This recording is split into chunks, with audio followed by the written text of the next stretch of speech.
stripling like you, asking me in confidence for advice. How am I to fulfill all my ambitions when the world around me is changing so quickly, you pled? My advice is simple. Find your secret society. We stand at the dawn of a new time, my friend. Today, revolutionary ideas and private companies reign. But nobility?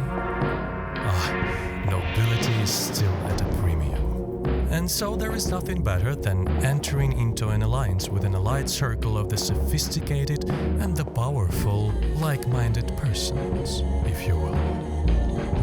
Former and future rulers gather on the sidelines to plan our tomorrows. Perhaps your place lies with them. Or perhaps you might lend your attention to these good people. They move incognito and with cold hearts, and they fear neither vaster forces nor their so-called betters.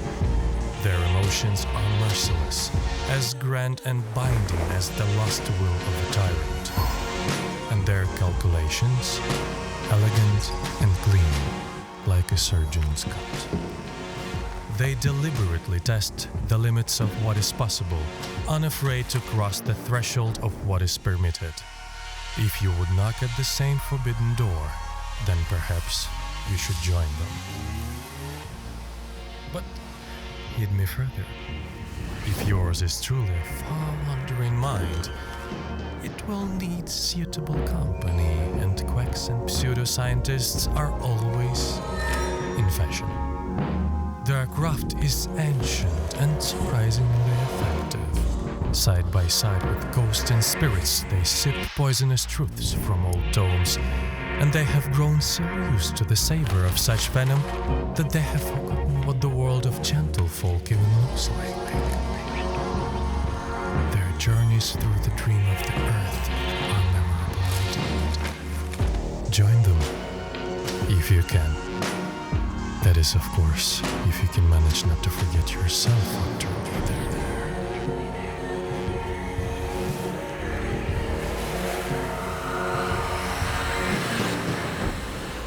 In short, my young friend, find your secret society, your shadow companions.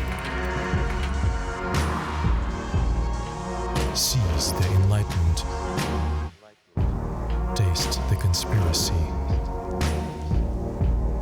and impress us with your ambitions.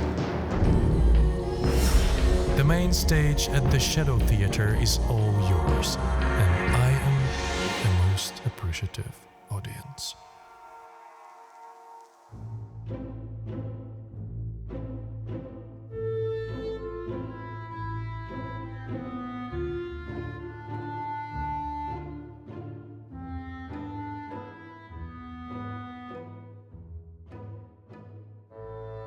Greetings, my name is Anton Relict. I'm humble author from Kyiv, Ukraine, and game master for tonight.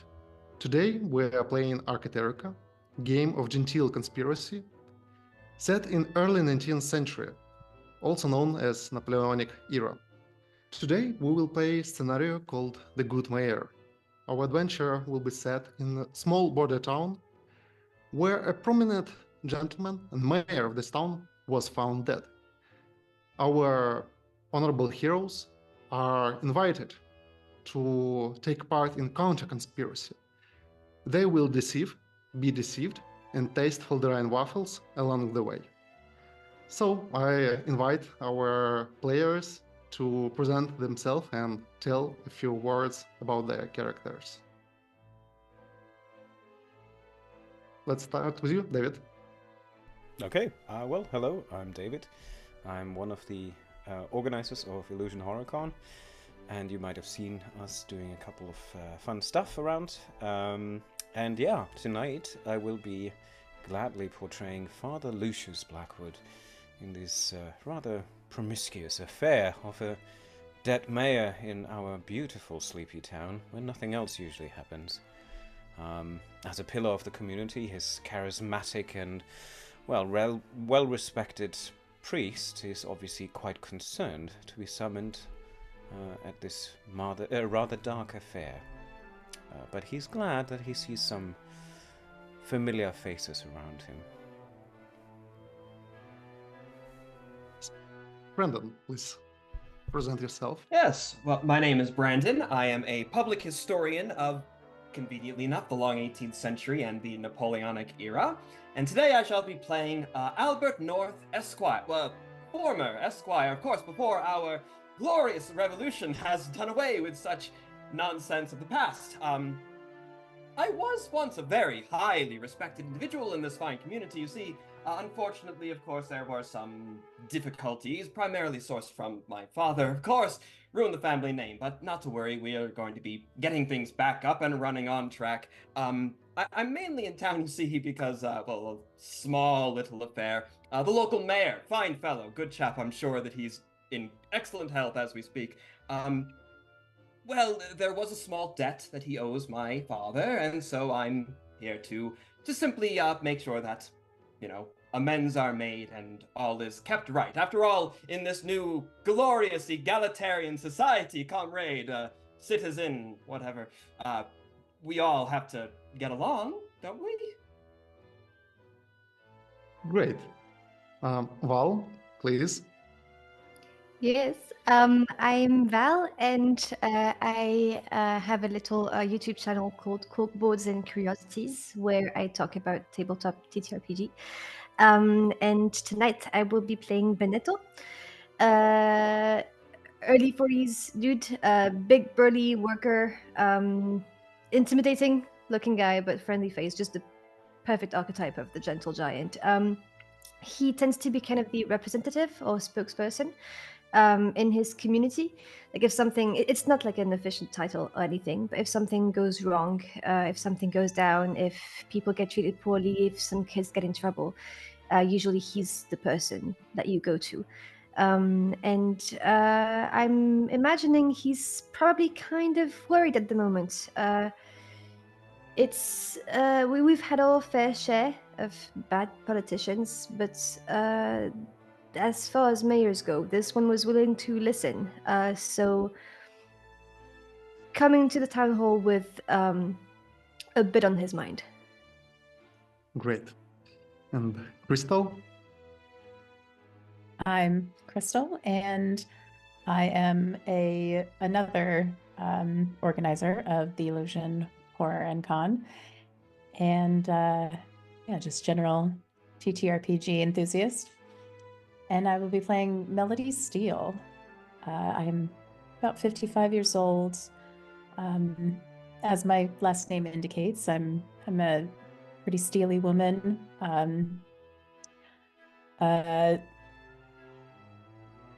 And I was good friends with the mayor, and I tried to set him up on a couple of the ladies in the town, and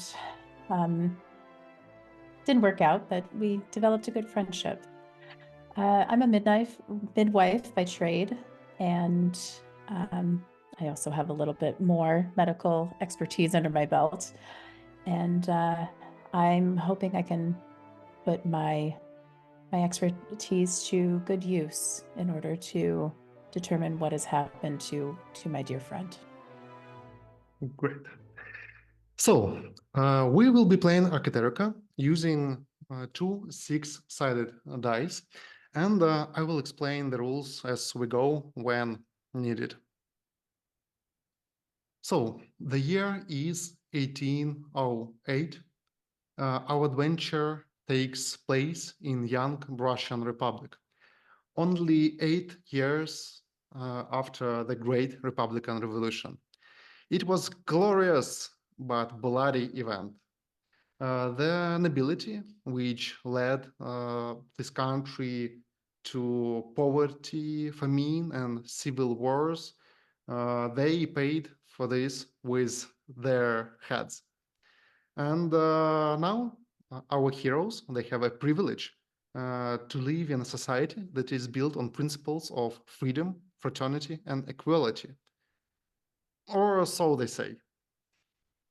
And our adventure is set in a small but fancy, comfortable border town named Tsaplyny. This town profits a lot because of trade routes. It goes through the border to the Foldereinian, allied country to the young republic. And our heroes, they are well-known, respected people in this town. They are local elites. And about 6 years ago, you have met a gentleman, a prominent gentleman with perfect mustache, perfect beard, and perfect sideburns, with exquisite taste in clothing, the man named Panyslav Adamski. He arrived to Tsaplyny 6 years ago to participate in local elections of mayor. He won elections, and yeah, he made a big deal as politician. He tried his best to make the local life better. He was not interested in usual interests, usual hobbies of ordinary men, such as drinking, playing cards, and spending time with courtesans. No, he was a true workaholic. And all of you, maybe you guided him or advised him through his career. Maybe you confronted him. But all of you were frequent to the city hall, to his office, and you were his inner circle, his closest allies and adversaries in the Tsaplyny. And it's the beginning of spring, March, and the news spread through the town quickly that the mayor is dead. His secretary says that he fell down mid-sentence while dictating some unimportant letter, and he just fell down on his gorgeous Eastern carpet. The doctor was called in. The doctor stated death because of heart failure, and the body was taken away. This news, rumors, they reached you. You were shocked. Maybe you grieved. But a few hours later, again, you were contacted. You were contacted from the city hall, and you were called in by the Senate Special Service. This is a special organization that foresee the security, national security of the young republic. And they call you to the city hall.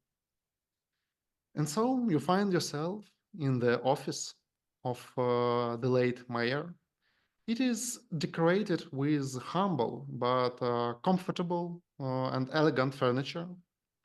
You see a big desk, table filled with piles of papers that are just the sign of enthusiasm of Panyslav Adamski for working.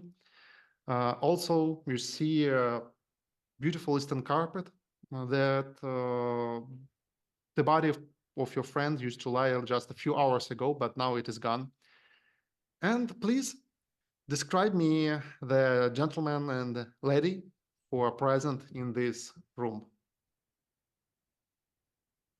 Let's start with Blackwood.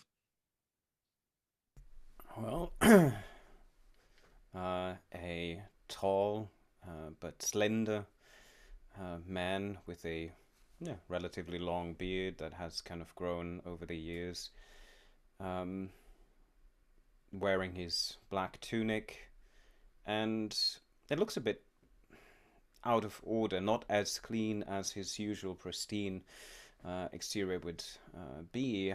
You might even see that he seems a bit worried as he's kind of just leaning on one of the chairs and blankly stares to this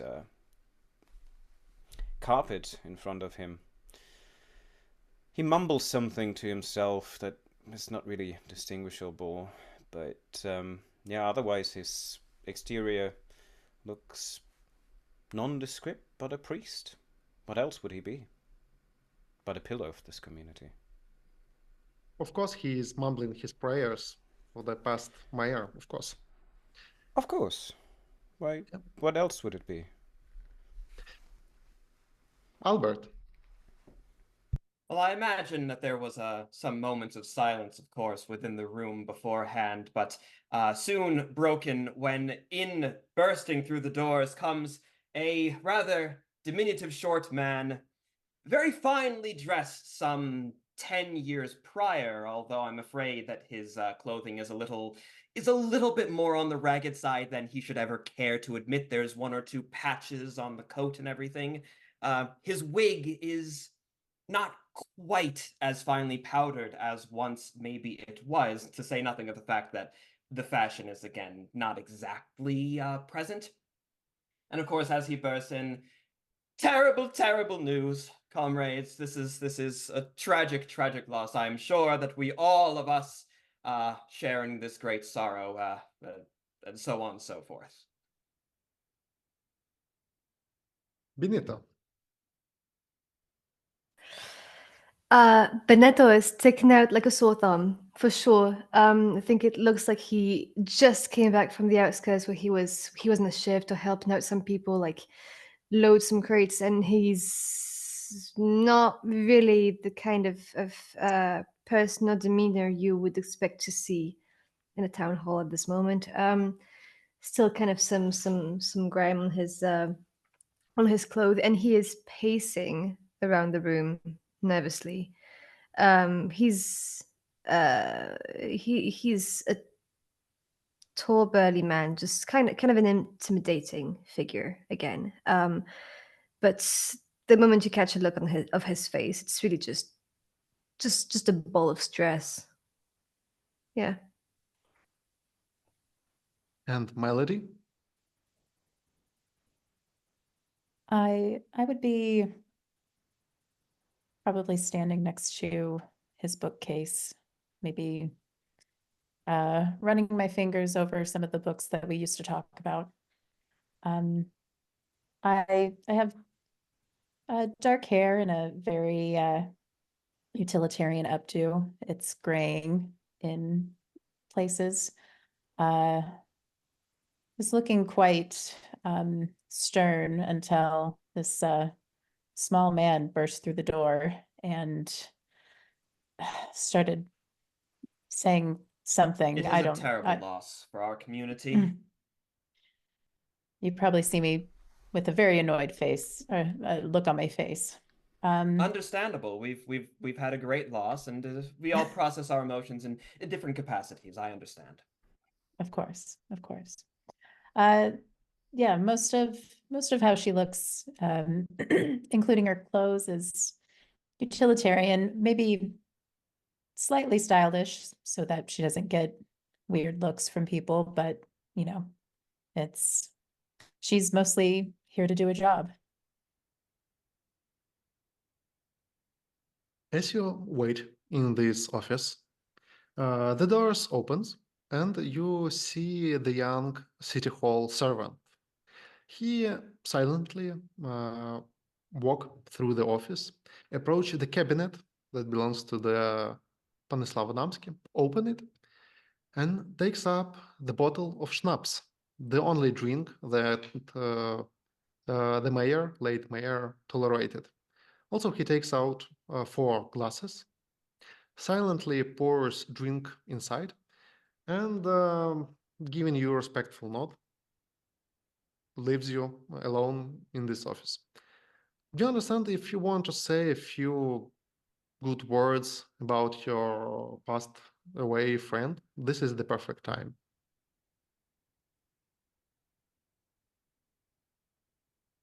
I would take a glass.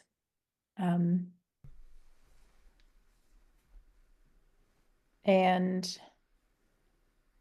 I think I would just say he was a fine man and very good company.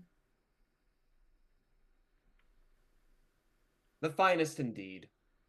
Ever courageous in the glorious struggle. I believe that we may all say with deepest sympathies and compassions for this community, that there never has been a finer mayor, and, well, it shall be difficult to find another.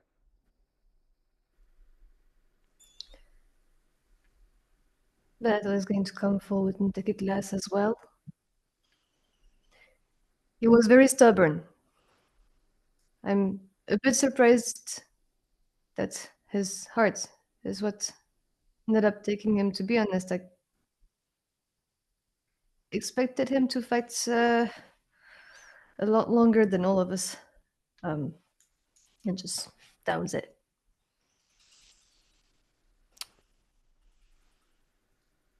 Father Blackwood approaches the table and he's just pushing the glass a bit with his fingers to the side. A great man we lost indeed. This community will take some healing, some time to recover this loss. And he's more so looking at the glass and the bottle. He lifts the drink, kind of just sniffs at it, but then places it down. I fear that our town will need more than a few words to mourn our good friend. Hear, hear. A memorial service of sorts. Father, you seem well suited to such arrangements. I've been thinking of it already this afternoon. His voice gets a bit a tremor. I've been considering what to say about this man that we all know we've shared a significant time with, and he puts the drink down again. Don't you find it a bit curious, nonetheless? His passing out of the blue. He was perfectly healthy last I saw him. Seems unusual for a man of his age and constitution. I agree. And now with the inquiries being, well, alleviated to another level that I was not aware we needed in our small town. He pushes the glass kind of just aside and leaves the table and stands kind of in the middle of you, raises his hands and begins the common prayer and says, if you would please join in for a moment of prayer for our lost friend. And he begins a little, just a little prayer. There's a little brief everybody moment I join? have of, I'm not quite sure, when you start to like raise your hands, I sort of look around at the others. I'm not particularly familiar with the church services, but I'm trying to, ape what is most appropriate and eventually settle in on the same expression that everyone else has. Just a brief little moment of, right, yes. Somewhere in the middle of your prayer, the doors opens again. And you see a middle-aged man in very fashionable clothes. You can call him a true dandy, with raindrops on his coat, entering the room. He gives you a quick glance, then turns to the door, and you hear him locking it. Then he once again turns to you, walks to you, and presents himself. Good evening. My name is Foma Malinachev. I'm officer of Senate Special Service, and I am the one who called you out here. Glad to meet you all, gentlemen and lady. He takes time to look around the office. It seems that he is familiar with this place, and he looks around, makes a few steps, and then says, Gentlefolk, I was an old friend of Panyslav Adamski. And I have been hearing about you for a long time. You were close to the mayor, and you are also witnesses for today's incidents. I'm here because Republic needs your help. Mr. Adamski's death is worrying, to say the least, and the enemies of our country might use it as opportunity to strike. I have no doubts that we are dealing with conspiracy here. And I need you to join me in counter-conspiracy. I am asking you to carry out certain tasks without asking too many questions. The Republic will reward you generously for such patriotic deed. I guarantee it. And what I want to ask you, it is to help me conceal the fact of death of Panyslav Adamski. We need to stop the rumors spreading around the town, and we just need to win a few days to sort it out. Just a few days. And it will benefit our public greatly. Sorry, are you saying that Benetto is not entirely welcoming to this man, though he may have, been in conflict publicly with the mayor a few times. They were close friends, and this is the moment he allowed himself to be more solemn in this prayer. And this interruption is a bit odd. I'm sorry. Are you implying that what is the mayor's cause of death? Father I'm not Blackwood sure. will come from behind you, put his hand on your shoulder. I am, you might be just as tall or a bit taller. Oh, be I'm a calm, tall gentle. man. Be calm, my gentle giant. I Excuse me, Mister. As the enemies of the state might be as trickstery as the devil himself, they will not present themselves as monsters, but as friends and dress in sheep's clothing. Do you have anything that presents you as a true man of the Secret Service? Yes, of course. I commend you for your attentiveness in these troubling times. He reach out to his coat and takes out metal badge. You see, it is a metal badge with written words, Senate Special Service, and on the downside there is written the Department of Doubt. And also there is a serial number of his badge. Also, he pulls out papers, his official papers, and gives them to you. There you can find there is no portrait of him on these papers. There's just a description in the words. And you can find that he is indeed officer from Bromstadt. It's the capital of your young republic. And you try to analyze that papers, yes? I am, and the first thing when I take the metal badge with the serial number, I put my finger over the number and say, "Do you mind if you can just tell me your number?" Yeah.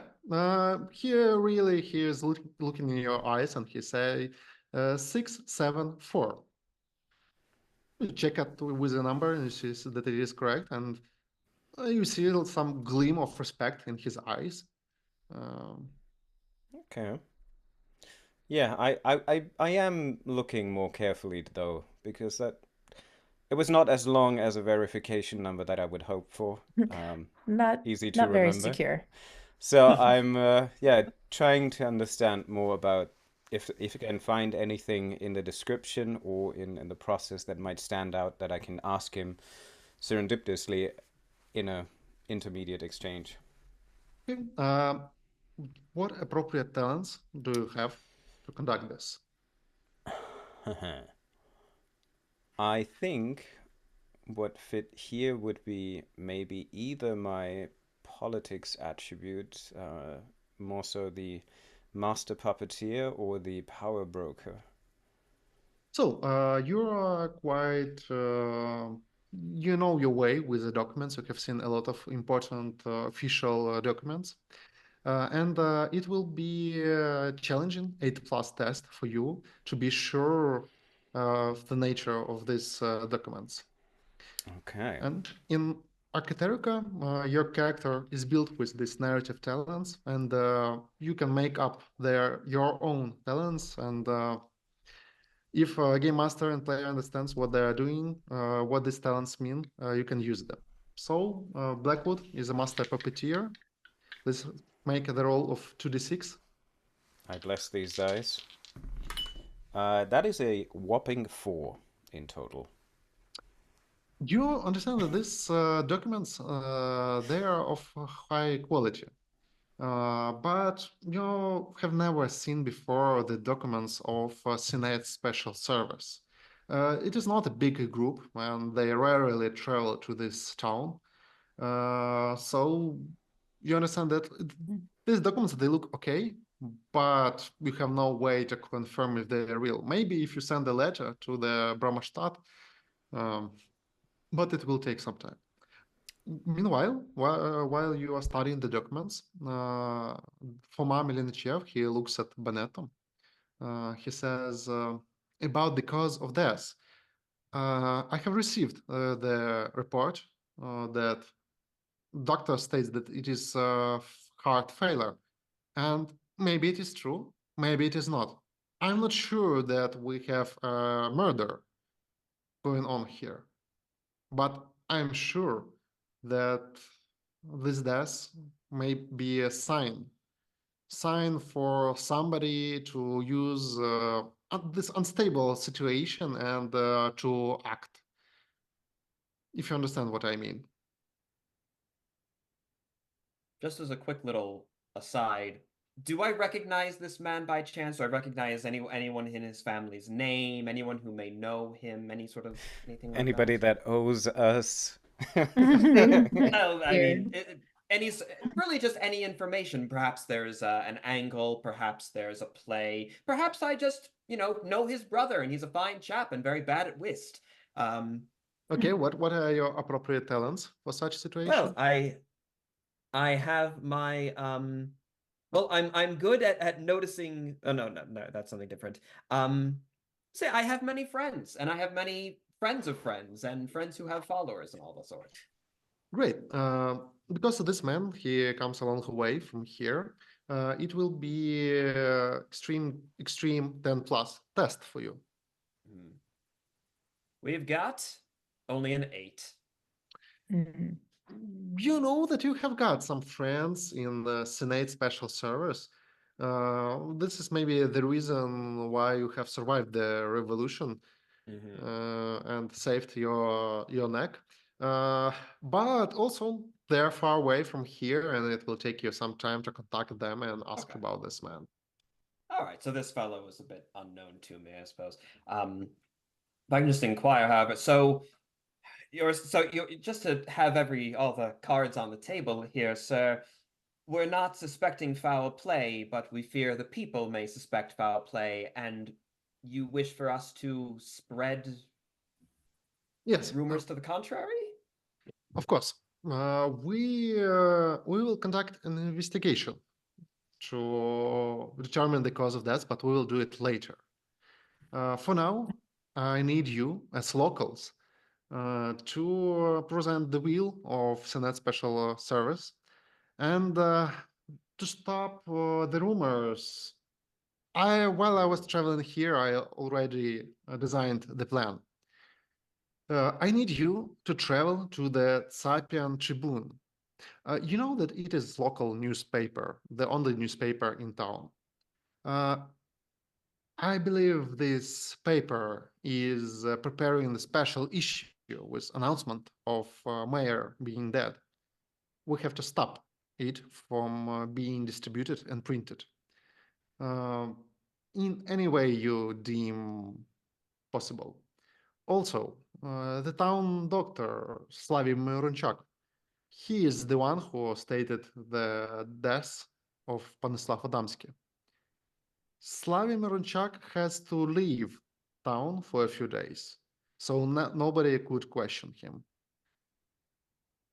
Just organize it.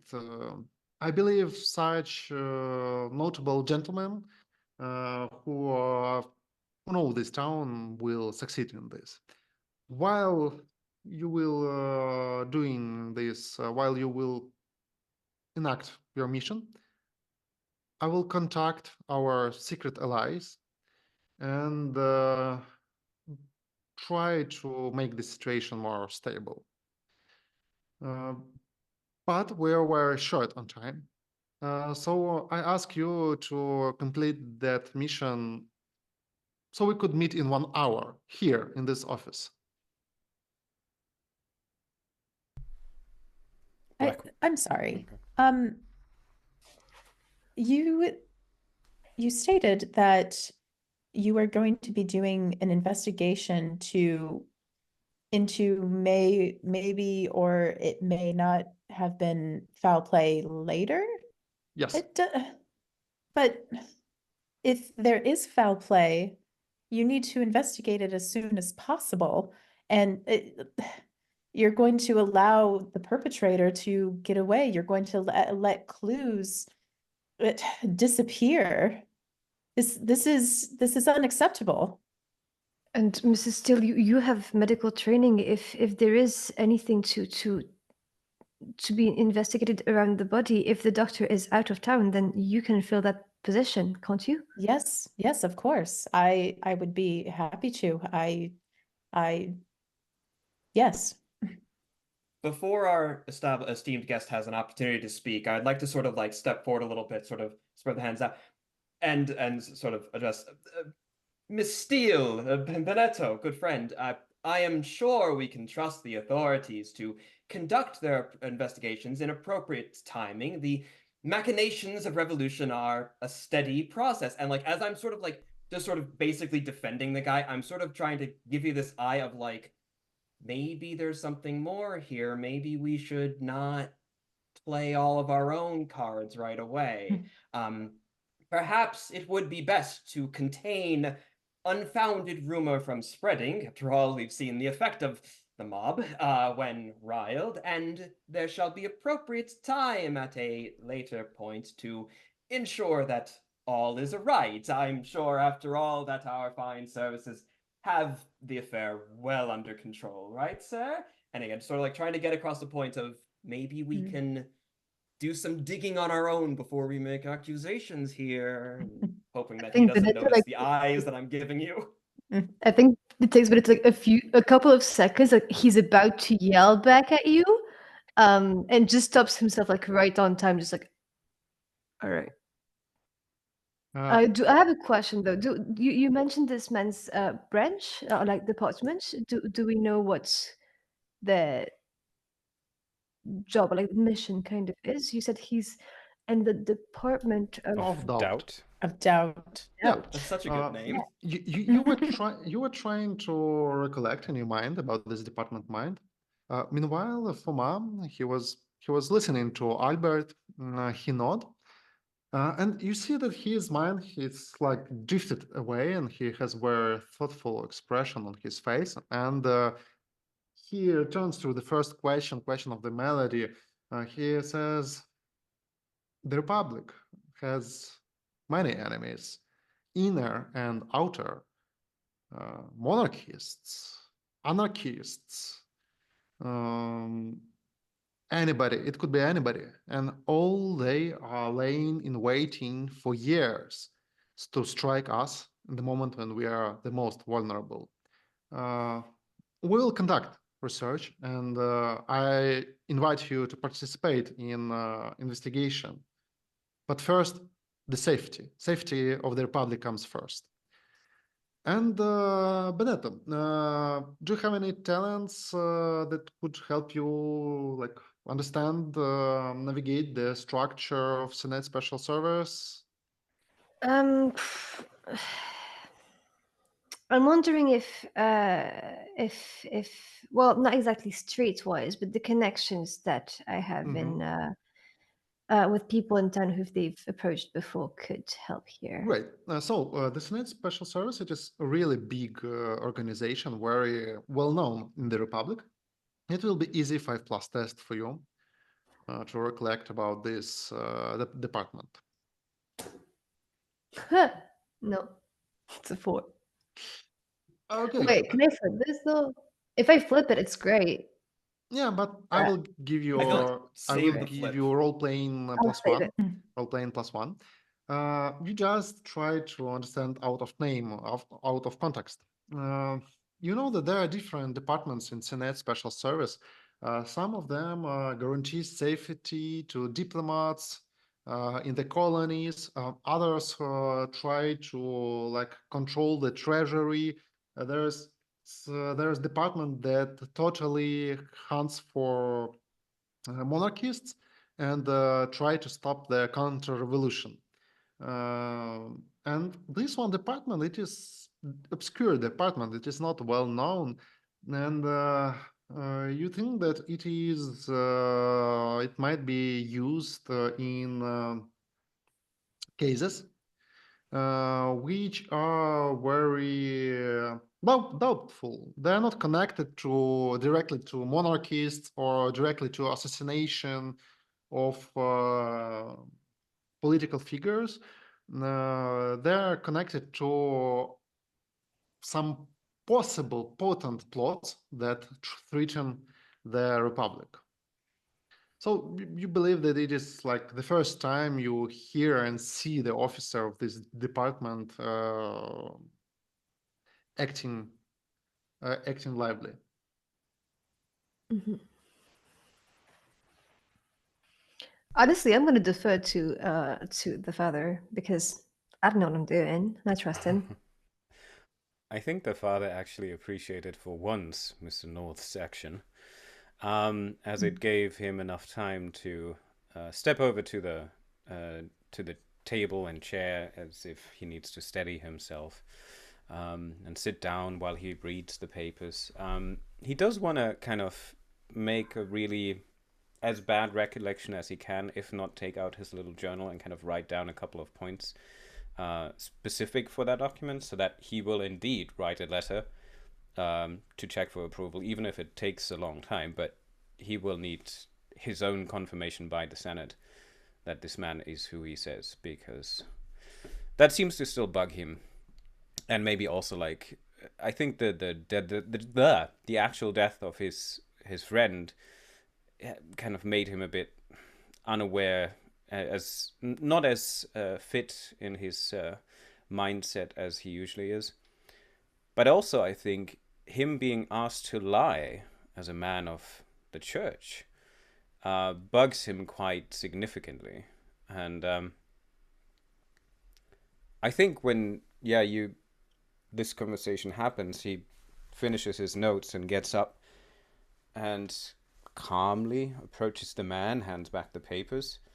Well, actually hands it to kind of the round of the group if somebody else wants to look at them before, and then hands them over. So I will probably snatch them away from you, because I am I'm not happy with this man and how Okay. he's conducting his business. So I will take a look at them. And in order to give you cover, I will then immediately continue. I'm sorry for this doubt, but as you can imagine, asking a man of the church to lie about the fact that a beloved friend and significant person in town has passed on, it is defiling his way of life and the structure of this community, everything he stood for, his way of being honest to the town, will now be undermined by us, his closest friends, to lie. And you expect me, from the point of church and religion, to overcome this?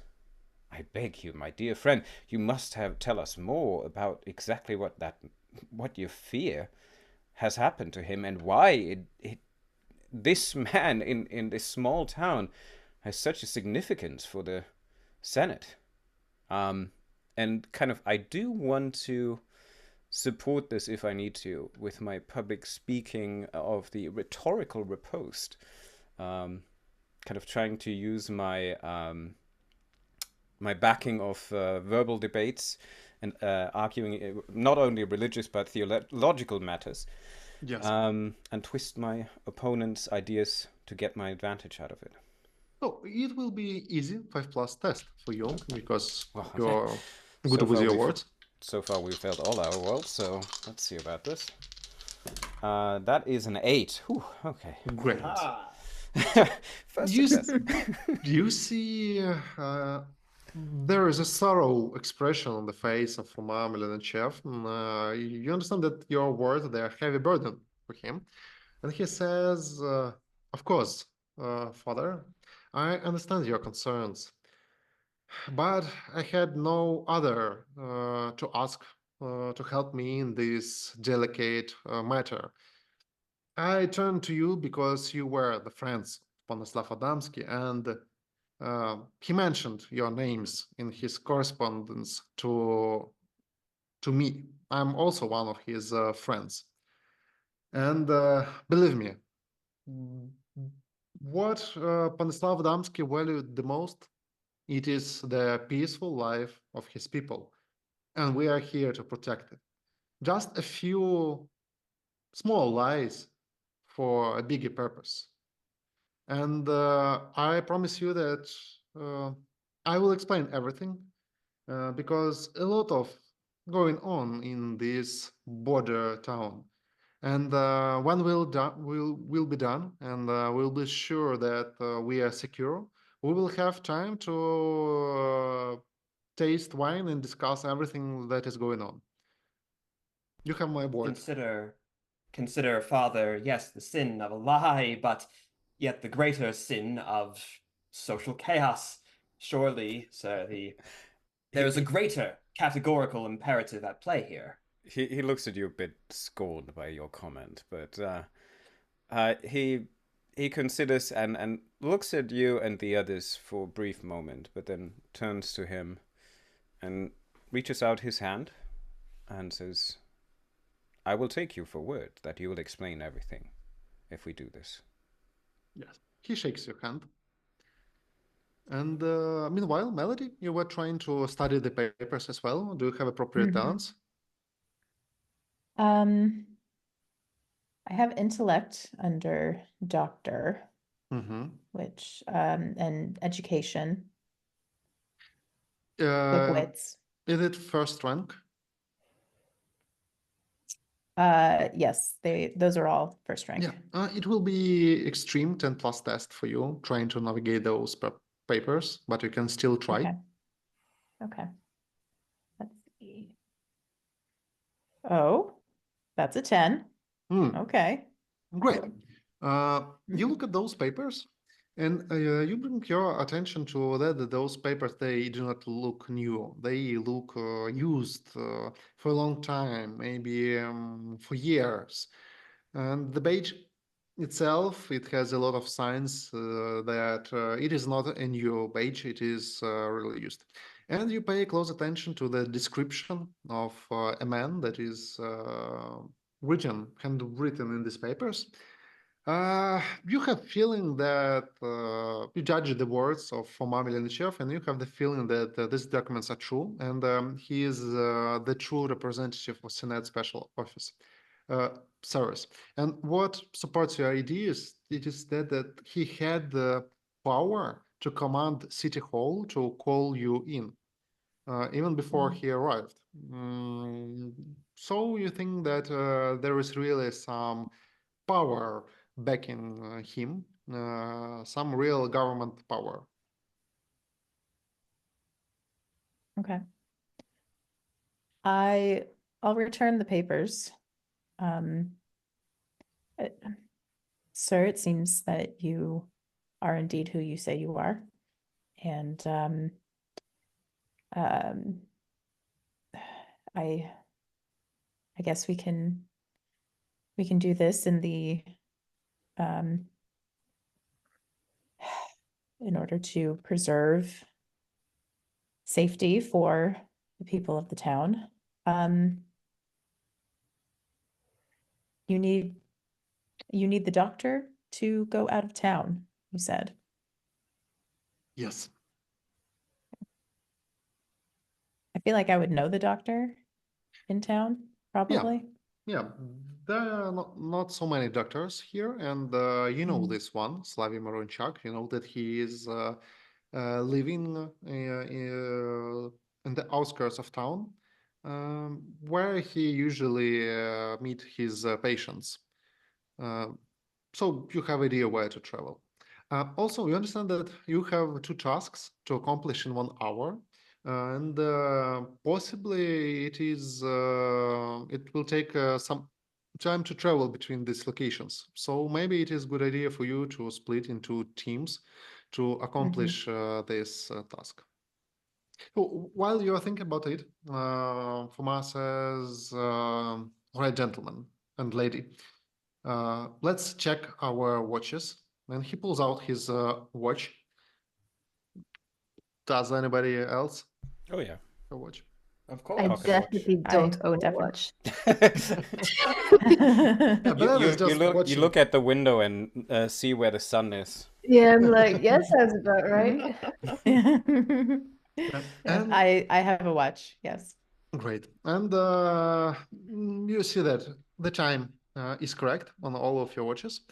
And he nods you and says, we'll meet here at the same place in 1 hour. Please don't be late and be safe. He walks to the door. He unlocks it, opens the door, stops for a moment, turns to you and says, "In the name of Republic, of course," and walks away. Before you walk, I think Blackwood has kind of gone to the table where his drink was still on the table, and he kind of goes and brings it to him for a successful mission, as if he just poured it for him. Yeah, he gives you a long look with a lot of meaning and nods and silently drinks a full glass of schnapps in one go. Fantastic. The And moment then he he leaves. leaves. Oh, sorry. And then he leaves you in this office. So you're standing in the office of late mayor, and you have got opportunity to plan and discuss. All right. So, all right. So as soon as the door closes, I'd like to turn around to the crowd quietly, because who knows who's listening on the other side. Gentlemen, and good lady, of course. Whether or not the man is telling the truth, something is clearly afoot. Whether or not this was a murder, whether it was completely natural causes, regardless of it all, and regardless of whether that man is an agent of the proper revolution, whether he is foreign, whether some institution, dare I even to suggest the idea, has been corrupted within our glorious revolution. Clearly, very clearly, the man asked a priest, a good father, to lie. Something is happening. I believe that we need to trust our own intuition, and that we cannot rely on anything beyond our own wits at this point. Absolutely agreed. Something is happening, and for this exact reason, I'm very hesitant to be lying to people in this town about it. And I know that we have very different experiences, Mr. North, with, the people of this town. But A minor when you say Mr., but yes, carry on. Yes. But you need to give more credit to what you call the mob. That being said, if the town is indeed vulnerable, I can try lying for a couple of hours, but beyond that, I'm not going to be able to promise much. It seems to me our mission is fact-finding more so than spreading whatever rumor they've so requested. Yes, I'm just saying I'm a really bad liar. As time is also of the essence, we should post haste to get these things done. And I do agree, we might be better fared if we split and conquer. Here, here. Sorry, DM, could Indeed. you just remind us of what the actual tasks are? I know, go to the newspaper and Stop the Make print. sure get them to don't- not print anything bad. And what was the other one? Go to the doctor Go to and get the him out of doctor. town. Oh, right. Okay, okay. I would, my dear Benedetto and Miss Melody, I fear almost that it's either your keen words, Miss Steele, or it might be your strong composure that might convince the good doctor to leave town, because I know myself, in the discussions that I had with him, are quite tedious, and he will not listen to or care about my words. I am acquainted with the doctor, indeed, and so I will do my best to convince him to leave town. And yes, if that doesn't work, then Benito, my good boy, you can use your talents. I'm supposed to punch him? I'm not sure I get it. No, my dear child. Only intimidate if needed, but listen to Miss Steele. She will tell you what to do. Okay. Right. And ensure, regardless of where the doctor does go, he isn't far outside of town. Mm-hmm. And I think in the same, as he turns and he listens to you speak North, he's like, oh God, and I need to stick with you. Let us repair, good Father Blackwood, Yeah. to the what's the word for a trader in a person who deals in the whatever, the merchant, in the merchant of the less good word. Yeah. Father, Already you can see a slight smirk on my face, only the slightest, because I have to be subtle. It's like, but... oh, thank God. He regrets already not having to take not having taken the drink, but alas, he should point to the door and then follow this chipper man with his cane. Away we go. Yes. Great. So, Lucius Blackwood and Albert North, you set out to their Tsaplyn Tribune, to the newspaper. And Benetto Conte and Melody Steele, you travel to the doctor's house.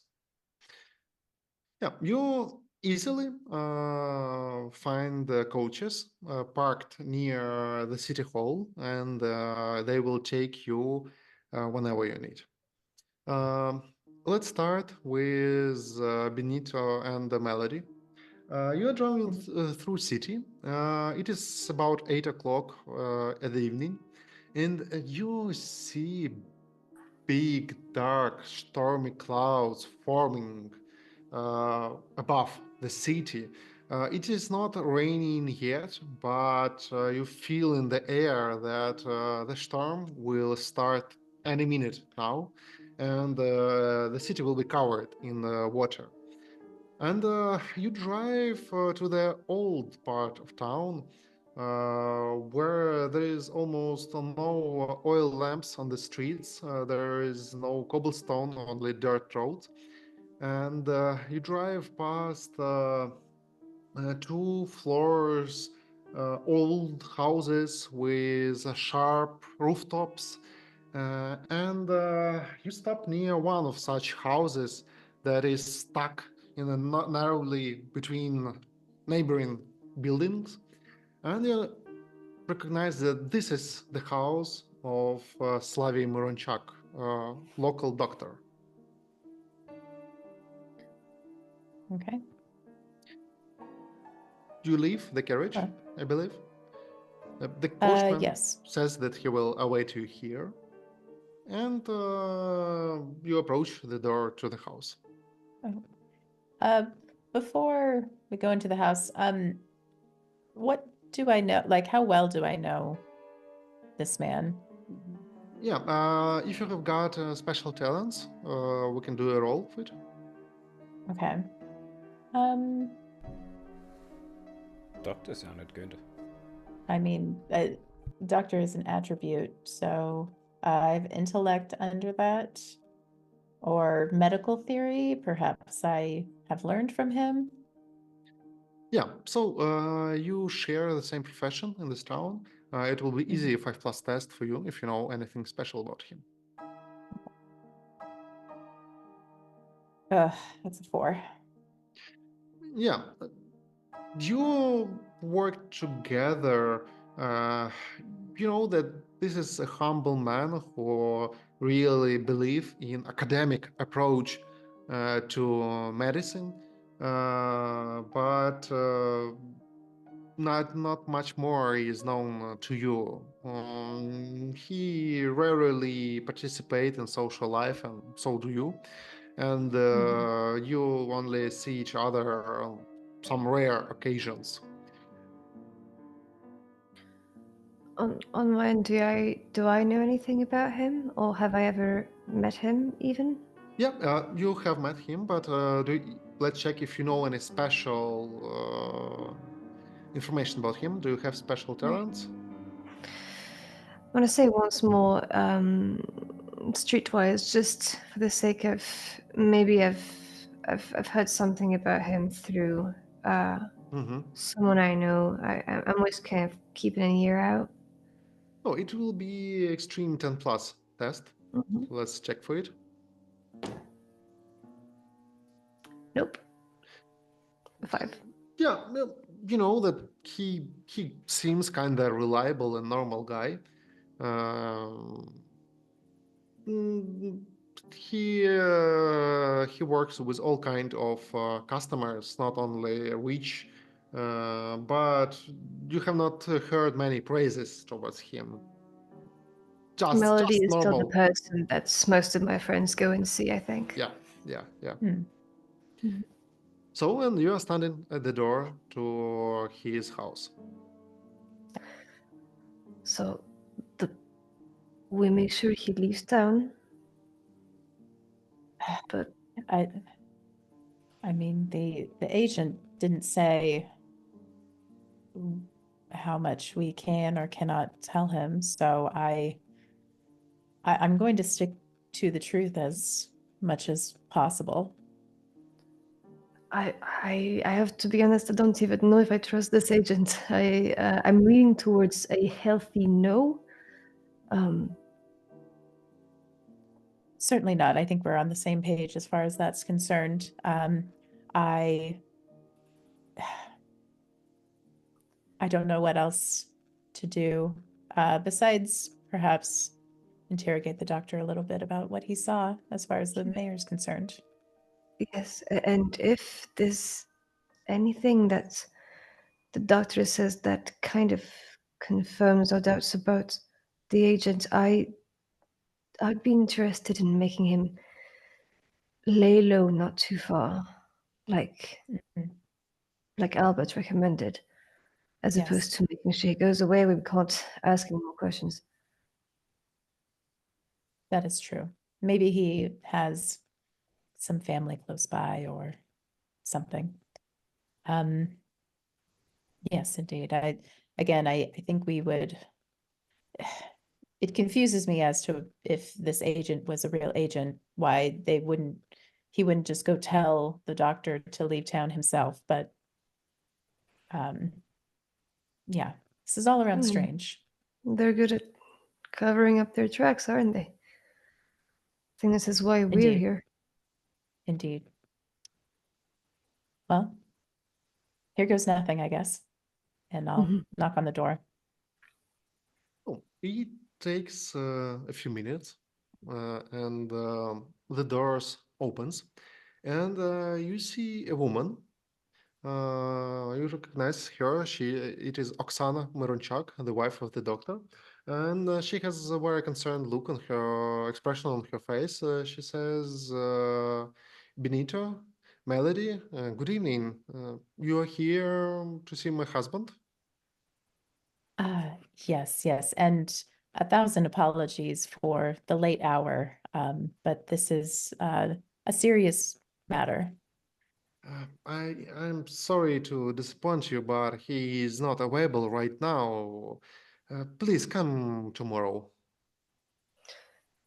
Is he in the house? Yes. I think it's incredibly important. This is an urgent matter. We need to see him right away. Uh, okay, if you say so. Please wait in the living room. You see that she is more concerned than ever, no, but she lets you in. Thank you. You see that this house inside it is very poorly decorated.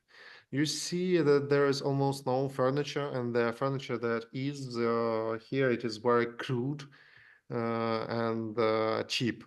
And she escorts you to the living room where you see one lonely sofa. You see a bookcase with some books on medical study. And Oksana, she goes upstairs to get her husband. Did I catch anything from her? As to, I'm trying to ascertain, like, like how stressed she is, kind of, how much she knows that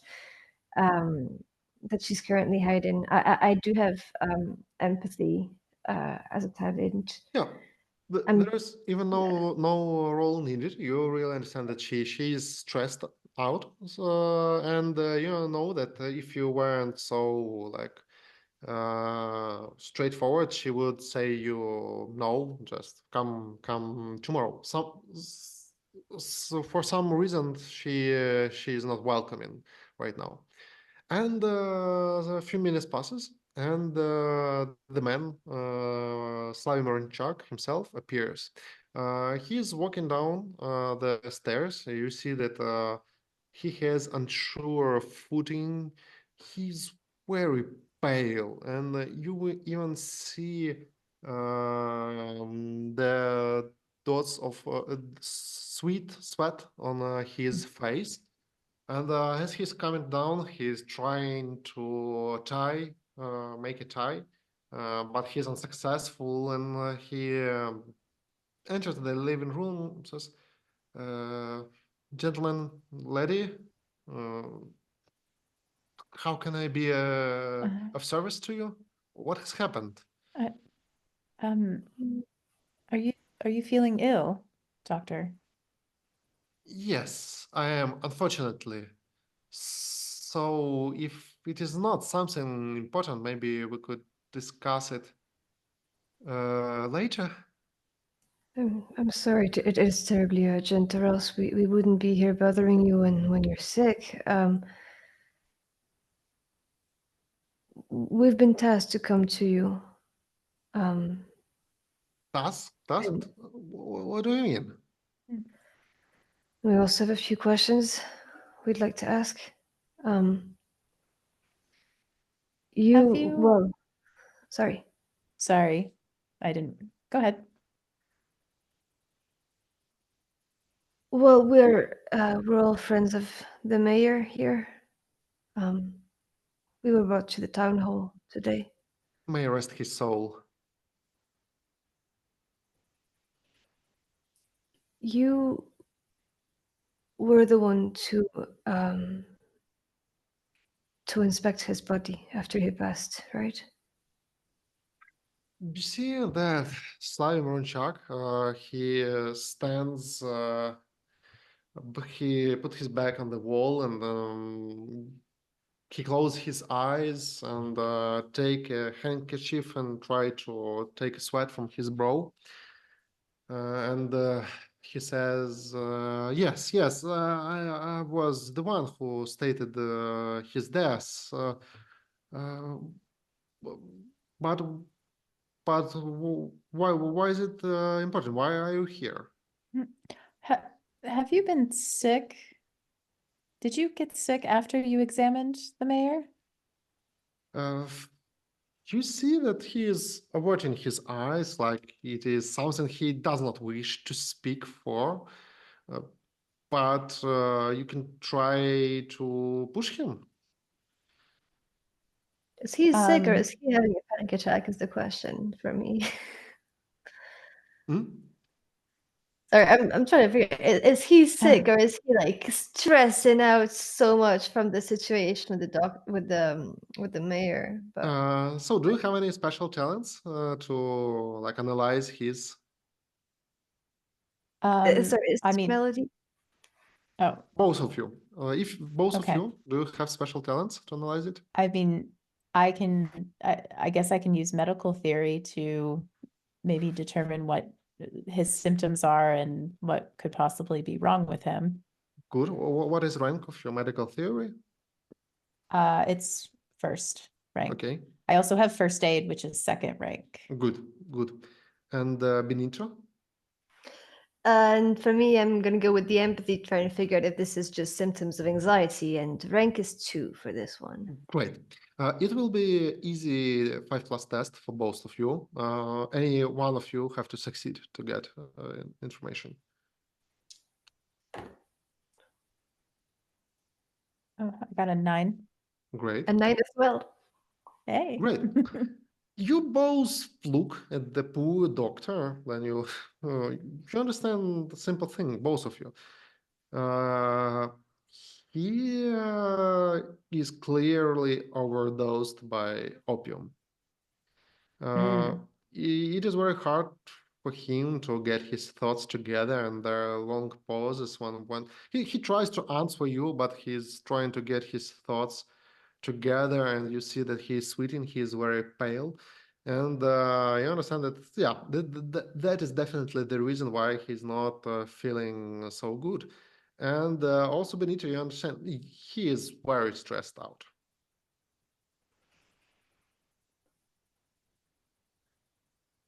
Can I come? Sorry. It's okay.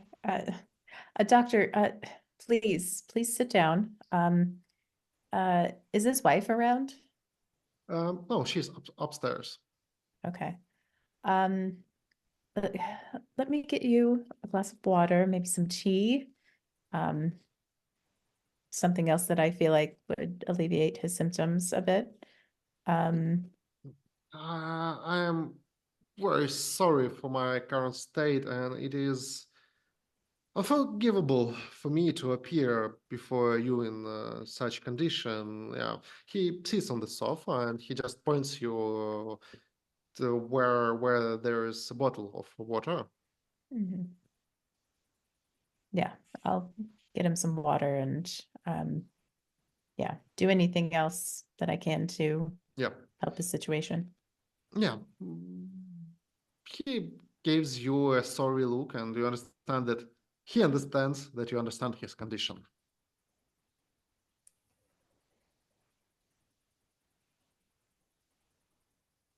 Do I know of any? Do I know of any way that can help with his condition at the moment in terms of either making him more comfortable or ways to sober up, kind of? Yeah. You know that the most helpful thing, it is time and like water and other treatment. But you believe that he will be having a rough time this evening.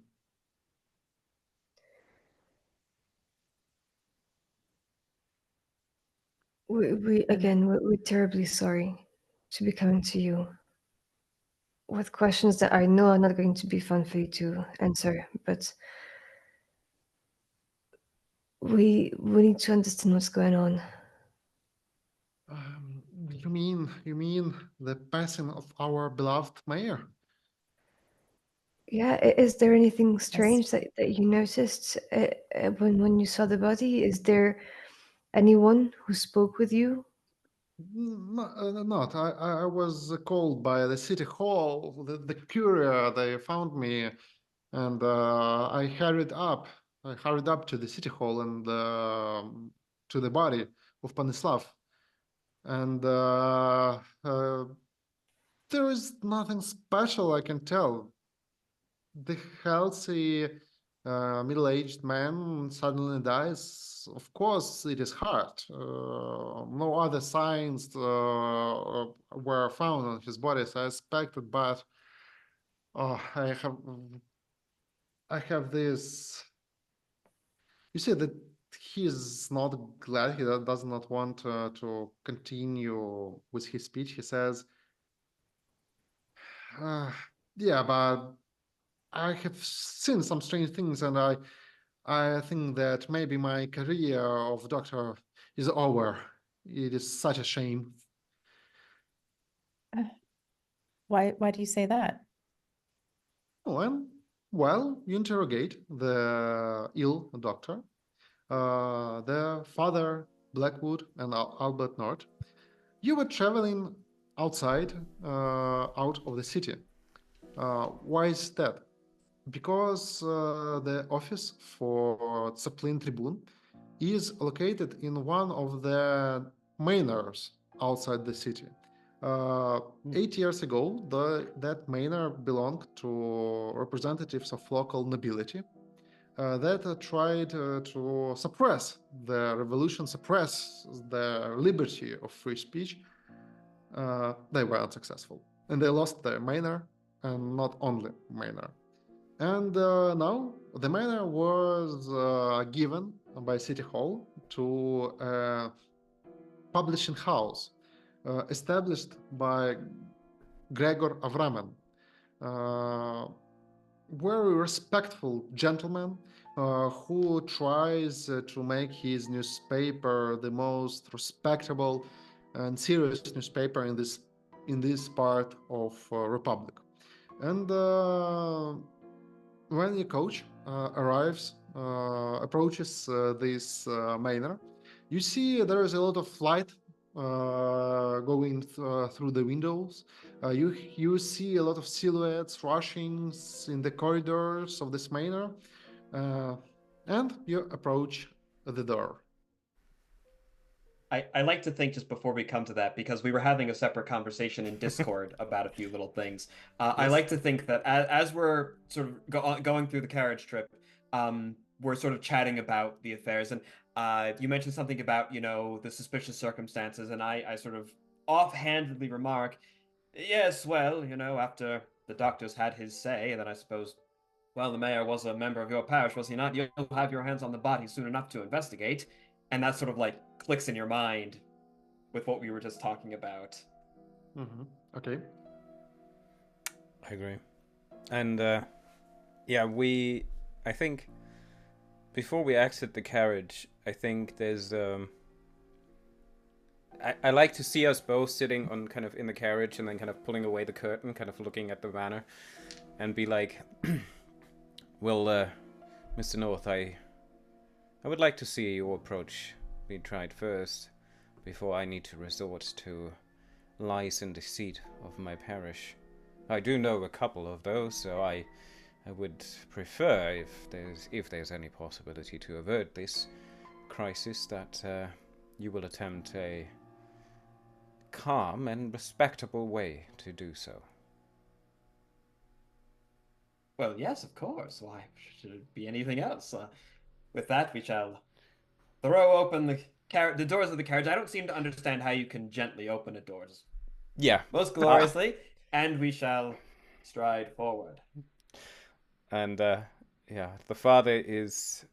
I kind of like to see him kind of like hovering, like from the side you don't really see him like walking, but it's like this hovering silhouette behind you. The complete like this difference between the two styles, and I just kind of follow along now behind you. All right, so we'll stride up to the door and give 3 very firm knocks. Quickly, the door opens before you, and you see a young Paul with a big pile of papers, empty, fresh, blank papers. He looks at you and says, "Oh, more visitors. You can meet the chief editor on the top floor." And you see that he rushes to the next room, and you can see that corridor takes him to somewhat of ballroom. That used to be a ballroom where local nobility engaged in delicate dances, but now that room it is occupied by big printing presses. And you see a lot of guys with ink on their hands and on their face. They are tampering with this machine, putting small letters and hand pressing the papers. And one of them take the result, and he quickly rushes near you, rushing to the stairs, rushing upstairs. Sort of look to Blackwood, say, well, that was simpler than I expected it would be. Well, we gained entry. Now it is to gain Yes. compassion and understanding for our cause. Of a sort, at least. And we shall forge on through the home over to where we were directed. I like to think as well that as we're progressing through, I sort of just I'm examining all this very dirty work being done through the home. Maybe there's even like very clear spots on the wall where once there was a painting hanging for some 200 years, and now there's just this empty spot, and just sort of an aside. Your heart breaks every time you see it. We know. And you can tell that there's more damage internally than I try to let on. Say, it is a shame as such a process of the glorious revolution had no room for the arts of the old, but and at the same a worthy time, enough sacrifice for equality.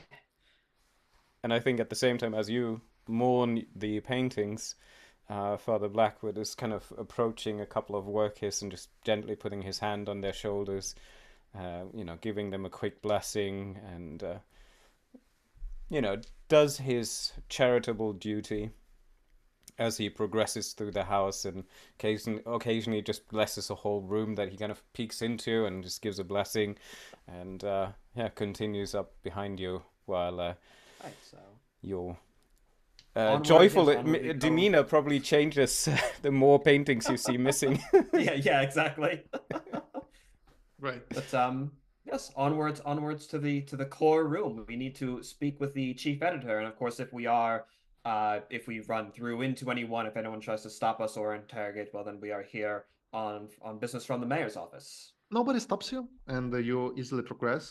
When you go through the second floor, you see that there are a lot of desks, and men and women sitting, scribing with feathers, something with lonely candles on their desks. And there is an old man. He's walking between this desk and says, "No, find more respectful words. Rewrite it. You, awful, awful. Try again." And you go upward, and then you reach a big room that it used to be library. You think you see a lot of bookshelves, but there are no books here. There are newspapers. You see newspapers from all around the world. You see examples like archive of papers of every major paper in your republic, in Russian Republic. You see archive of major newspapers of the old world, and even some archives, even some samples of newspapers from the new world that were brought here for this archive. And in the end of this room, you see a big fireplace. So you see a big working table that is filled with piles of paper. And you see Gregor Avramenko, this respectable, honorable man. He's sitting near the lit fireplace, and you see that he is reading some kind of note with very concerned expression on his face. And when he sees you entering the room, he pushes this paper somewhere in the pile of other papers, and he says, "Dear Father Albert, it's nice to see you, but Yes, I'm not Gregor, happy. although we Not happy of this terrible occasion." What occasion might that be? Indeed, Gregor. Would it could be under better circumstances, but we are here under business, as it turns out, from the mayor's office. If you have a moment to speak with us, please. Yes, yes, please take place. Let's take a seat. Uh, I believe I know why you are here. Blackwood is closing I like to the doors to the room while you approach him. Yeah, I like to think that there's one chair which I immediately take, which forces the father to sort of unceremoniously drag another chair from the corner over. Yeah. Little presumption, but yeah, exactly. So, the preliminary question, as always, do I know? How do I know this man? Do we have any background on the guy? Yeah, What's the dirt? everybody knows him and he knows you because you're like the local elite in this small town. But if you have special talents, you can do a roll if you know anything Okay. special about him. Well, rather than doing so right off the bat, actually, I think I'd like to open up with, dear friend, I understand these are very trying times, very difficult. I'm afraid, however, that we have a rather uh, awkward, difficult thing to ask you to do. What is that? Well, we understand the news is most trying, it's difficult. We're all attempting to process what just happened in our own ways, of course, how our community shall heal after such a loss.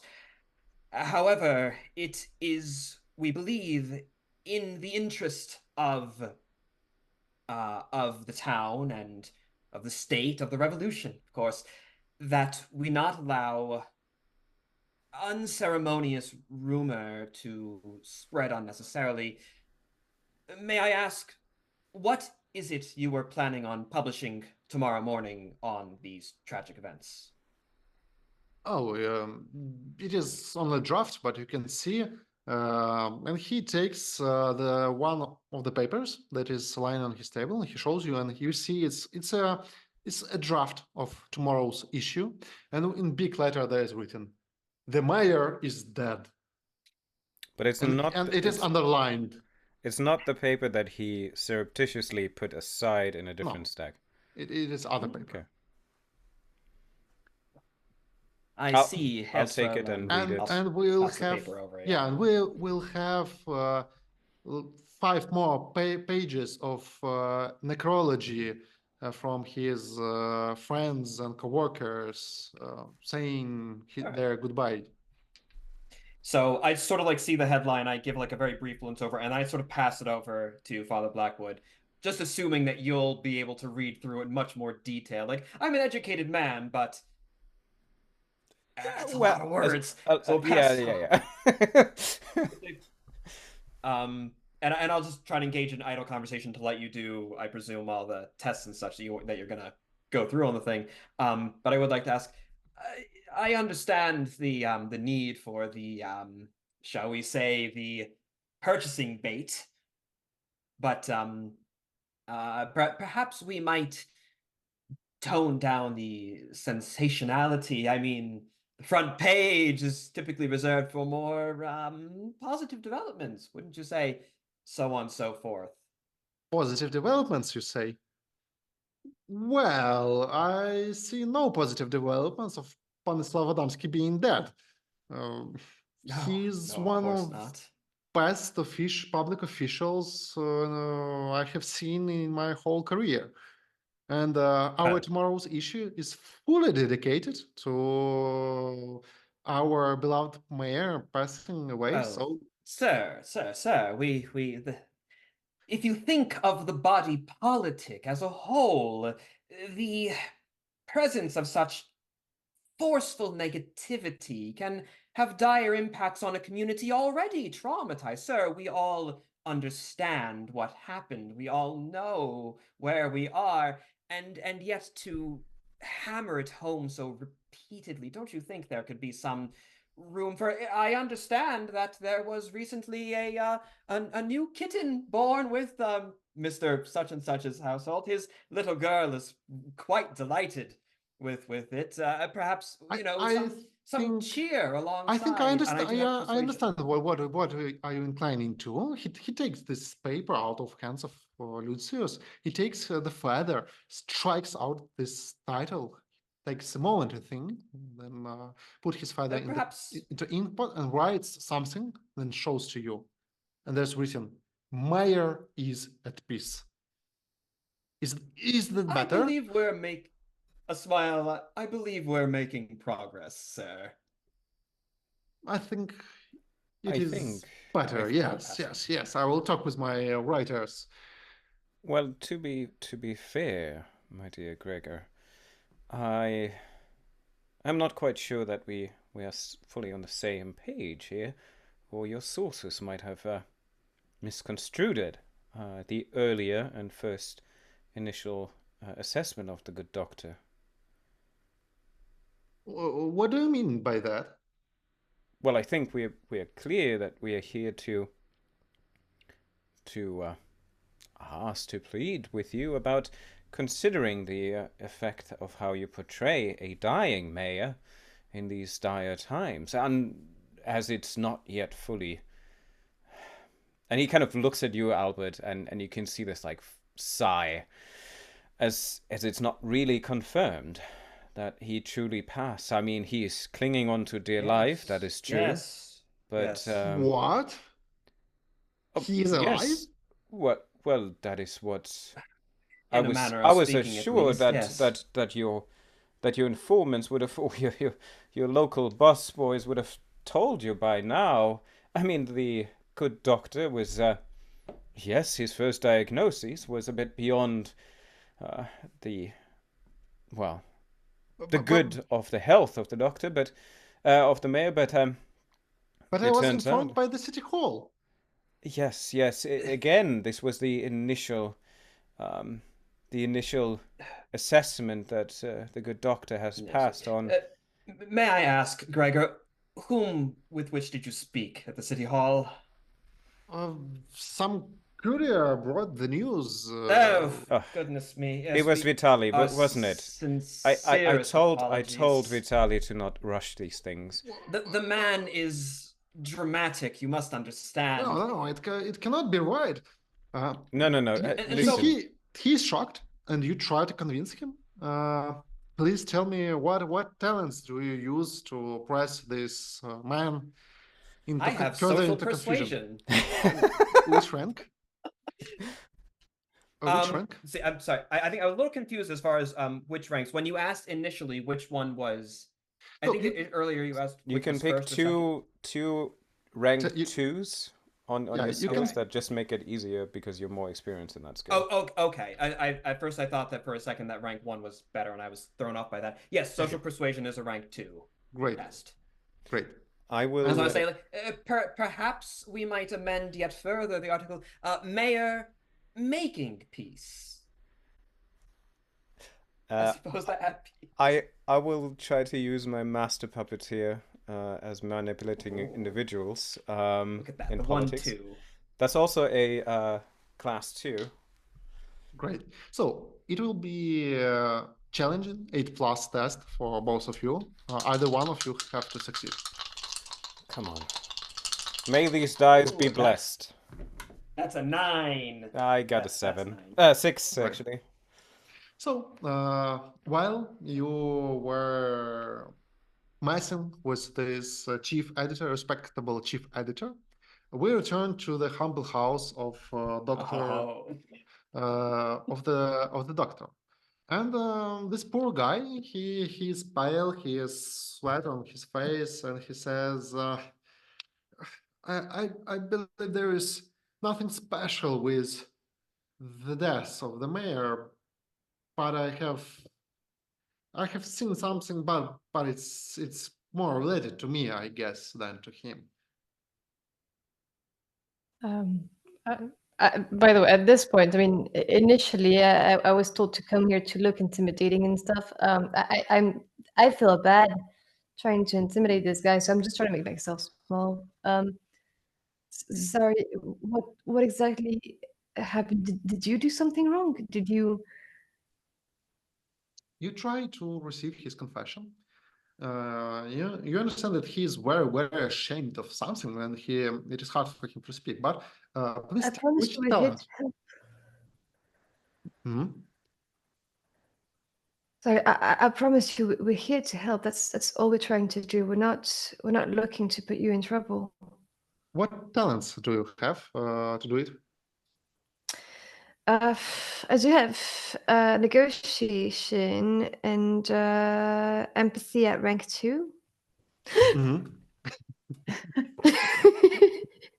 That was sudden. Yeah. Great. And that's great. It will be and Melody, do you help? I have quick wits, which is probably the closest I would have to something like this, but And what rank are those? it's just one. Okay. It will be challenging 8+ test for Benito and extreme 10+ for Melody. Either one of you has to succeed. 3. Oh, 4. So, Benito, you have rank 2 talent. Yes. Do we want to use turning upward of this roll? Yes, that would make it like so much. Yeah. Sorry, I'm trying to see the cats off the table. So, in Archeterica, if your character has got second rank of the talent and you've got a pull roll, you can make a flip upward. So we have a roll of 3 for Benito. But if we roll, turn it to the opposite side, it is 11. But you have to pay for this, and I believe that your character will pay with acquiring points of stress. You understand that it is very shady thing you're doing right now, and you feel sorry for Slavy Maronchak, and you receive 2 points of stress for using this roll upward. You can do this once in 12 hours. You acquire 2 points of stress. The more stress your character has, the greater chance that he will panic in a dangerous situation. And if you reach 12 points of stress, your character goes insane. But that's not a problem because your character can go insane many times, multiple times. He will just become more interesting character. Like in real life. Yeah. You can acquire so many things. And your kind of words like you being a gentle giant helps Slavy Maronchak to find to calm down, and he says, I got used to this hellish medicine, to this drug opium. And when I heard the news of Panyslav passing away, I was so nervous that I used one to calm down my nerves. I do it sometimes, and everything was going fine. I examined his body and found nothing special until I examined his eyes, and they were yellow. He had this yellow eyes and this smell of sulfur in the air, and I freaked out when I saw a purple pulsating worm emerging from his mouth. I just packed my belongings and left after that, and took one more portion of opium. I mean, I get what you would. Melody, is that some kind of really weird flu? You said a purple worm came out of his mouth? Yeah, just about the size of my hand. Oh dear. I don't believe it is flu. I believe that my bad habit took best of me. So you okay. Where is the body now? Do you know? I believe it was taken to the morgue in the cathedral. As all bodies are taken there. I left no special instructions, and Oh my God! Help me, Messiah. Do you think I can be a doctor, or I'm shamed forever? Um, no, I don't think you are shamed forever. I think you saw something incredibly startling. I assume I would have never seen anything like this before in my time. You haven't seen a fist-sized worm emerging of body orifices? You know, you never know. Yeah, you never know. There's some crazy parasites out there. I mean, like, Certainly. Doctor, listen. You know what I think you need? You know what I'm going to recommend as a fellow medical professional is that you take a couple of days away from here. Do you have somewhere that you can go, maybe close by, but far enough away to where if people come around asking questions, they won't find you? Maybe that is a good idea to have some rest, but uh, I really have nowhere to go and I have no funds, and I have a long list of patients, those old grannies with their illness. They need so much attention, and they will they I will lose all my respect if I not attend to them tomorrow. I am sure that if you attend to them, maybe that it might get worse. It sounds like it could really help you to rest for some time. But where would I go? Um, We can probably arrange something. Like yeah. what? Yeah. If there is a motel close by, perhaps I know somebody that could So take him you in. try to arrange some kind of rest for the doctor and try to convince him that he needs it. What talents do you have appropriate to this situation? So I have street smarts, rank 2, Mm-hmm. so potentially know somebody who can take him in for no money. Yeah, and maybe your medical knowledge comes handy. Mhm. Benetto might know someone at the docks, right? I know a ship that's going off on a great little cruise around the river. And Benito, do you participate? Do you try to? I'm not really sure. I do also have Streetwise, but I am not entirely sure I have. I mean, you're sure to take my apartment if you want. um, honestly, at this point, I feel You like know we that you just have got no your own apartment. You have got a room in a rented house, and possibly here there will be a lot of people there seeing doctor, yeah. disturbing him with silly questions about Mayor. Then I just have Streetwise, but just not as a rank 2, so I'm not sure I can really add more to that.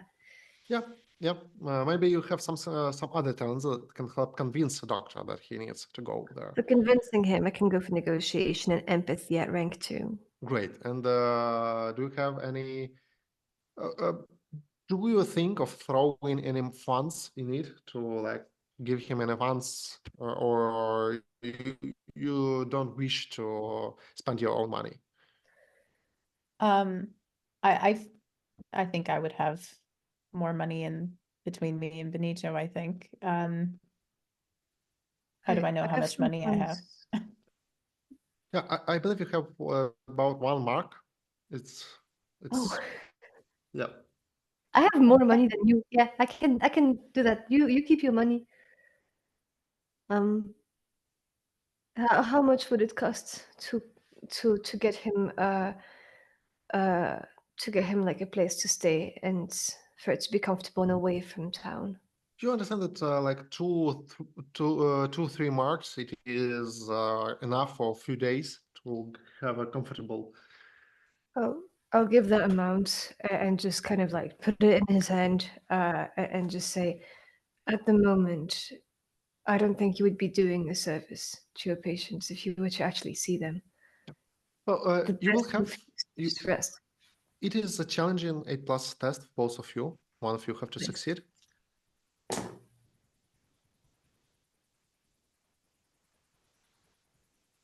I got a 4. I got a Um, 7.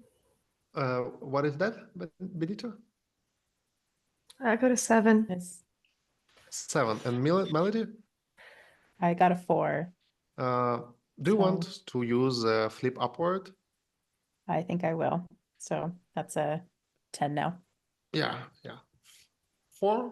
What talent do you use to turn it into a 10? The streetwise, Street yes? smarts. Street smart. Yeah, street smarts. Yeah, you know this place near the border where gentlemen gather for anonymous rest and indulging For detoxing. detoxing. Yes. You know that opium itself, it is not illegal, but it is not something that you can speak freely of. It can be a stain on someone's honor, and you know just the house where the doctor can travel for a few days. And he is reluctant at first. He says, "Oh, but my reputation will be harmed if I just disappear." But you convince him that you will take care of his patients, and Benito gives him money, and he does not believe he is lucky. He says, "Benito, oh, you should not, but Oksana, pack our belongings. We are going to the travel. Yeah, and he walks upstairs to pack his belongings. And meanwhile, we return to our editing house. Gregor Avramen, he is shocked, and he is. Oh well, that is a turn. We do So apologize for the awkwardness. You must have lost an awful lot of work here with your poor scribes. sorry, gentlemen, but damn it, we should burn all those papers. Or we will wait for him passing. I mean, we will pray for him getting better. Of course. Vadim, stop the press. Father Blackwood gets up and kind of goes around the table and kind of goes to him, puts his hand on his shoulder. Oh, my dear, look at this. Are you feeling all right, dear Gregor? You look a bit pale in your face. It was a rough day. Albert, please, do you have your flask with you? Maybe get him some fresh air. No, yes, of course. The vapors and the smell of the ink, they're disastrous in here. I feel it myself. Let me phrase something for you on behalf of the church. A farewell wishing for the community to come into prayer, maybe in the morning. May I use your desk to write this? I will take the back of this print. Right. You want to escort him from his desk? Albert, come. Yes. So I'm going to stand up. Gregor, I put my hand on his back. Let's take a walk, fresh air. Perhaps you need not burn every document, but some reform we may discuss. How perhaps I have a bit of a way with words, as I'm sure you're well aware. And so it will be challenging 8+ test for Albert and easy 5+ for Lucius. Okay. All right. So I will use my. Oh, I think Sermon of Seduction is just too fitting on this. You have got a lot of fitting talents. That is 11. Great. Yikes. Yeah, And that it's was also a level 2 sermon of seduction great. thing. Great. You easily convince uh, chief editor to walk to his cabinet, his bar. He takes a glass of water, not water, he takes a glass of wine. Then he goes to the door. Albert escorts him to the door and he screams down the stairs, Vadim, I say, stop the press! Do you hear me, Vadim? And it is enough time for you just to go through his desk, I guess. Yeah, I kind of flip through that pile and look for that one piece of paper that he hid before, and literally just take it and put it in my coat pocket, and it disappears into never to be seen again areas Great. of my Folds coat. of vestments. Yeah. Yeah. You find the document. It is definitely the one that he was reading. And sometime later, he returns to his place. You have written something that you intended to write. Yeah. Morning sermon. A very rhetoric of the church, being supportive in prayers for the getting well of the mayor, and we should all stick together. Yada yada, the whole rigmarole, and Now, phrase it Gregor, I nicely. believe that will be a fine front page for your paper. We will not waste paper and ink printing anything before we receive news. I understand that their paper is printed twice in a month. So he says we'll wait till some official confirmation, and Of I course. will visit the Panyslav Adamski, but maybe in the morning. Okay, thank you, gentlemen. The main thing is that we wanted to prevent you from making a grave mistake that must have potentially brought down the press for longer than a month. Yeah, it would be horrible if we declared the mayor deceased, but he is alive. Oh, what dishonor would fall on our poor Indeed, paper. sir. In the glorious days of revolution, information, remember, is power. He puts his hand on his shoulder and like, Gregor, just take a breath, go home to your wife, and spend the evening with rest and harmony in your family. And maybe we see you tomorrow for the sermon and the prayers at the church. Yes, of course. Thank you, Father. Till morning. And he heads out, and as he heads out, he kind of just like taps his garment to Albert, and goes out quietly. So as you leave this manor, you see that everybody is disappointed in some way. Yes, and they're packing their stuff and getting ready to have a long walk from this manor to their houses. I give blessings additional, just for free, freezies, so to speak, on top for the whole family. It's a discount blessing today as I go down and head out. And now, and as we are walking through, I would just sort of like to lean to Father Blackwood. You know this won't stop rumors from spreading. All of these men will be talking about exactly what happened here tonight. Of course. Yes. And I'm aware of the retribution that we all might face. But my dear son, you've agreed upon dealing with the same conditions and tasks that we were put upon, and we have to stick with them.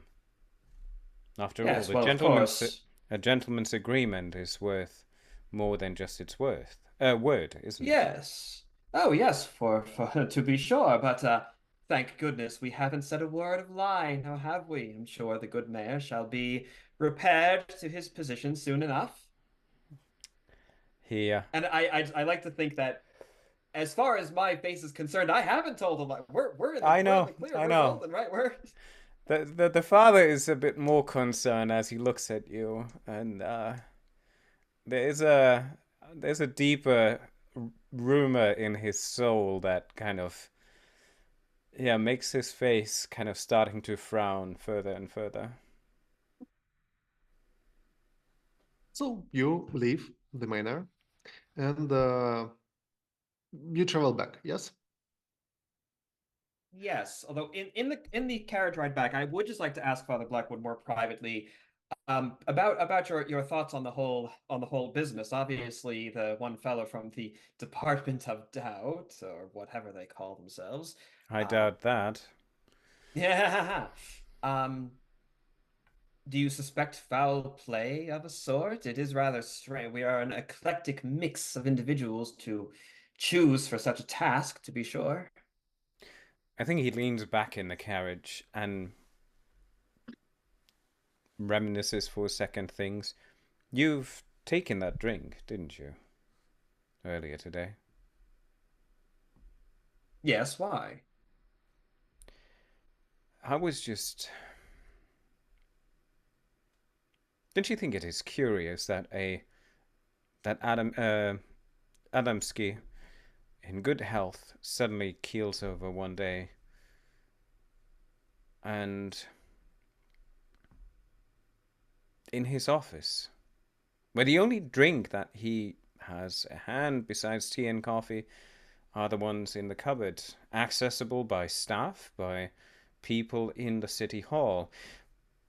And moments after his death, we are summoned by the Senate Secret Service to spread lies about his demise. And you're feeling all right? Uh, Intentionally, not so he sure kind of made you like anymore. doubt everything. Yeah. I I suppose a bit flush from the evening air. And then I'm gonna give a rap on the side of the carriage door to get the driver to stop and sort of open the door and take a step out. Father, are you suggesting? I'm not suggesting anything, my dear friend. I'm just merely putting out an observation that I've thought of quite keenly as Yes. I have Well, yes, to and tell you that I do not really trust a lot of men, as I hear a lot of lies over years and years. Father, what time is it? How long do we have? We have got about half an hour. You Very are good. really quick. Driver, you'll take us to the tavern before the city hall. I'm suddenly in need of a fresh drink. And I step into the carriage back after the deep breaths, and we can forge on. Post Great. haste. Great. So you plan to have a drink in a tavern. Meanwhile, Benito and Melody, you understand that your task here is finished. By the way, I forget to tell that Melody for your upward turning, you also have 2 points of stress. Okay. You know, that's descriptions that you have heard, and the general state of your colleague, it's why disturbing for you. So, what do you do next? How much time do we have? Yeah. Again, you are quick. You have about half an hour, 15 minutes. It will take you 15 minutes to travel back to their city hall. Just enough time to get a drink. Yeah. I just for the sake of Benetto, when sure that we're alone, is turning to Melody, and how much do you think he took to hallucinate all that? That's an excellent question. If he took enough to hallucinate while he inspected the mayor, then he must not have done a thorough job of. He's a fine doctor, but if he's under the influence, I state You that should be doing the job. I intend to, actually. I think we should go and meet with this agent or whoever he is, just to keep up appearances. But I very much intend to go to the morgue straight after, if you would want And I to mean, join. he did say it is at the cathedral, right? So perhaps Mm, the father would let you in. certainly. Maybe we should mention to this agent that we know where the body was taken or anything like that. I don't think we should tell him anything of the sort. I don't want him and whoever he's working with to get their hands on the body first, unless they already have. To be honest, I don't even want the agent to know where the doctor is. I'm sorry. I understand it's a lot. I don't. He doesn't aspire to trust a lot. Is what I'm saying. So you take a time to travel back to the city hall. You get to the same room, and you understand that you arrived earlier than your companions and earlier than the Foma. I will pour some more schnapps. Yeah, the bottle is it half empty or half full for Benito?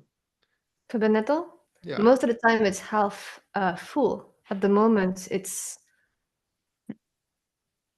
yeah, understandable. Yeah. And you just enjoy the drink and wait.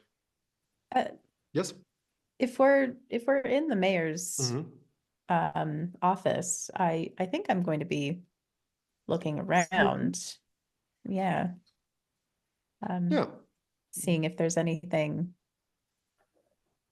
amiss. So you look around. Melody, Benito, you definitely see that Melody is looking for something, looking at furniture, looking at desk. I'm gonna ask if she wants help. Certainly. All right. So, what talents do you have to help you inspecting the office?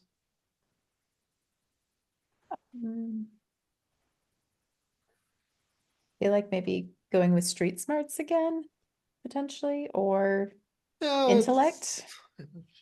Yeah, those are not very close. It will be extreme 10 plus a test for you to navigate this office. Or I will give you, yeah. Okay, and Benito, do you have anything? I also have streetwise, but in this case, I'm wondering, it might be too far-fetched, but Yeah, you need office wise for that. craftsmanship.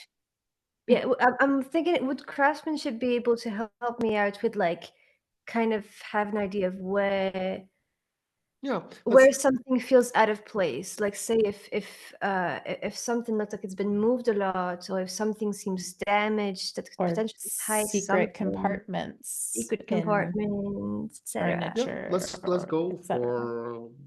Let's also go for extreme 10 plus test. Ooh, I got an 11. Great. Benito. 8. Great. Melody, you look around, and the first thing that draws your attention, there is really a faint smell of rotten eggs in the air. You look around, then maybe you look on the floor, you look on the sofa, and you see it.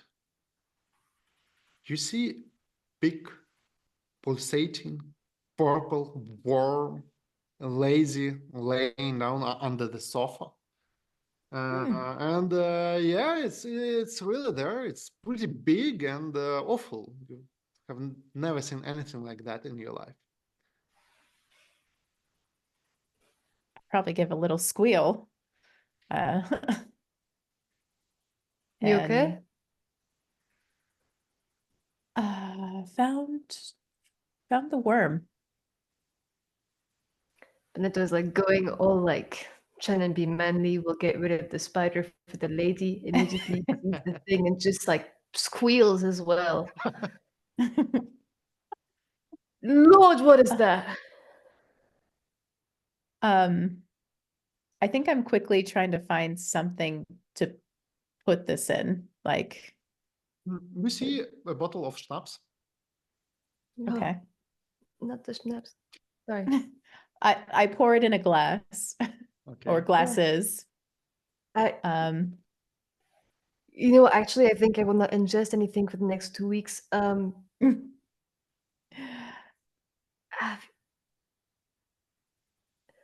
Is it just one, or are there like several? It's just one. It's one, and it's pretty big, and it's pretty inactive. It's you see, it's a little pulsating. Its body is a little bit pulsating, but it's not moving anywhere, not reacting to your activities. So you try to put it gently in their bottle. Who without does that? I'll probably do that. Yeah, you have medical equipment with you. You have got these pincers that is used to do different stuff to inner organs. It will be easy 5+ test for you to do everything correctly.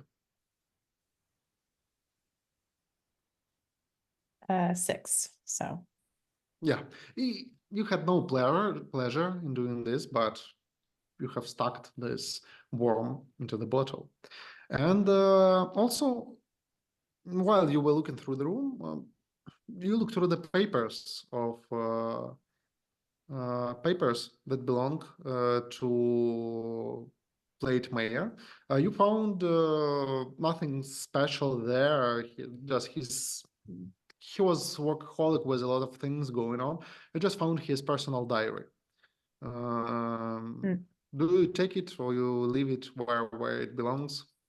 Oh, I'm going to take it. If I have my medical bag, then I will put the worm and the journal into my bag. And Benito, you were drinking schnapps, and you have a very special talent, artisan, so I will lower the difficulty here for you. Because at some moment you draw attention to this cabinet where the schnapps was stored, and you understand that seeing the worm, I'm definitely getting another drink. Yeah, you were going for another drink, but you understand that you think that this piece of furniture is too big for its like inner compartment. There is a lot of unused space inside. You try to check this cabinet, or you ignore it. No, I'm definitely checking it. I'm gonna start to check if I can see any kind of mechanism. If not, I'll just pull it kind of like out of its place to look behind it. I'll probably end up breaking something. Yeah, and you understand that one of its sides, it's not fixed. You can easily take it apart, and you really find a hidden compartment inside. And what you see, it is some kind of a brass mechanism, something that looks like a big lantern. But it is too big for practical use, for carrying around.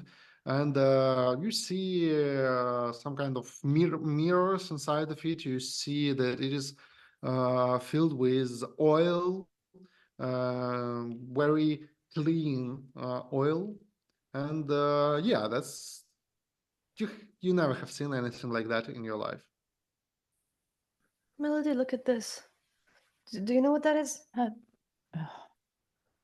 I don't think so. No. Some kind of lantern? Can I figure out how it works? Yeah. You can use your talents. It will be challenging 8+ test for you. Melody, if you want to help, it will be extreme 10 plus test. But in fact, also challenging 8 plus. Challenging 8 plus for both of you. Okay. You have no clue. I have I got no a 9. idea. Hmm? I got 9. Oh Yeah. my god, I think it's made of metal. Oh, Melody, wow. you look at it and you understand that there is flint inside, and if you turn this lever, it will light up the oil. It's actually just a lantern. Yeah, but also Okay. you see special levers, and you understand that this lantern, it is omnidirectional. It is directed in one direction, and there is a special lever to shut down and open shutters of this lantern. And you understand that it's pretty big. Do I think it goes to the outside? Yeah, you think that it's you don't think that it is used to light up this office. It would be like the normal lamps are enough. Yeah. They're doing their job. How much time do we have before the others get here? It's like 5 minutes if nobody is late. Okay. And meantime, Albert and Blackwood, you stop at the nearest tower. And what do, Albert? Really, I'm just going to rush right in and get something to, just get something to drink to help calm the nerves. I'm thinking that I've been poisoned at this point, effectively.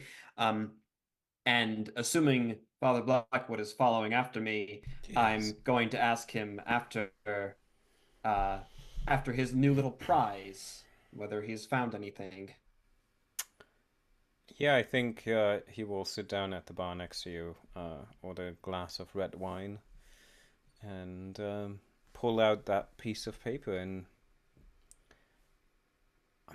Yeah, you take a good look at that piece of paper, and you can try to read it out to your colleague, and I have sent it in our... There we go. Yeah, chat. You can open it in browser for bigger quality. Yeah, let me... Oh. Oh. Mayor exposed as a stranger. Our great republic citizens, the people of our quiet town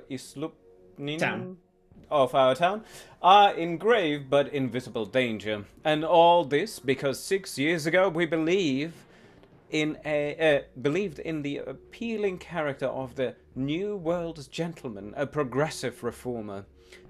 A character that proves to be fictional upon closer inspection.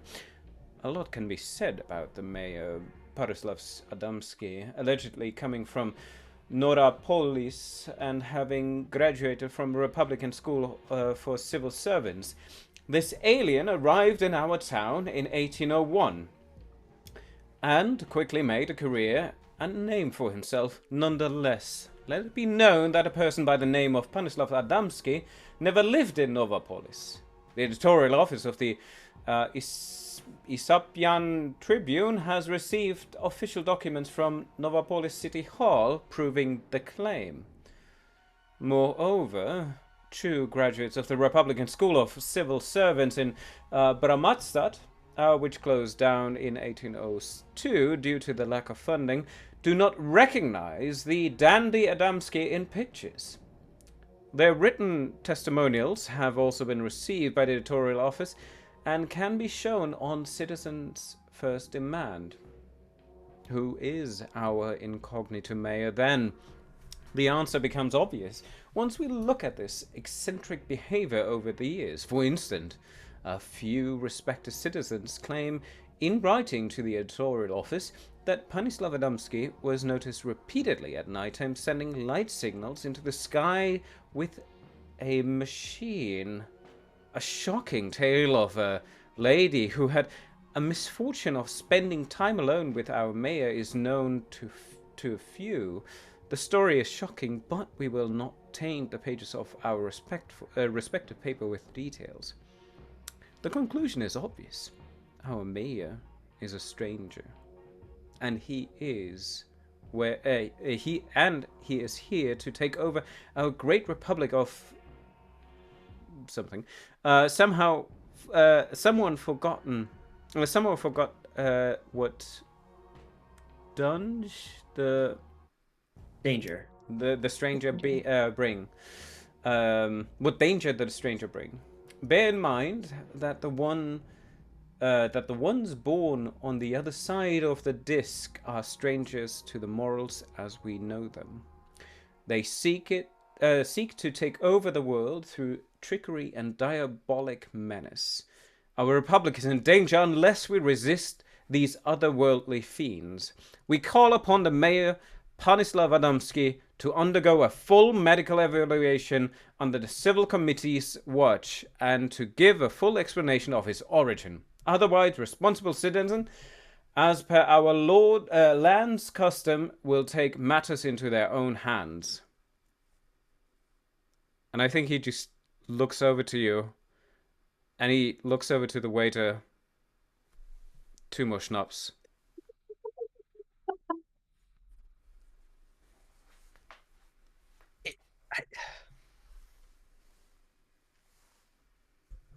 Do you believe it? You're asking me to believe that our mayor was... He kind of looks over this... Is... What exactly... What do you think? What... This is... Okay. Listen here. Albert, I believe this is just one of these editorial spins of publicity of making something just why with no, but these this is... Look, these lurid details which we know fine gentlemen was never pertained to. I think we covered that in session 1, right? The mayor wasn't really like sleeping around very much. Mm-hmm. He wasn't. No, he's a man of more character than that, to be sure. I would like to do a test. I am educated. I like to think it's more of a classical education, and that may include, matters of the other side of the disc. If I know anything at all about like what this letter could be alluding to, as far as what those agents are like, or what this. Mm-hmm. Like, are we talking aliens? Are we talking, Yep. bad person?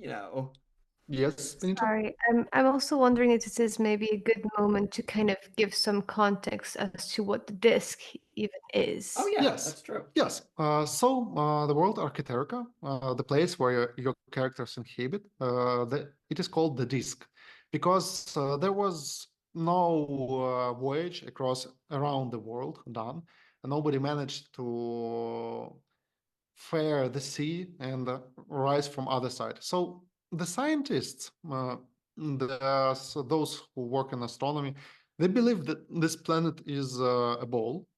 But common people think that this is disk because there was no travel done. And it is believed that the known world, it is like our side of the disk, and it is believed that there is other side of the disk that is unknown, unexplored. There is no maps of it. And sometimes some travelers, they claim that they have traveled to the other side of the disk, and they claim and they get back with the stuff called Diablica, otherworldly artifacts of unknown origin, unknown purpose, and those artifacts, they are sold for a great price, but also they bear many dangers with them. And you quite know what is strangers. It is folklore. It is those who inhabit the other side of the disk. Sometimes they travel here. You can meet, if you are lucky or unlucky, you can meet strangers somewhere in a new world, in colonies, doing their strange things.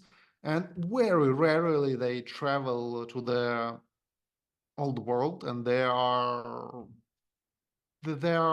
as different as common people are different, with different agendas. But it's typical for boulevard press to claim that strangers are trying to seize the power is in some far away colony, or that they are selling some kind of weaponry, diabolical weaponry to enemies of Republic and to the Republic at the same time. So that is a common knowledge for your characters. So Yeah. Albert, you can give Okay. me challenging 8+ Yes, yes. test. We have a 9. Great. You understand that, okay, that's look like a draft, and it's handwritten, and you understand that it was never published. It does not seem fresh. It seems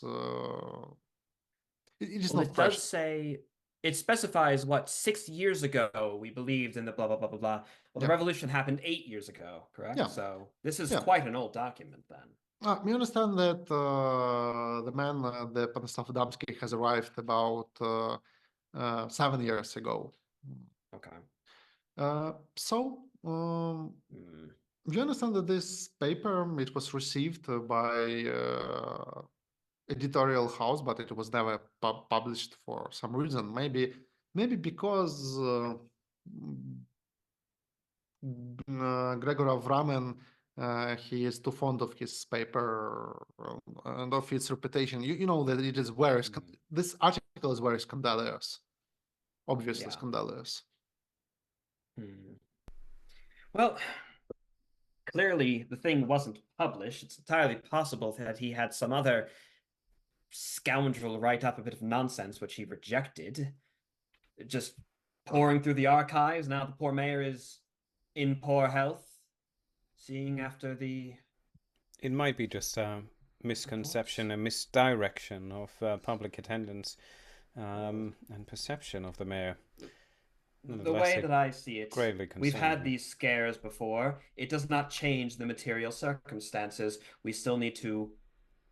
Perhaps we might continue this conversation in the carriage, sir. Yes, aren't we due to meet with the others? Yes, I suppose so.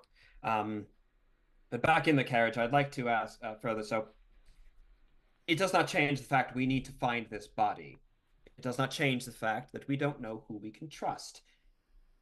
Do we tell the others about this little form? No. As far as we're aware, the form is irrelevant. It hasn't happened. Doesn't occur, right? He doesn't reply to this, and he kind of just stares out of the window of the carriage. In any case, your one friend, that Steele woman, she's a doctor, yes?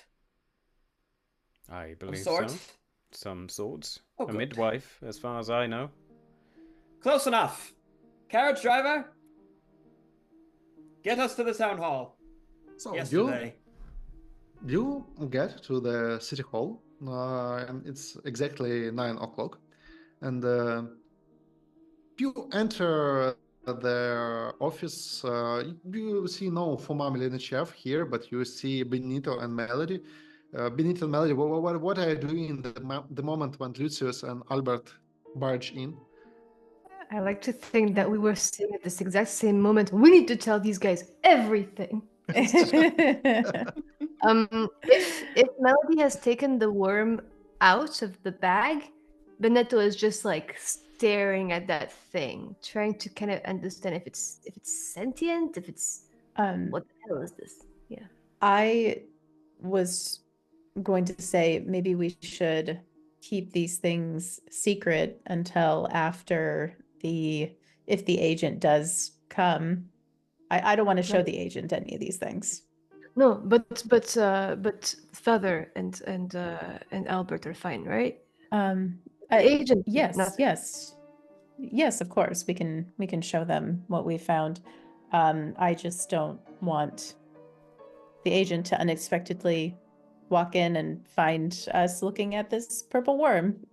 Agreed. Creature. I'm gonna put the piece of furniture back in its place. So when Yeah. you enter Albert and Blackwood, you just see Benetto and Melody trying to hide something. Oh, I don't notice. Okay. In fact, not only do I not notice them trying to hide something, I do a beeline right for the schnapps. I take the tray, I walk to the window, put one aside, throw the rest of them out the window. You see that there is no bottle of the schnapps. It is finished, but there are a few glasses filled with. All the schnapps. glasses are out, and I'm smelling the other one, trying to figure out if there was something up with it. I'm feeling okay, but like, I think we have a bit to talk about. So we will take a small break, and we will continue after it.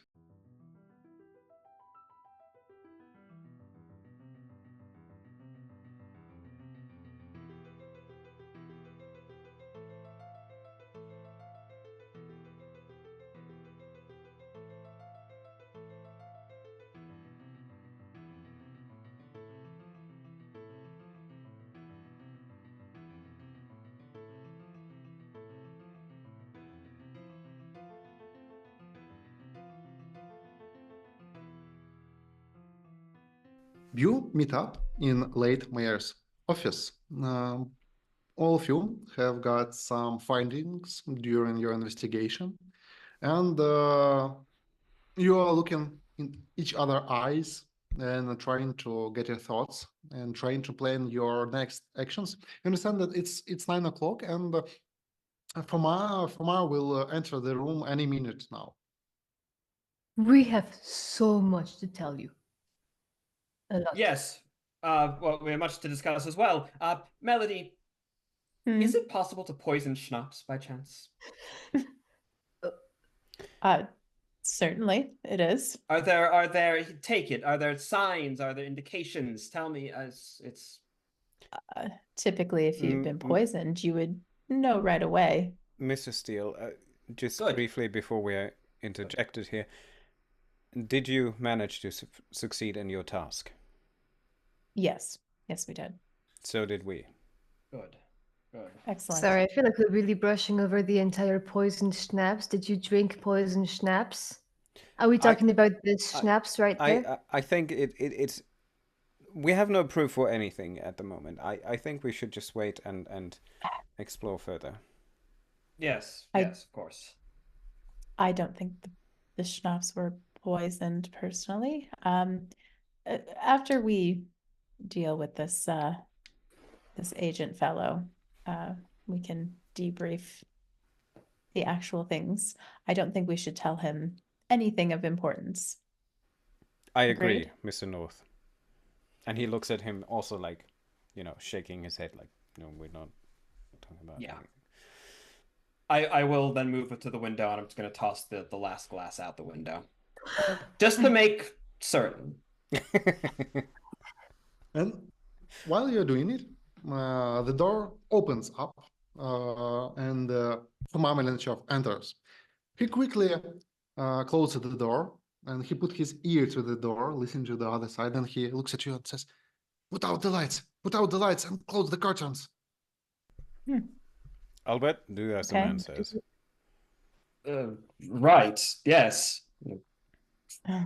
Close the curtains. Yeah, you close the curtains and put out the lights, and you appear in very dark room. And some moments later, he approaches you, Foma approaches you, and says, "Gentlefolk, were you successful on your mission?" Yes. Yes. The papers are silenced for now. Great. What about Doctor? And he'll be staying out of town. Great.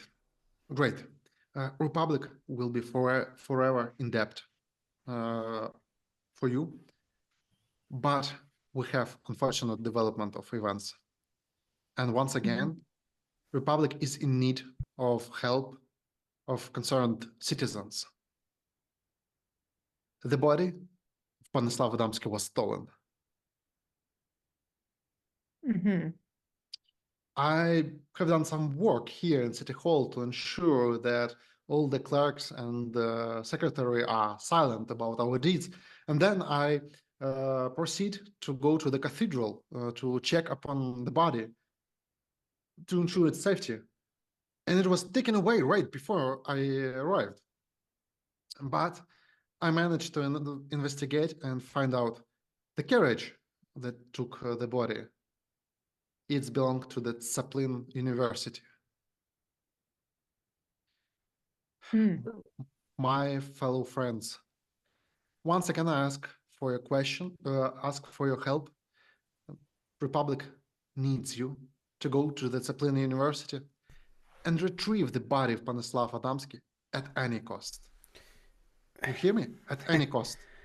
My dear friend, if I dare to call you that, I think we've shown our servitude to the Republic quite a bit, but I will not leave this room if you not explain anything further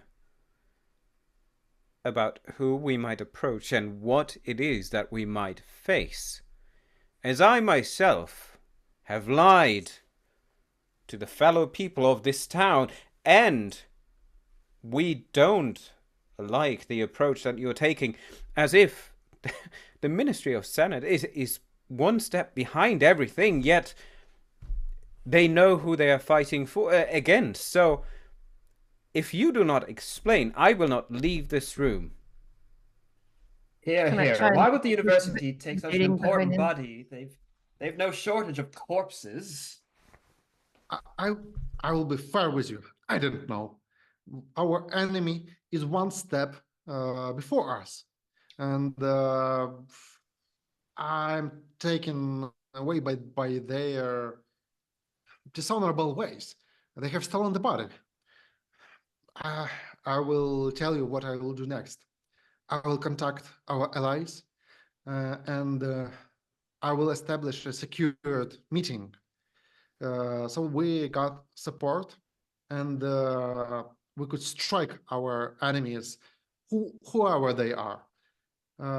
And you, better out of all, you know the local people, you know the university.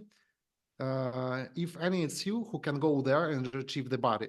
Meanwhile, I organize the safe meeting for us. And Lucius, I understand this heavy burden that I have put on you, but believe me, it is in best interests of Republic. Whoever we are facing, I believe that their plans will brought chaos onto our city and onto our Republic.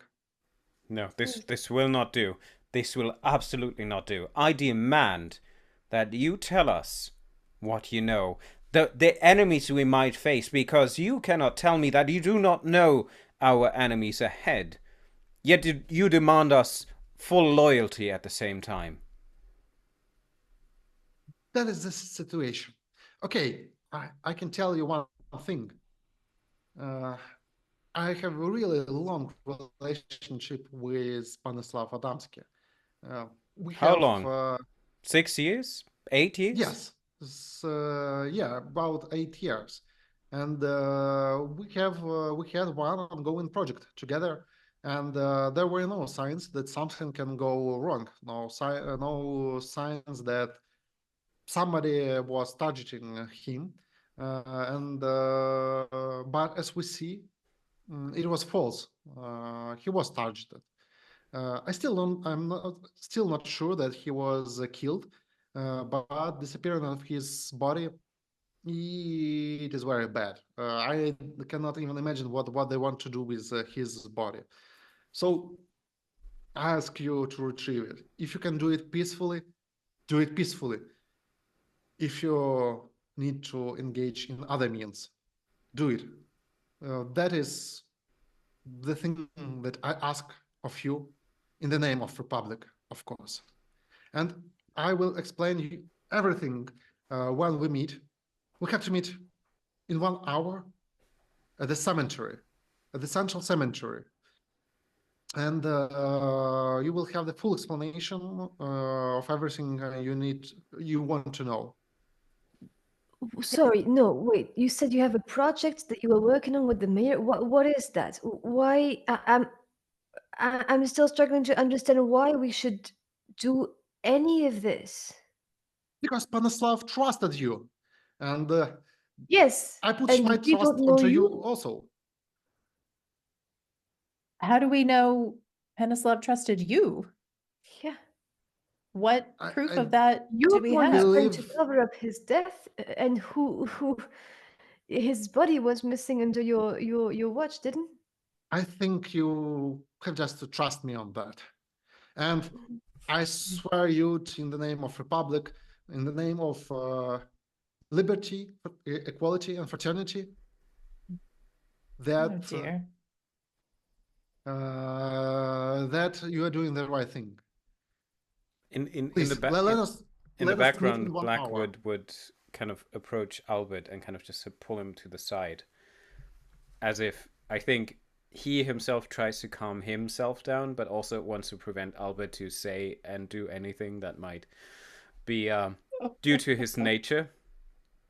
And Just in general. yeah, you just just be proactive about this for once. But He yeah, says you are right in one case. We cannot trust no one right now. The only people in the whole We city I can't can trust trust no now. one except for you. Okay, you cannot trust me, but please do what I ask you, and you will see that it is the right thing. Do your investigation and see that it is the right thing.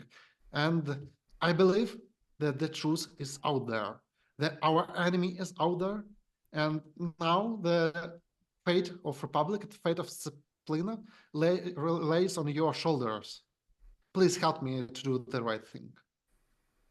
Let us Where are check we our watches. supposed? Okay. Where are we supposed to take the mayor's body? We will meet at the The cemetery. cemetery? Yes, and I will organize the safe meeting there.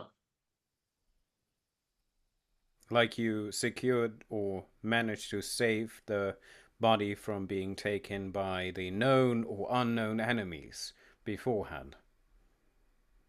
That is on me. I agree. So we have to be even more quick. We have to be more fast right now. I do understand, but don't you see that these people of mine here, the friends of Panyslav, need some sort of sign of trust of you, of something that we could believe in or verify that you are on our side? Because so far, my dear friend, you have told us plenty but said nothing. You understand that everything that you've asked us to do so far is lie to the people of this town and cover up what happened to the mayor, right? Get the doctor to go away, get the papers to not publish anything, not say anything on our own, and now you want us to meet you at the cemetery so he can be buried without any ceremony, without any... We will conduct all the ceremonies that our beloved friend deserves. He take a long pause, looking into eyes, all of you, in this almost dark room. There's like very narrow light of city lamp falling on his face, and he says, looking into all eyes of you, looking onto you, Benetto, he says, the Senate Special Service ask you to do it in the name of Republic, of course. I understand that it is much, but we have not much time. Sir, I was going to inquire about the mayor's body anyway. You will not be getting that body unless you tell us everything that you know. And whether that be later when we meet you at this secure location or right now. But yes, you will not be getting this body until you disclose everything. Agreed. I don't need this body. I want it to be not to fall in the wrong hands. The only thing I ask you, try to retrieve it in the best condition possible. This is our friend you are talking about. We will recover that body in the best possible condition. I mean, that is no question. He nods and he says, let us check our watches. And once again, he takes his watch. Do you participate in this section? Yeah. Yeah. May as well. I do. Watch. Yeah. So you I'm see just that. staring at him and really being pissed at this man. And can I just really quickly check if do I get any sense whether he's like entirely fucking with us? You know that. Do you have any special talents to discuss? Empathy, Reg Empathy. 2? Okay. And sequence? Yeah. I don't know. Please give extreme 10 plus roll. Could I do the same with notice trap for the watch? For this whole thing of synchronizing watches? Yeah. Okay. What is your rank? That's just a tier 1. It's a normal skill for noticing traps. It also will be extreme. 10 plus test. Only a 7. Benito? It was a 4. How often do you say we can flip the dice? Once every 12 Once in hours. 12 hours. Okay. You understand that you are too stressed out. You understand that this man, you think it is true that he works for Senate Special Service, and you understand that he is professional in concealing his motives. You understand that he can be, right now, he can be sheer with you. He can tell you everything he can tell right now, or he can be playing with you at the same time. You are not sure. You know that this type of man, they are very dangerous. The only thing you notice, you look at his watch. You see that his watch, it has engraving that says Department of Doubt, and it has the symbol of Senate Special Service in it. You understand that this is some kind of present. You believe that not everybody got such watch for their service. And also you see a small engraving on his watch that says, I want to believe. You check and you see that your watches are showing the correct time. And he nods his head and says, good luck, gentlemen. Good luck, my lady. He walks to the door, unlocks it, stands for a moment, looks at you and says, in the name of Republic, of course, and closes the door. I do approach him, and in passing I just shake his hand, but I kind of put my head around his ear and I quote the scripture, do not mistreat an alien or oppress them, for you were an alien within the foreign land, as it says so in the Bible. And he kind of just gives him a pat on the back.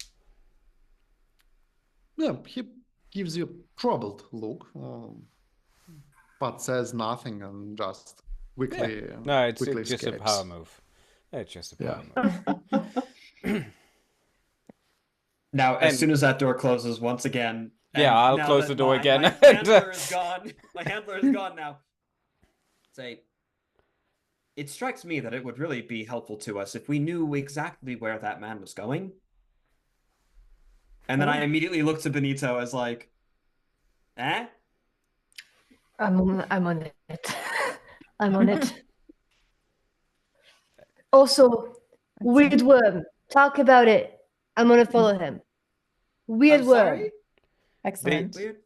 Weird worm. Father, I look down a little bit to make sure. yeah, Father pats you on the back, gives you a blessing, and says, "Go safely, my child." We'll meet Do again. not be seen by him. I am very discreet.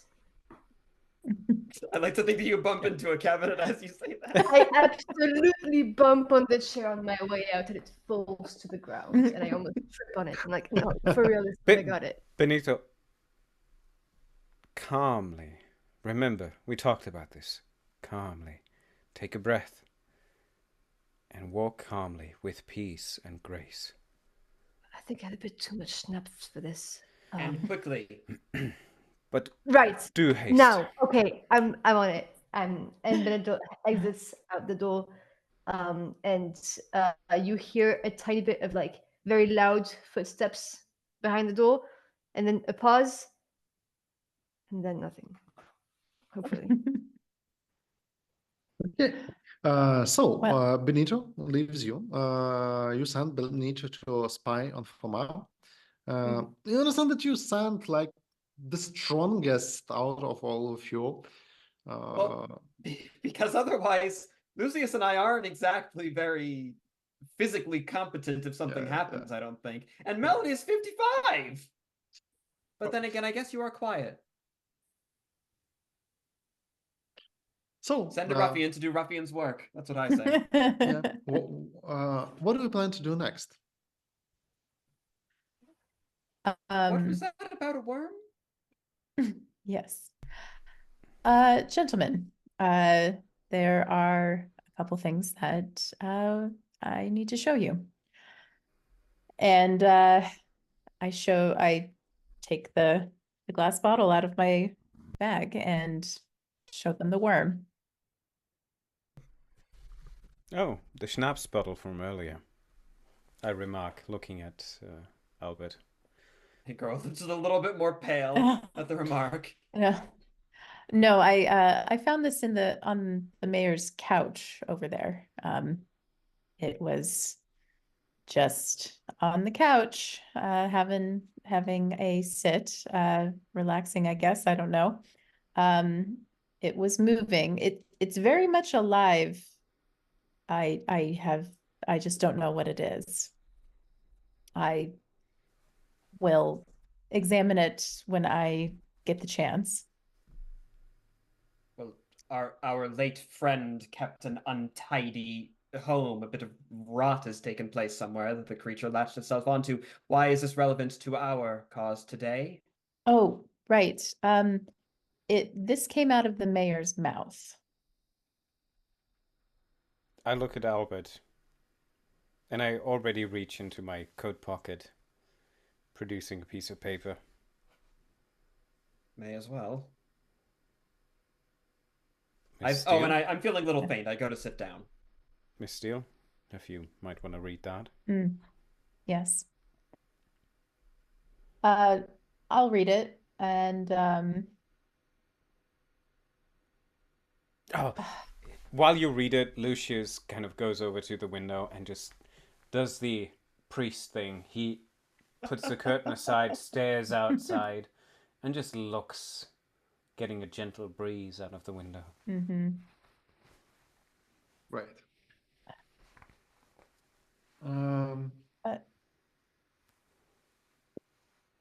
Okay. First of all this rumor and nonsense about strangers being dangerous is a load of poppycock. I hope educated men as yourself realize that. It is people being ignorant of people they find different than them, or anyway. Yes, the revolution has long despised external influence. Certainly. And the mayor, as much as I tried, he was not a fan with the ladies. Let's just say that. He barely looked at them. So I don't know how much I trust this. I mean, this correspondence, whatever it is. If I recollect your saying earlier, if this came out of the mayor's mouth, I would understand why he was not very much into the ladies.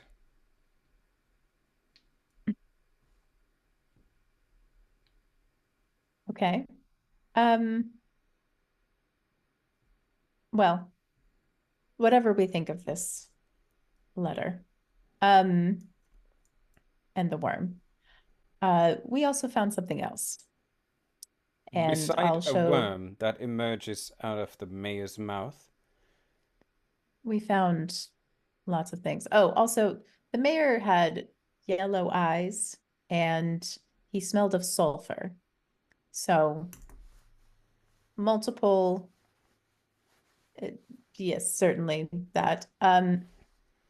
And, well, yellow eyes is jaundice. I mean, he wasn't, I don't know, I'd have to examine him. But in any case, here, there's something in the wall that you also need to see.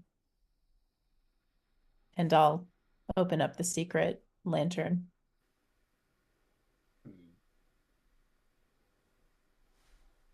Blackwood. Was it the letter that spoke about the mayor sending signals? Yeah. Lantern Yes. signals. Well, That's so right. at least one portion of the note Seems to contains be some truth. correct. Yeah.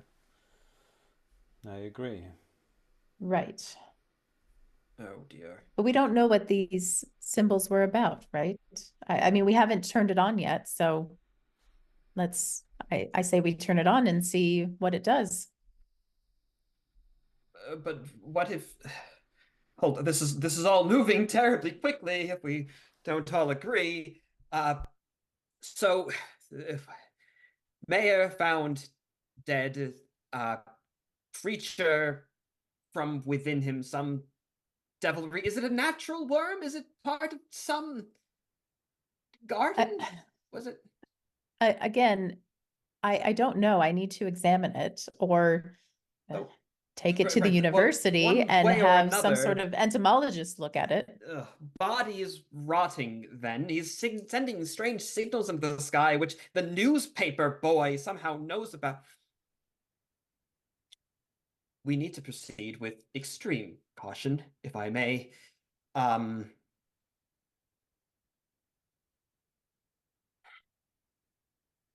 If you need the body, then perhaps you two had best go to seek about retrieving it, and I desperately am going to try and think of something that I can do. I perhaps might repair to a watch upon the cemetery, might see if any sort of activity is taking place, if that's where this meeting is going to take place. After all, eh?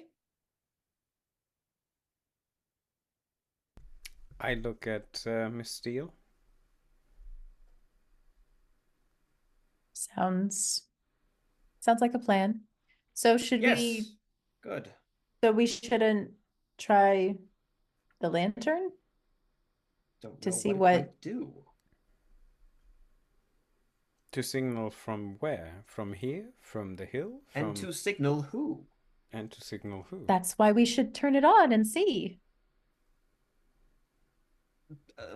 I'm not sure that I trust strange lanterns from foreign places sending signals into the sky about devil worms.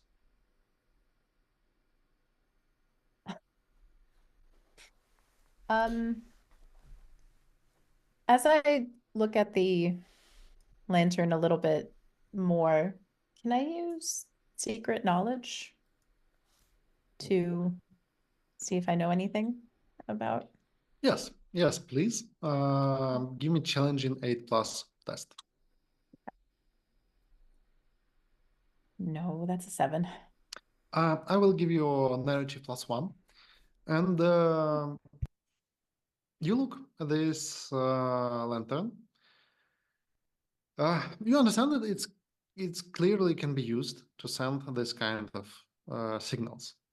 You understand that its design, it is clearly something, maybe it is produced in the Prussian Republic, but it is very unusual. If it was produced here, but maybe it was produced by some strange designs, schematics. It really looks unusual.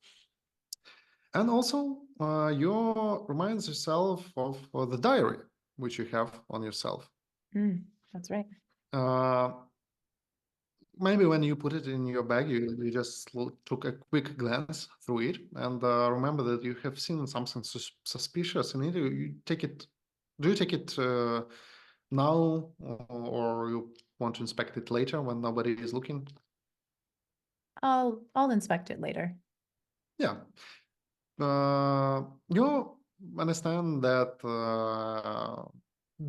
if he was using this lantern to send some kind of signals, if it is true, that maybe there is something in his diary related to the signals.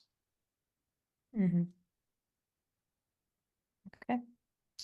Oh, and also we understand that you can switch it on, but you don't know where to point it, and you don't know what signals to send, and you're not sure what we'll do with that. But you can definitely try.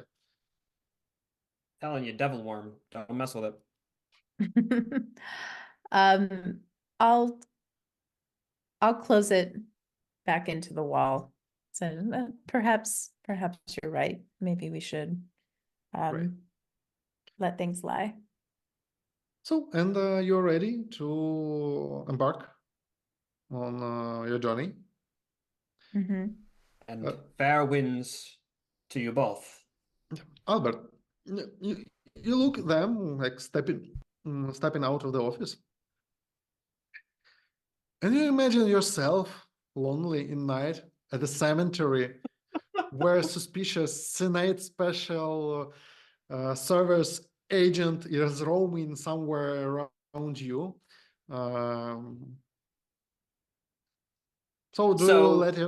So out of character, if I may, I'm not going to the cemetery, but if you don't want me to split the party that much, then that's okay, and I will go with them. It's okay. It's on. So you just wait. I just have one very simple request, and then you can ignore me while you take care of everyone else, I figured. Okay, so your friends, they leave this place, they walk out, and what do you plan to do? I I compose myself because genuinely this is all a bit much. I'm sure you understand, a little flustered after all. And then when I am, of course, sure as well that they're all gone, I begin to compose a letter, which I can talk to you about in Discord, I suppose, unless you want me to talk about a letter. And then once the letter is composed and sealed and I drop it off in whatever place letters are meant to be dropped off. No, actually, I keep it on my person. And then I shall retire to, presuming there's some sort of a public place which is like within sight of the cemetery, but it's like around the corner. You have to like kind of look in the window and you can see, okay, yeah, I can see the corner of a gravestone. So like if there's explosions or something, I'll be aware and I'll be nearby when the time comes, but I'm not exactly capable of keeping a very careful eye on it. Maybe I go back to the tavern. We'll see. Okay. So easy 5+ test for you to find the perfect place. Okay.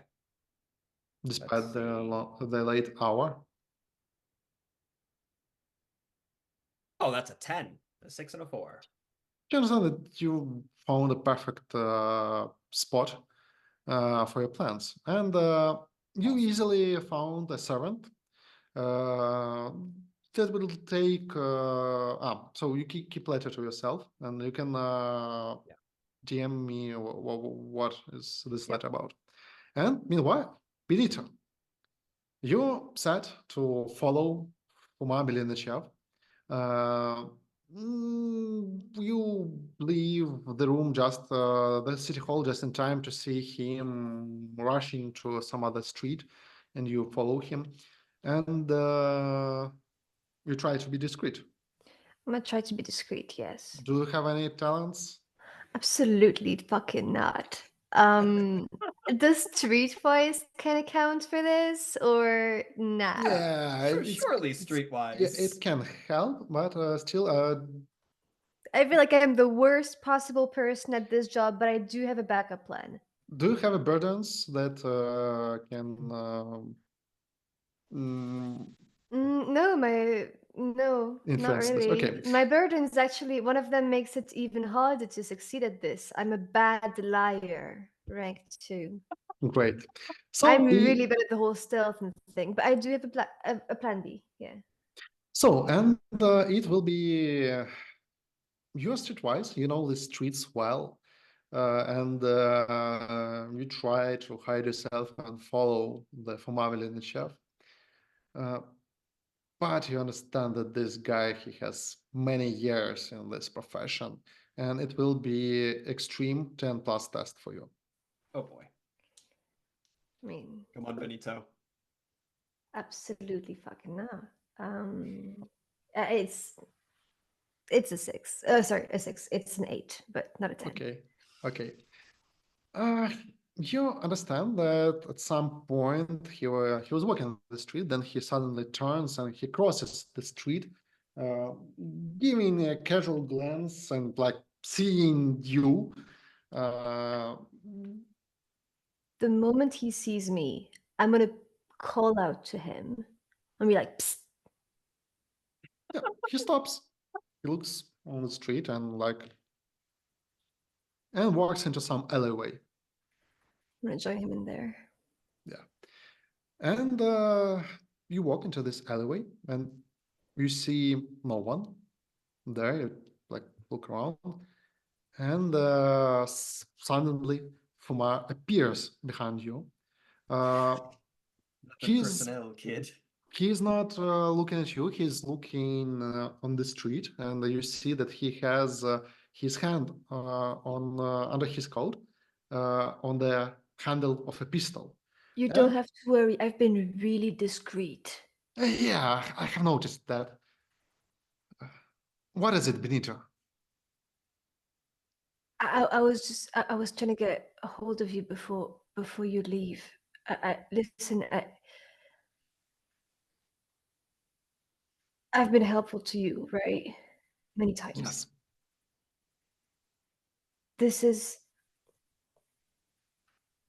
I need to understand what's going on. I always do it without question, but this is a friend, right? And you're asking me to lie to a lot of people about it. Hear me out, Benito. I know that you are a fine lad, and I believe that you deserve to know the truth. Help me out, and you will know everything about our friend Panyslav, and you will know even more than you wish to know. And help me out, because if we fail, it will not only endanger the Republic, this time it is real danger for the Republic. But also, how so? You know, there are some projects that our Department of Doubt delve into. We are not hunting monarchists or doing other routine stuff. Yeah. I believe this time our curators were too brave with their initiatives. Please help me out, and you will have all the explanations. If we fail, there will be great turmoil, and I will definitely lose my head. Give me a hint. Give me something. Your friend can be saved, and that is what we are doing. So please rush out and reach. The mayor can be saved? Yes, and mayor and I myself can be saved too. Please rush out. He's not dead? He is dead, but it is too What are you talking about? This makes no sense. There's some kind of big nothing. I didn't say anything. This is. Remember who you are. Okay. Remember who you are, and remember what we are doing here. This is the greatest moment of your life. Believe me. No, it isn't. This is the most stressful moment of my life. Go to the university, reach your friends, Maybe they will need your help there. And do the Yeah, right it thing. fucking sounds like it. Were you sending us into a death trap? I'm not sure, but you will Oh, God. manage. Like in the old times, Benito, like in the old times. You will manage it. Please, Alright. travel to the university. What you Retrieve the say? body. Try Okay. to retrieve it intact, please. And meet me at the cemetery. This makes no sense. We are on the same team, please believe me. We have been always on the same team.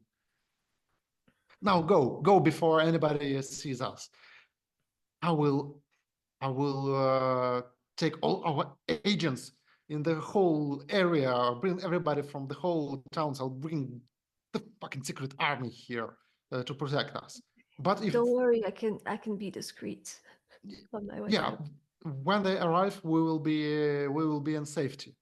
But before they arrive, we have to act quickly because I cannot even imagine what they're trying to do with the body. Please retrieve it. I will Right, organize everything because else. he's dead, but he can still be saved. Right. That again. I that want to believe in it. makes sense. And he quickly rushes out, then stopped for a moment and says, "In the name of Republic, of course," and continues his flight. Right. In the name of the Republic. Yeah. I need more snaps. I say, tired as I head to the university. Great. Meanwhile, Lucius and Melody are having a nighttime journey in a carriage. There's the same coachman sitting, and he's like, "Oh, to the university. Okay." Essentially, okay. And he's just taking you to the university. And once again, you're driving out of town. You know, there used to be no university at Tsaplyny 8 years ago. There was a school, high school, in the center of town. But when revolutionary ideas spread to this part of protectorate, local students, they got a lot of those ideas in their heads, and they try to do demonstrations. They try to oppose the nobility, and local guard was tasked with stopping this nonsense. And by mistake or by intention, ill intention, they burned down the school. And in retaliation, students, with some help of some concerned citizens, stormed out the forepost, the fortress of local guard, which overlooked the border, took them by surprise, lowered the gate, took all the weaponry, all the muskets and black powder in this castle, and gave it out to angry mob to start to ignite local revolution. And the students, they kept this stronghold with their possession. They pronounced it to be part of student republic, and pronounced it to be a university, Tsaplyny University. And you travel, it's late hour, and the coach takes you to a fortress. It's not big, it's just a general forepost to keep an eye on the border. And you see that the gate, central gate, it is opened, widely opened.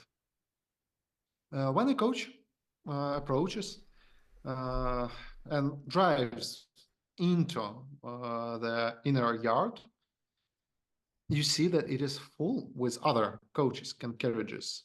About a dozen of them are parked here with sleepy coachmen awaiting something and sitting there. And also you see the entrance to the main dungeon of this place. You see three figures standing there with a lantern as if waiting for someone. Melody, Lucius, what do you do? before Melody opens the door, Lucius would cautiously kind of just peek out through the window and look at her. Have you ever seen such an ensemble of men in the past?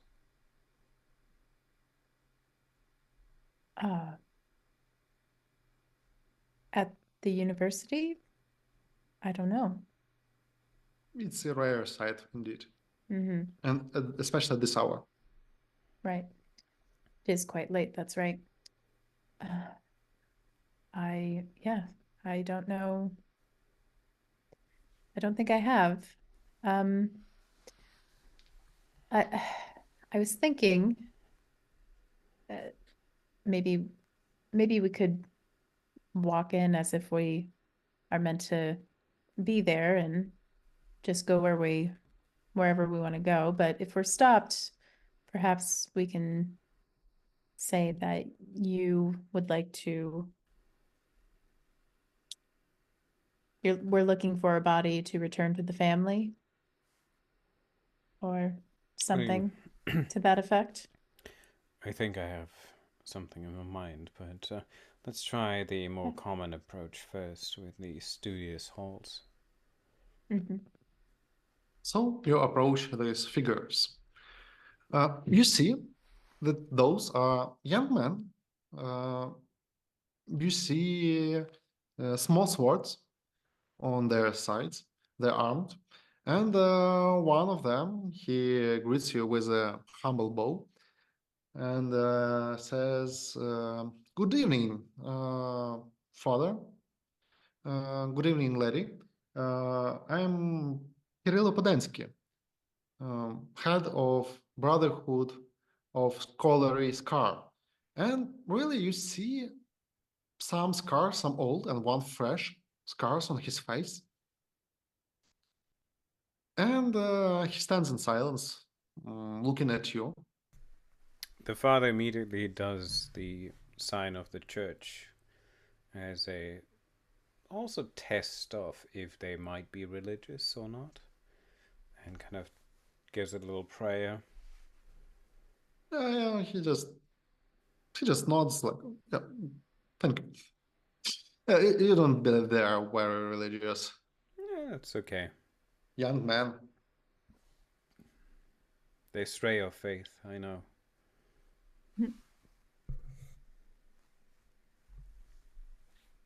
We stand in silence, looking at each other.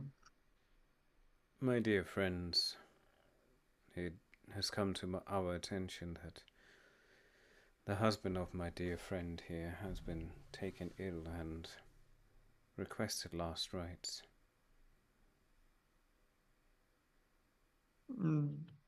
Sorry, but I'm not sure what you are talking about. I believe there is nobody in need of last rites in this building. No. I think you are truly mistaken. And I do understand that a place of science and revolution and a new thought is decreed of with new ideas, but yet there is some sense of old habits, of old fortitudes, of old ideas that are still persistent, and they require attendance. And my dear friend's husband is in such need, and we will just pass. Thank you. And he makes an attempt to just go through. No, he tries to stop you. He says, do you have invitation on you? Invitation for death is one of the most rarest kind to perceive, but no, we do not have an official letter of that sort of kind. But if you forsake somebody's right of religious beliefs, of beyond reasoning of a doubt that there is nothing after death, and you are happy to decline this poor woman's grief, then I shall give you that belief that we will return and go back home, and have this woman suffer alone at home, not able to give her husband's passing some mourning that she deserves. you see utter confusion on the face of Kirill Podansky. Like, he has no idea what you are talking about. But you can try to press him. Yeah, I want to choose my public speaking voice of authority when commanding religious authority words carrying the weight of divine decree to somehow influence them that they might be interfering with something much larger at play here. Yeah, it will be challenging. It plus test for you. Yeah, I know. It's gonna be... Ooh. That's a 10. I don't know if that passes. Yes. So, he is confused. He says, Holy Mentor, yes, you can enter the realm, our students' republic, and do your holy deeds, but I have to ask, do you have any arms on you? You ask a man of God if he carries arms on him. My dear child, what parents raised you? Who has and a been... woman. And a woman of that sort. What do you believe that we are here for? My dear child, have you not learned any respect, no education, no discipline in your uprising? Yeah, he just gives a quick look at you. Are you having anything obviously? Not obviously. I have a very sleek pocket dagger that is very thin. Yeah. I like to think that Benito is resisting the urge to go guns. Yeah. But yeah, he says, of course, please proceed. And while he's saying it, a new coach arrives, a new carriage drives in, and you see Benito entering the yard. Yeah, he comes out completely panicked, just arrives, stumbles into the two of you, goes like, "Oh, good, you're still here." Suzanne, your oldest child has arrived just in time. Oh, come, my my son, dear. my beloved come son. Here. What? Oh, yeah, mother. Yes. You are just in time. Come, let's see father. Well, he looks at Benito, who is pretty well known around the city, but he says nothing, and it looks like he does not recognize him. Benito, are you carrying any obvious weaponry on you? Obvious weaponry. Obvious weaponry. I like to think that he probably has he's not trying to go around the streets looking threatening, right? So he's I think he probably has his dagger. He probably has his dagger tucked away somewhere. Okay. But not sure he'd be able to carry around his blunderbuss or his saber without anyone noticing. But it's okay because he's got fists, and these work too. Yes. So the students let you pass, and you go inside. It's a couple of turns, and if there's an empty hallway, the father will literally just sit down in the corner and just give a couple of prayers about the fraud and the distrust that he sawed among his people. Man went from saying, "Oh, but lying is wrong," to lying about someone needing last rites. Yeah. You see the quarrel that I'm in. I'm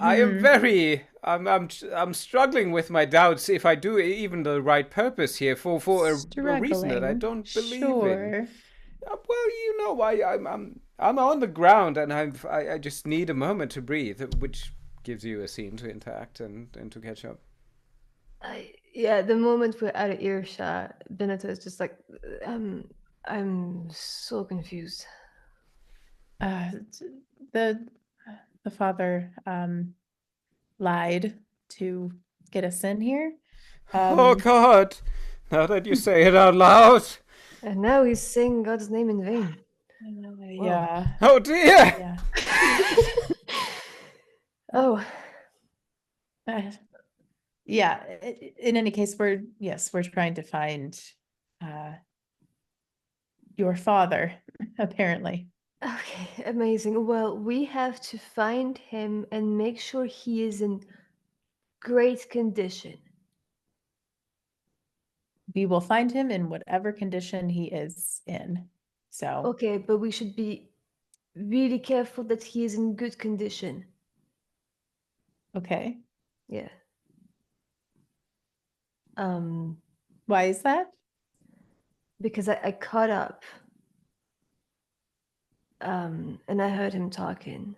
That I don't get what he's on about, to be entirely honest. Something about there's a bigger danger than we expect. And there's a chance that the mayor can still be saved. I don't know what that means. He is dead, but maybe his honor or something. I'm not entirely sure. Okay. I just what I heard, but I didn't See. really get any more than that. Okay. Do Well, we have it any seems idea where he is? the riffraff outside had no idea what we were talking about as far as last rites are concerned. Father, are you quite done over there? Yeah, we need to go find my dad. Yes.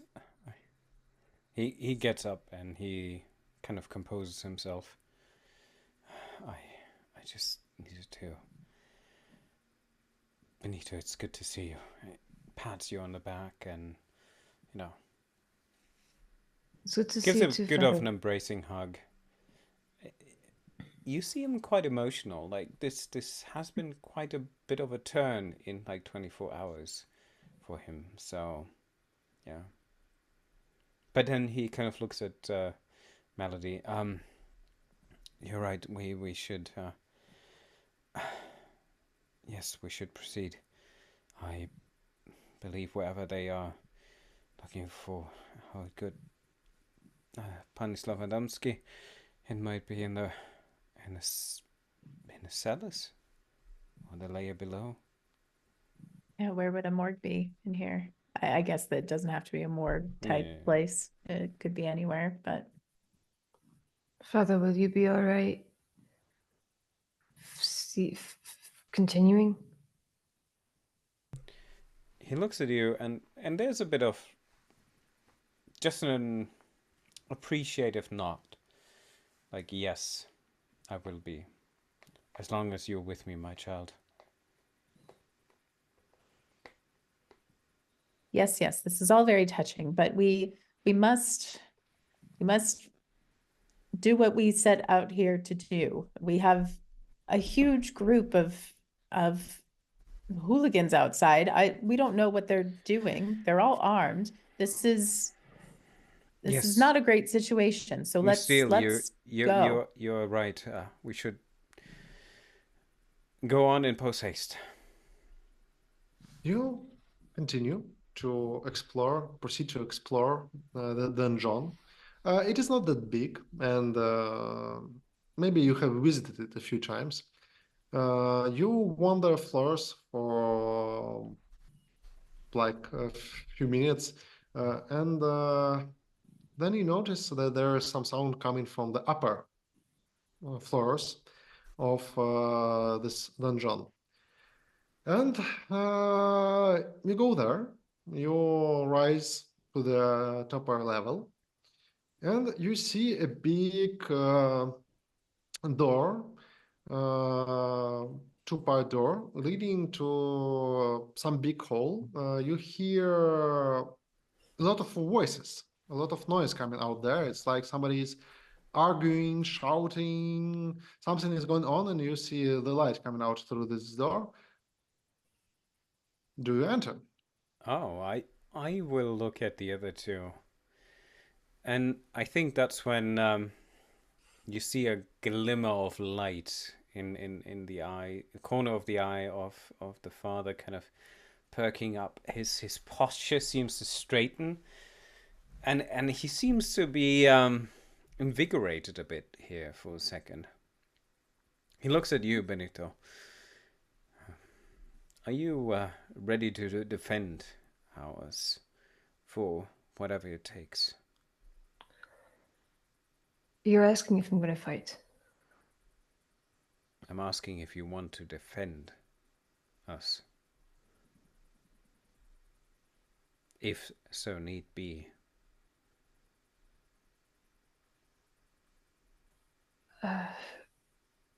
I'm not planning on.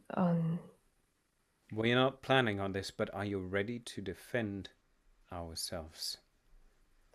And he looks Who at... do you think is behind this door? He doesn't respond to this and looks at Melody. Are you ready as well to follow?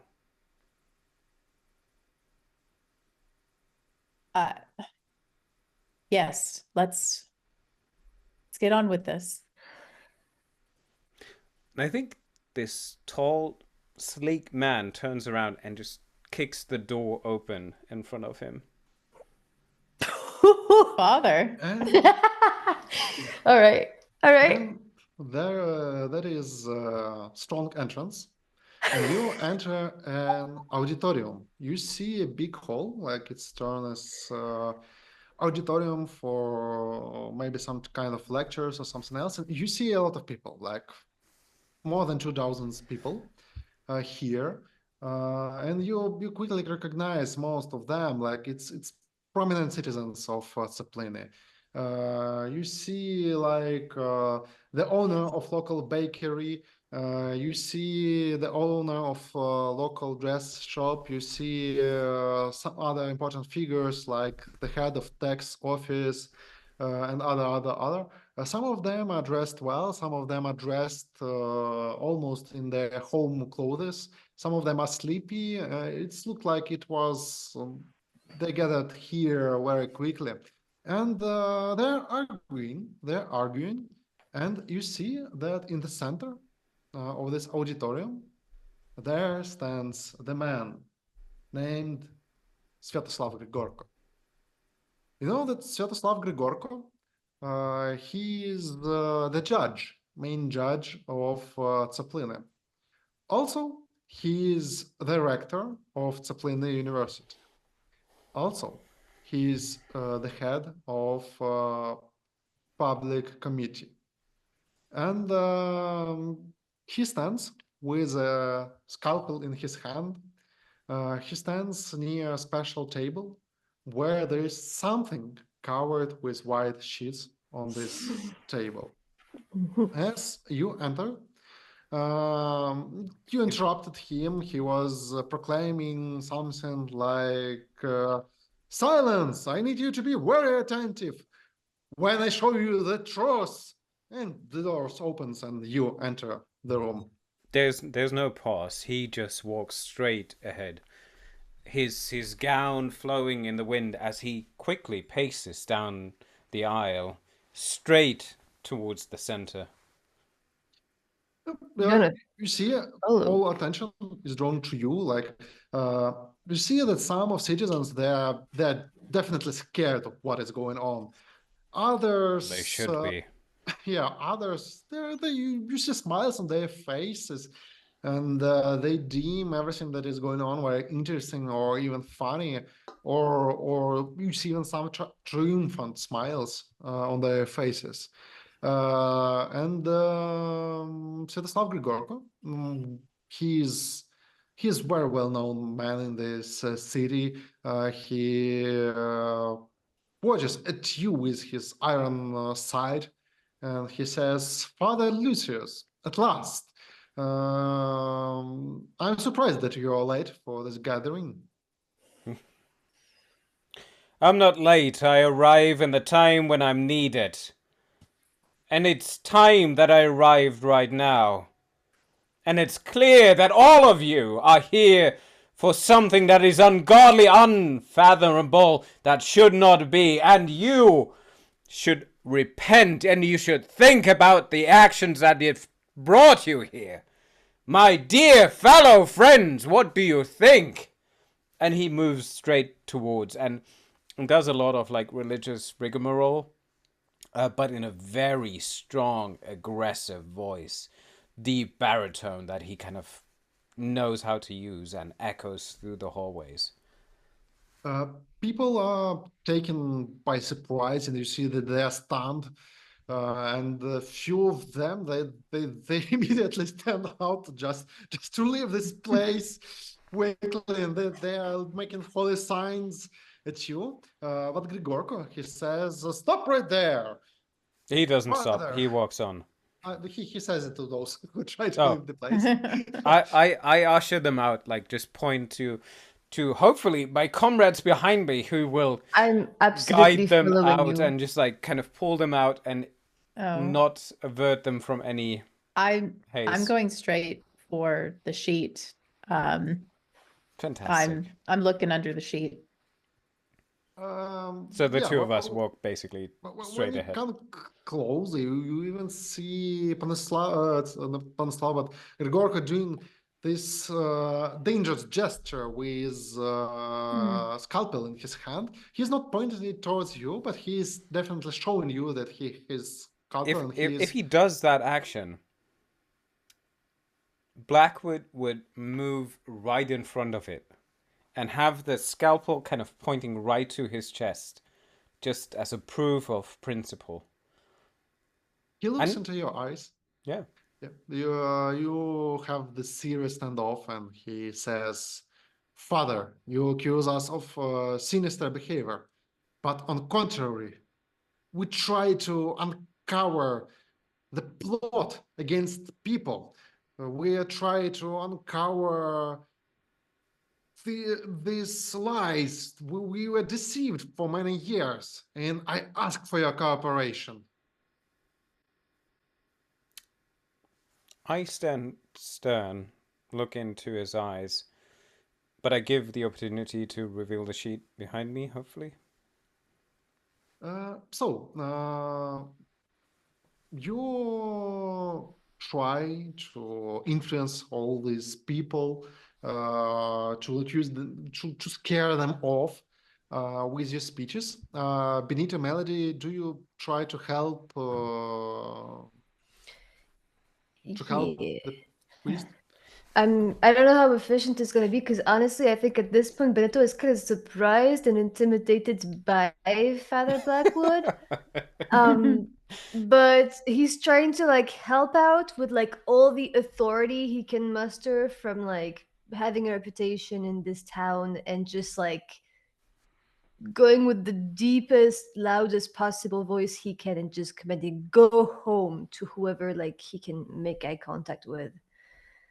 Great. And then like eventually turning to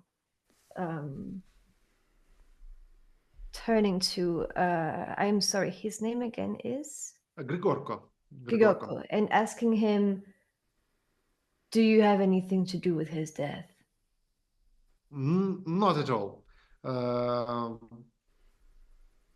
But his death, it is an opportunity to reveal the truth that can be hidden at any moment. This is once in a lifetime opportunity. I'm gonna ask you to throw the scalpel away. In the same process, Blackwood will reach for the scalpel and gently try to kind of take it out of his hand and just place it somewhere.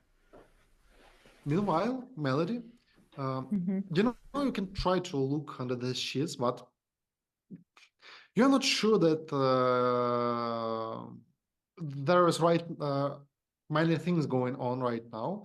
You're not sure that it would benefit the situation if you show that who is lying under these sheets. But anyway, what do you do? How do you proceed? Do you try to help your companions? I like that phrasing. But anyway, what do you like to do? Well, I don't remove the sheet. I did want to look under the sheet Okay. to make sure that it is what I think it is. We use this situation that Grigorko, he is heavily distracted. You see that now he has this standoff with Benito. They are looking into each other, and they are like both silently saying, "Don't you dare!" And they are like looking at each other, and you are Yeah.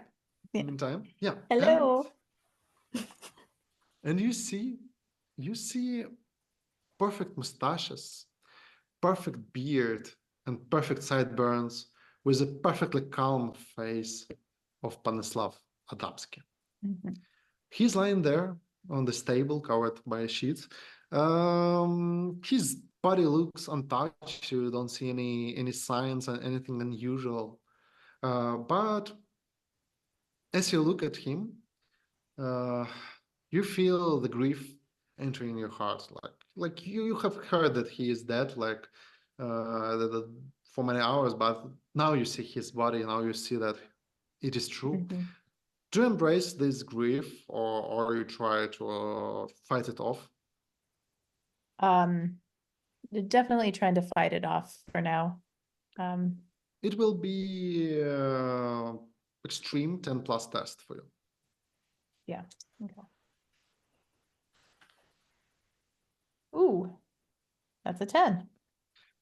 Yes, you feel that there are emotions coming towards you, but you suppress them. Your medical expertise help you to try to keep it professional as long as you can have. So you receive half of the stress. You receive only 1 point of stress because of this situation.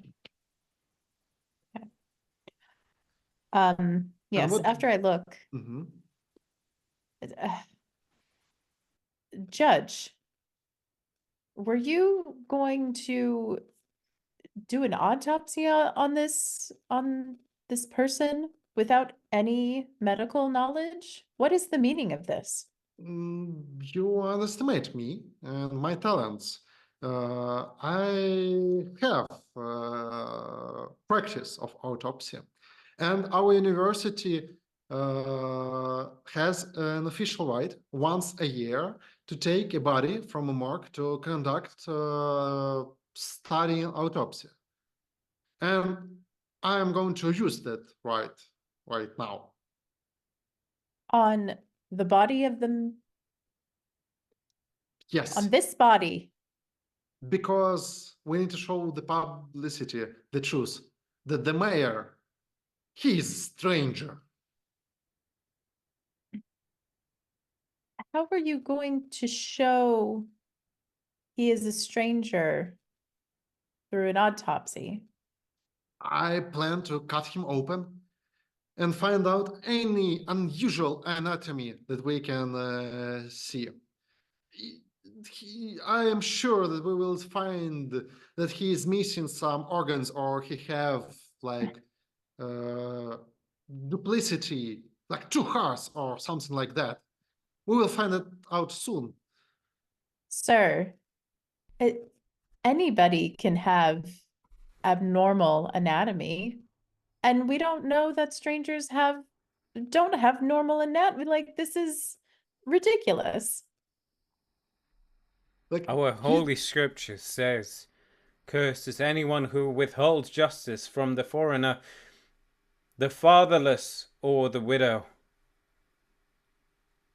There is no justice until we see justice seeing right. He has this like angry standoff with Father Lucius, with Benito. Oh, yeah. But when you engage and say that something about we know nothing about anatomy of strangers, he's like he's taken aback by this statement, because you see that he really knows nothing about anatomy of strangers. And you try to convince him, you try to convince the publicity that this is some kind of farce, and it will be challenging 8+ test for all of you. Please roll it. Yeah, I'm gonna use a sermon of seduction here as I quote the Holy Scripture. And that is a 8 on the dot.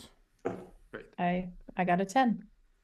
It's a Okay. 6 for me. Can I, however, like, because I think what I'm trying to pay attention more like to what he's doing with his scalpel. I'm focusing on that because the moment he looks like he's gonna use it, I want to fucking tackle him. Okay. So, really, people who the public who was listening to what Father Lucius said, they some of them just stood up and walked away, like walked away, wishing not to participate in whatever is going on. Some of them they were like waiting for Svetoslav Grigorko to say something to oppose, but he was taken by surprise by statements of Melody, and he was trying to find the correct words to answer her, but he was unsuccessful. And Benito was watching very attentively um, the actions of Grigorko, of the judge, and you see that he just lowers scalpel.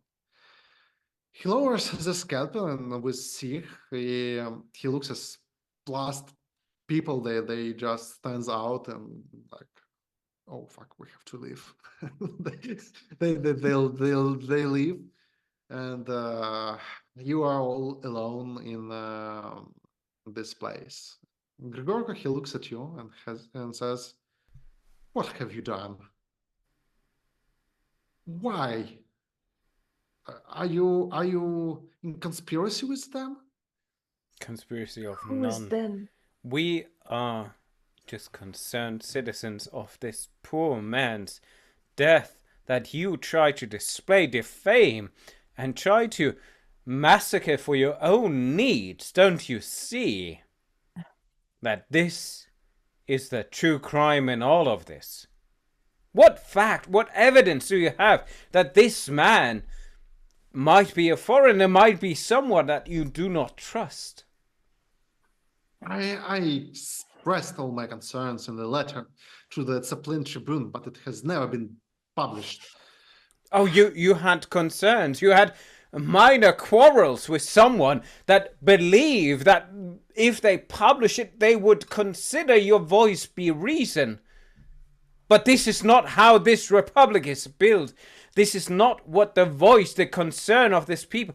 That's not what Adamski was standing for. Don't you understand? You're destroying everything he built. He was standing to seize the power. He was playing us. There is something going on, something very dangerous. Playing us by being an entirely decent mayor? I believe that is fraud. I believe it is too suspicious, him arriving in this city out of nowhere. His biography is false. It is not true. And Melody, please, he hands you the scalpel. Take a look for yourself. See that he is not the one who he claims to be. I do have a question. Oh, Crystal, go first. Oh. Do you Yeah, understand that it is perfect opportunity to stab the Svetoslav Grigorko? Yeah, that's what I was gonna say. Like, I would hand off, see this thing, and I would reach for my secret dagger, and I would just kind of approach him, secretly bow, and then just stab him in the chest right into his You're a head. savage. I was just What? gonna like Hey, try come and on, restrain come on! him. I'm a priest. I'm a priest. I do everything in the name of the Lord, whatever I Lord know, that but is. like now that he's unarmed, I was just thinking of just like just restrain him. Like it's fine. It's Oh no! I mean, This I won't is a notice clear you cut doing any situation. of it. This Go is for a it. clear cut situation. It's either him or us. Yeah, So Father Blackwood. So you prepare the Mortis trick. indeed. So this is a special action all characters can do. If they strike unaware target, they deal the double damage that can like high probability of killing on spot or incapacitating. And all you have to do is to prepare it successfully and strike unaware target. So you take while he's addressing the melody, you take time to reach your dagger and prepare the strike. You're just planning where you will strike him. Right in the chest, please, right in the heart. yes, please give me a roll dice for your preparation. You prepare the strike. I leave you all for like 5 minutes. And this is what you do. Not we. Yeah, one very particular person. There's no we. I don't know. You were restraining me before from being a little bit too flowery. Can you believe Meanwhile, that? Earlier he was worrying about the sin of lying. Now he be stabbing. He has not stabbed anybody yet. Yes. I rolled. I don't know what this is called, but I rolled. No. Oh no. This. You're sure that you are prepared to do it, and Melody. Well, you receive the scalpel. What do you do? I take the scalpel and I put it on the operating table, I guess, is what it is. And Yeah. I say, if we are going to do an examination, a post-mortem on this man, then we are going to do it properly, and we're not going to do it with a rabble-rousing audience, and we're going to try to find out what killed him. speaking of kill, Yeah, I think that's a moment when I approach him like, don't you see we all on the same side. We're trying to help you. And that's when he kind of prepares the dagger and kind of just, plunges him into the knife. Make a roll for your attack. Come on. That is a 6. That is enough. So Grigorko, he's also a member of fencing club, and he's good at fencing. But he was unarmed, and he was taken fully by surprise. And your dagger goes into his heart. Let's roll damage to the 6 and roll it twice to see how much damage inflicts. He has like 10 points of fortitude. Okay, so the first roll is 9. And second roll? That is another 9, a 6 and a 3. He receives he receives mortal wound. Like, he is not dead immediately. He looks at you at first with sheer surprise. Then it changed to sheer anger, and then he says, "Lucius, not you." And he falls unconscious with blood everywhere, spilling everywhere. And he falls to the ground. Lucius Melody, do something. Lucius does indeed hide the dagger in his coat pocket immediately. Like, it just disappears into his arm, and he kind of just, "Oh, my dear friend, what happened? What is going on? Are you all right?" Wait, did we not see any of this happen? Or are you just like, wait, what's... What did you see? What Well, yeah. did you see anything? I was also right there. Like, Okay, no, wait, that's a legit question. That's a legit question. Did we see this? Or were you like trying to be really sneaky about it? Or are you just like hardcore gaslighting right now? Obvious that this man was just killed with stab. Yeah, I mean, no. The way there's the like someone wounds. way up in like the high rises, they're not gonna maybe know. But Yeah. right. For you, it is obvious, but there is nobody else. So that's just like Father Lucius with concerned expression on his face, 2 of you with shocked expression on your face, and 2 dead bodies. And Lucius kind of hovers over the body, And it's like he's giving last rites, but it's more so like he's putting his hand over his mouth and nose. Yeah, there No, are no, last no, no, no, no, no. convulses Okay, of the I'm body. gonna try and stop you from doing that. Sure, go ahead. Yeah, I'm just like grabbing your hand and just forcing it away from that guy's face. Let At the him spit blood. at the same time talking to Melody and saying, Melody, do something. Can you do something? I'll go to his side and examine the wound. You understand that it's just sheer question of maybe minutes before he bleeds out and he dies, and it is but you can try to stop it, like to help him, but Straight you to the know that heart. this man just tried to rip open your friend because he thought this man is a stranger, just because of such strange beliefs. I'm gonna look at Benito and just shake my head. He's gone. I'm going to look at Father Blackwood with furious fucking eyes. He does that weird turn when you shove him to the side, and he kind of just looks at you from the side. And there's no expression, but there's still something there. Like, you cannot really fathom what it means, but he looks at you. And the only thing you might need to get is listening to every day. Sorry. The only thing you might get is like, it needed to happen.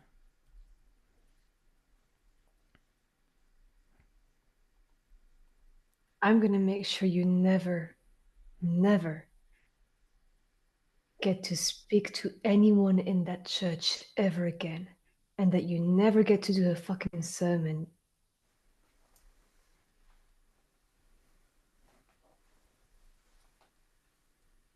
That's a good point, though. I hate to be... we need to leave. It's the long and short of it. Let's go. We take the mayor. If we can do anything to hide... I will deal with this. The pool of blood is spreading on the floor of auditorium. It's already touching your boots. Blackwood is awkwardly, casually standing above the dead body, and he's kind of just looking down. I will deal with this. You deal with this, pointing to the mayor's body. Sure. Benito, come on. We gotta go. I hate to be cold about this, but... Is there any way that I can carry the body in a way that doesn't make it look super fucking suspicious from the outside? Like, I'm not gonna put him in... I mean, okay. Like, you know, the first thing that's coming to my mind is just like put him like in a sack of potatoes in the like in the bed sheets, you know, and just like. But I don't think that's almost nothing you can do. You can just take the body. It is you can like. It's your father, my dear friend. Oh God. Right. Yeah, you can just take it and proceed through the exit, and sure. You see that almost everybody has left the inner yard, and those 3 students, they have also disappeared somewhere. They're not to be seen. And you approach your carriage, your coach, and the coachman, he's looking at you and asking no questions. Okay. To the cemetery. Yes, madam. And you ride away. Meantime, Albert, you were sitting in the nice, cozy inn. I'm having a great time. Yeah, having fun, are we? So, Had some lovely While nut obviously- poison schnapps. all of this is happening. I've composed myself with the poison. I've sort of come to the understanding, like, okay, I think I'm good now. It's been a long time. The doctor said I'm probably okay, so maybe I'm not dying yet. Have I noticed like anything at all as far as like obviously a lot of people exited the university grounds like very quickly. If any of them like came to the tavern and were talking about anything, like have I gotten any wind whatsoever, or am I just vibing? Okay, so you were waiting near the cemetery, yes?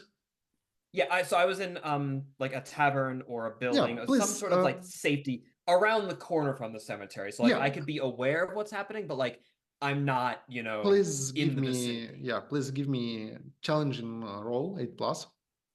All right. You had a great play, so why are you trying to keep your eye on the entrance of cemetery, or you were just somewhere near? So it's the exact way that I'm thinking of it, right? Is like if you were to ask me, like on the stand, I could absolutely tell you I was within eyesight of the cemetery the whole time. I'm not necessarily actually watching the cemetery the whole time. It's like if you're standing at the window and like I look out of like the corner of the window, I could see like the end of the gate of the cemetery, right? So like if there are people screaming and shouting and there's explosions, all that, like I'll be aware there's stuff going down at the cemetery. And like I could see a carriage come up to the entrance, I think. Yeah, But so that's really about. I'm not like having full eyes on it. give me I'm not challenging across 8+ the street. test. Give me All right, challenging I only 8+. got a 6. 6. Okay, so you were sitting, having time to suppress your fears and to recollect your thoughts. And sometime later, you see a familiar carriage, the one belonging to your friends, driving through. You can just give some sign if you want. No, I don't. They don't have to know that I'm here. Okay, I great. see them drive through. I mean, I know where they are, and they don't know where I am. Yeah, That's and you acceptable to me. see the carriage driving inside the cemetery.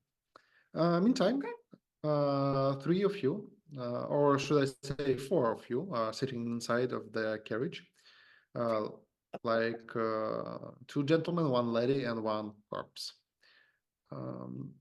Lucius and Benito, you see that this is the body of Panyslav Adamski.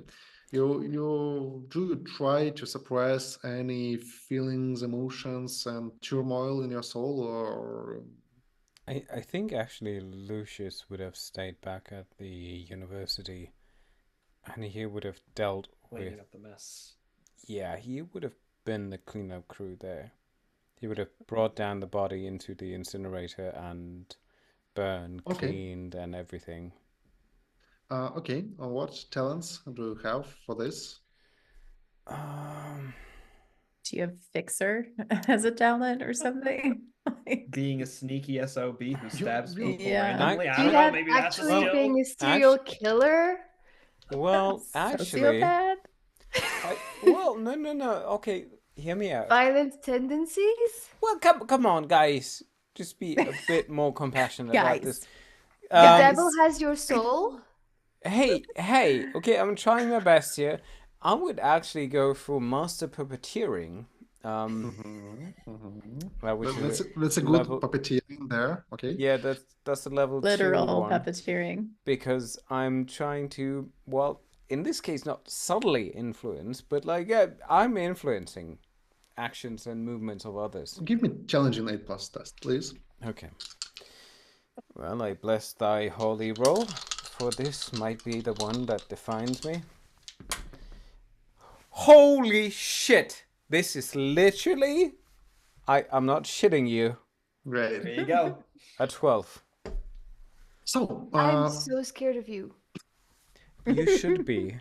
You should be, my dear. there are 2 main phrases from Benito, like two main thoughts through this entire game. The first thought was, I'm so confused. And the second thought, I'm so scared of you. So, and you are somewhat familiar with the university, and you know where they have this big they really have this big ovens for some purpose, unknown purpose, and you understand that you have a quick like opportunity to wipe away all the blood. Like there are these reagents, special reagents, so that can help you quickly wipe up the blood, and you take the body like it's here. This special you understand that this room, this is anatomical theater. This room is used for working with corpses, and there's directly this special chimney that is used to burn the corpses. And you quickly accomplish. You see that it was prepared to burn something, and you just unceremoniously put the body, like effectively and unceremoniously put the body of the judge there. While you're putting the body, like you have deja vu, or maybe you have deja vu, but you also have flashbacks to the 6 years ago. You recollect that Svetoslav Grigorko, he was like the main, he was favorite on the mayor elections. Like he was the main candidate back then, but he lost. It was a great surprise for everybody.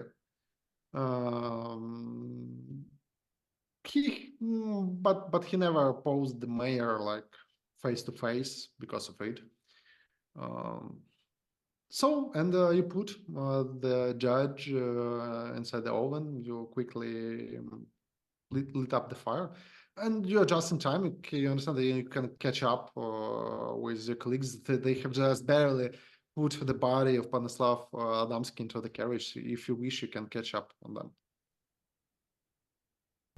I think he will take his time, make sure that literally he scrubs the floors, he's burning the body, and he calmly, leisurely leaves everything.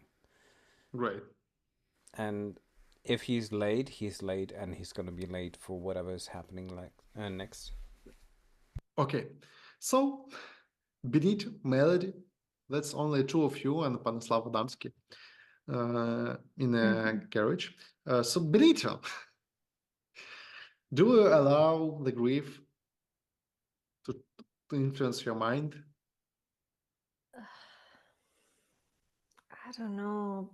Benetto is a big softie. At the moment, I'm gonna say he tries not to, because he doesn't know how much time he's allowed on this drive to properly process this, and there are a lot of confusing thoughts at the moment, a lot of anger towards the father, and a lot of doubt as to what is to come. So for now, no, he's going to try to block it out and find a moment later to process this, but now is not the time. Now he still needs to get shit done, and he's got a fucking body in his arm, so give me still some fucking blood on his boots from that puddle of. Give me desperate test. 12. You have to roll 12. Oh, is there any You way are a I big can softie. help? It's a 10. Not right now. It's a 10. Yes, that's still not enough. You understand? If it was not for like actions of Father Lucius, maybe you could come down. But you are very unstable right now, and you get 4 points of stress. 4 points of stress. All right. Yeah. All right. And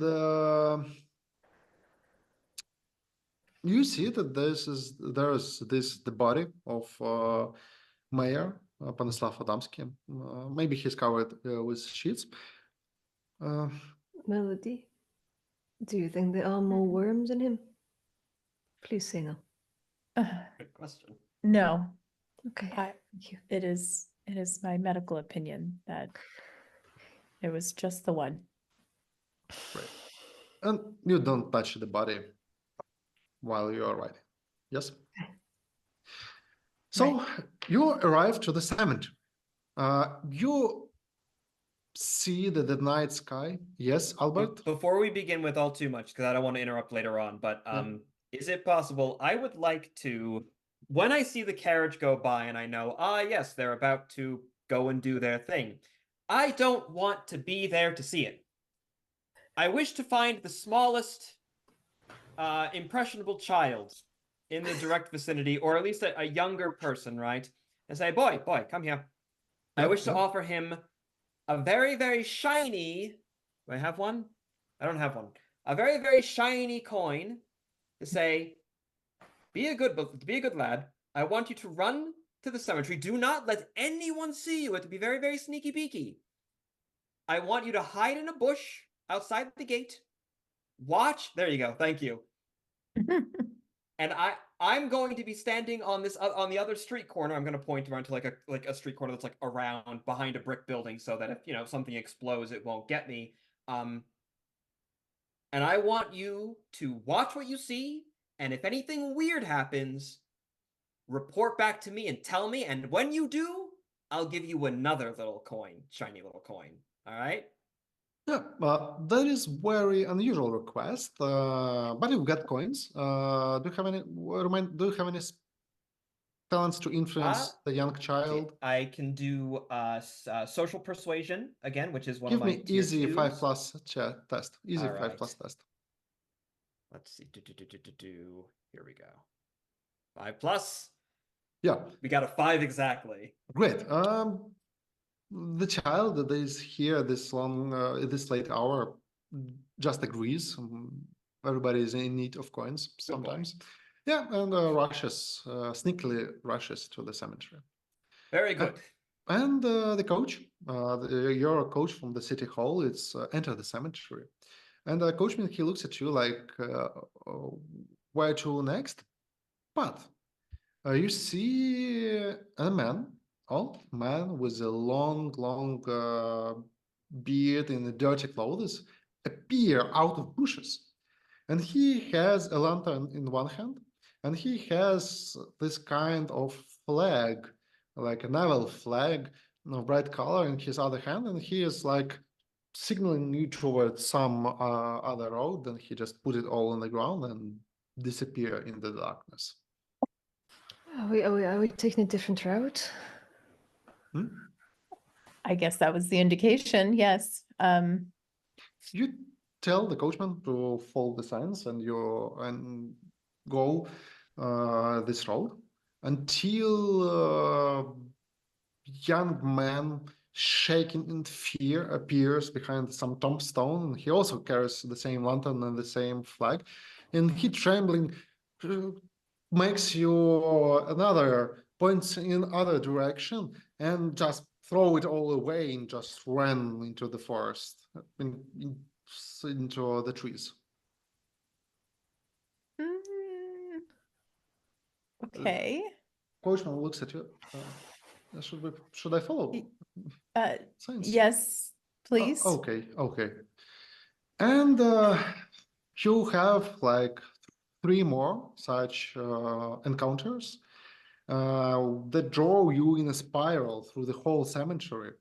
And at last, you arrive to the big open space between 2 grand mausoleums, and you see a big black coach standing there, carriage. This is the kind of carriage that is used for intercity travel, not even intercity, but between different countries. Like you can travel for weeks in such big carriage. And you see about half a dozen gentlemen incognito, armed with pistols, rifles, blunderbusses, in tall black cylinders with black scarves hiding their faces. But they're not facing you.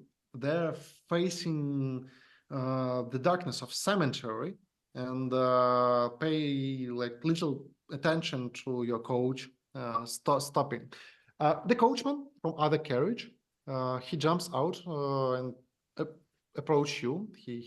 This mustached man in a tricon, he opens the window, the door, leans in and says, "Psst, It's me from Amelinichov. It's fake mustache. Were you Yes. successful? Wow. Wouldn't have recognized you. Yeah. Thank you. Yes, we were successful. Right. You need to send a team or some people to the university. I don't. Father Blackwood might need help. Okay. Might need to Okay. get arrested. That's Oh, mostly, yes. we will get him out of any trouble. Don't you worry. And then arrest him. And then It's unbaptized? dangerous. Whoa. Okay. You will tell me details later. Gentlemen, please. And you see that those gentlemen incognito, they take out, you notice there is a place for luggage on top of that big carriage, and they take a coffin, big coffin, and they push it inside your carriage, like you have to show your side into the walls, yes? We're not giving you the body until you tell us what is happening. Yes, I remember we agreed on this. And you see that one of the gentlemen, he sneakily enters like a carriage from the other side, and he put himself inside this coffin. Fuma takes a nail, a hammer, and just puts a few nails to this coffin. And judgments incognito, they just take it out and put on top of their carriage. And Foma looks at you and says, "Okay, it's time to end this, and I believe that we are safe now, and we can proceed with one last request. You have to take the body of Panyslav Adamski, of the mayor. Take it to the Wandering Inn Hill. It's on the border of Foldereinian. Rent a room, order Foldereinian waffles, put them on the window, okay? Put them on the window.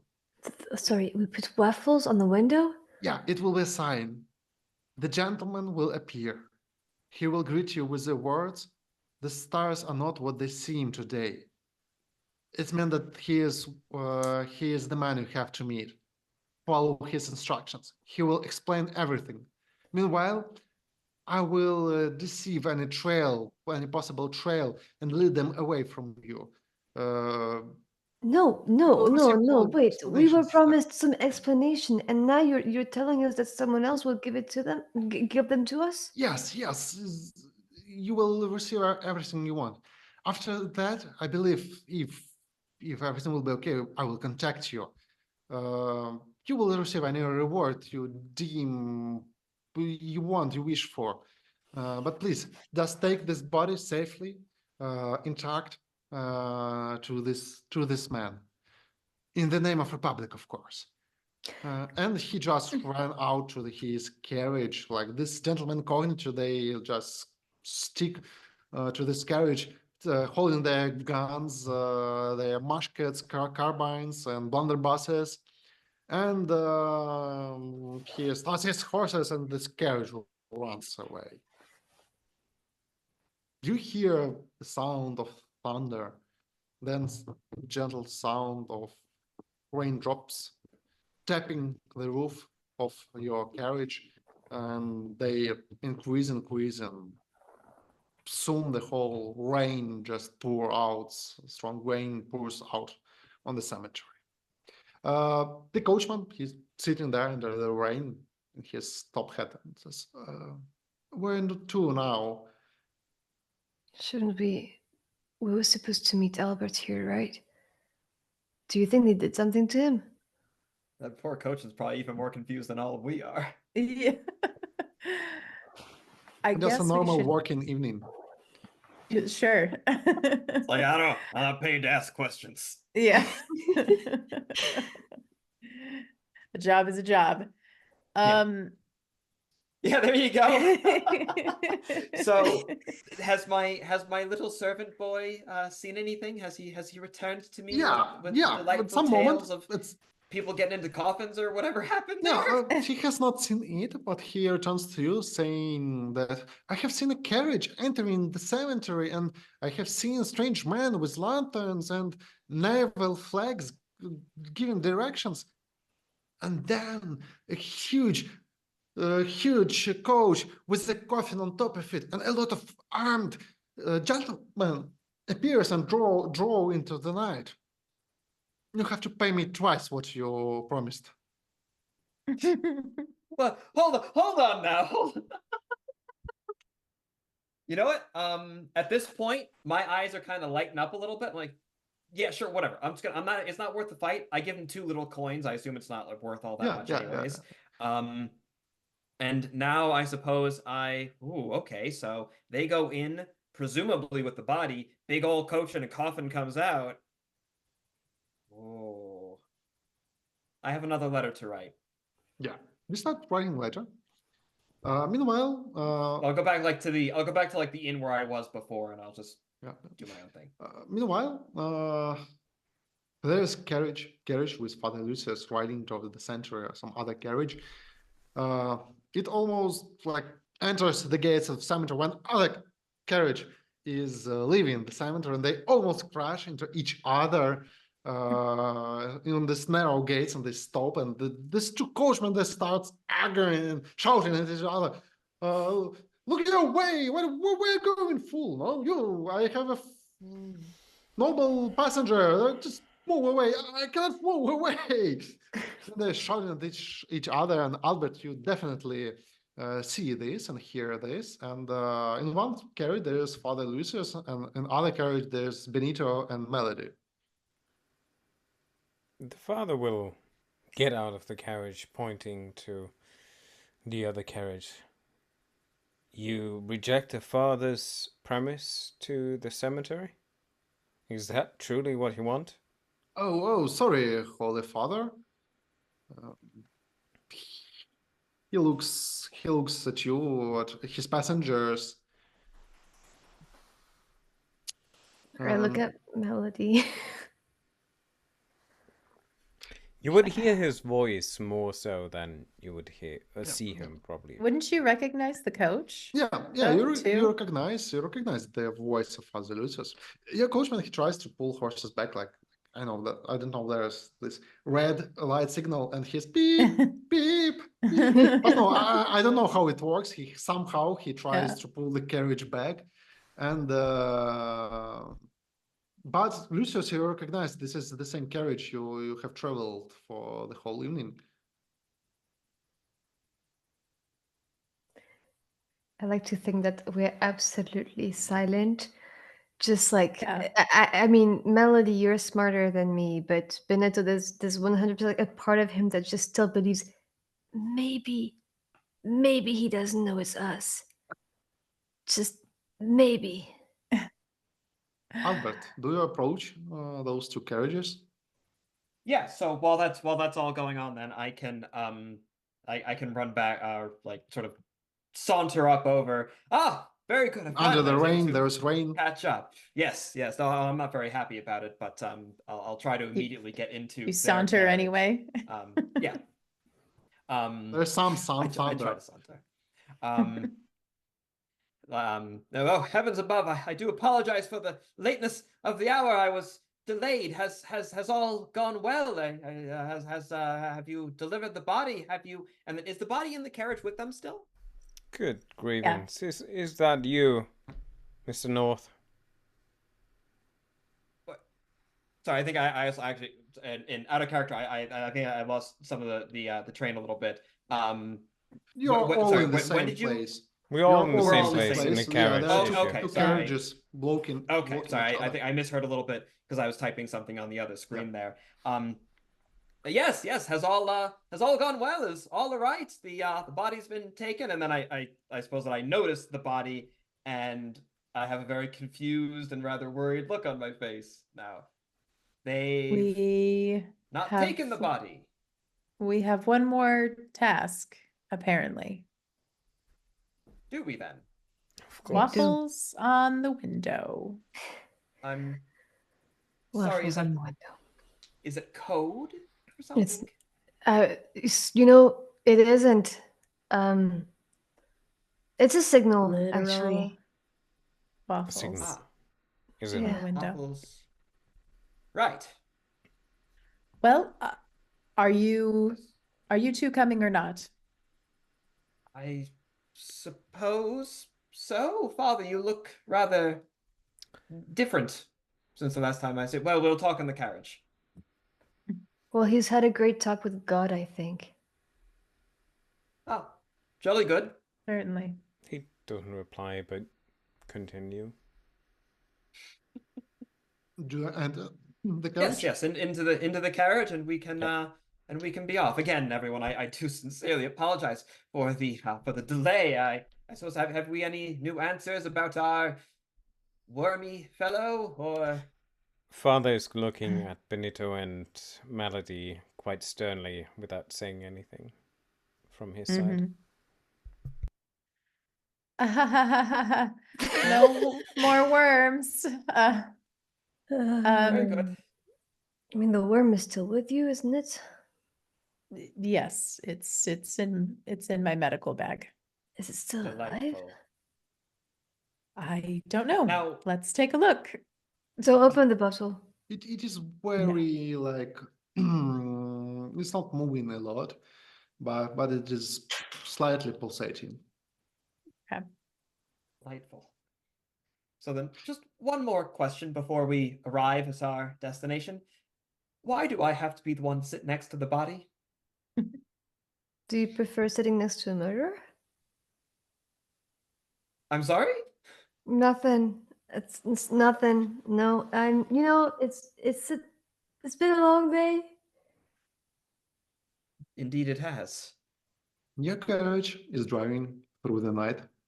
There is rainy storm through the whole way. You leave Tsaplyny behind and travel the lonely road that takes you somewhere in the direction of Foldereinian border.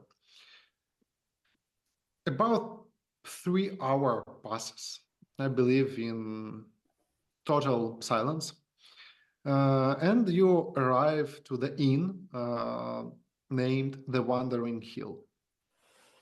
The coachman enters, like parks in the yard of this inn, takes care of the horses. I believe you enter the inn. The lights is up, and you see a woman, pale woman with gray hair and very tired eyes. She's not sleeping in this late hour, and she's not really surprised to see you. And she greets you in this inn, asks how she can serve you. We'd like to get a room and waffles. 2 rooms, please. Great. At least She, 2. yeah, she holds you 2 keys.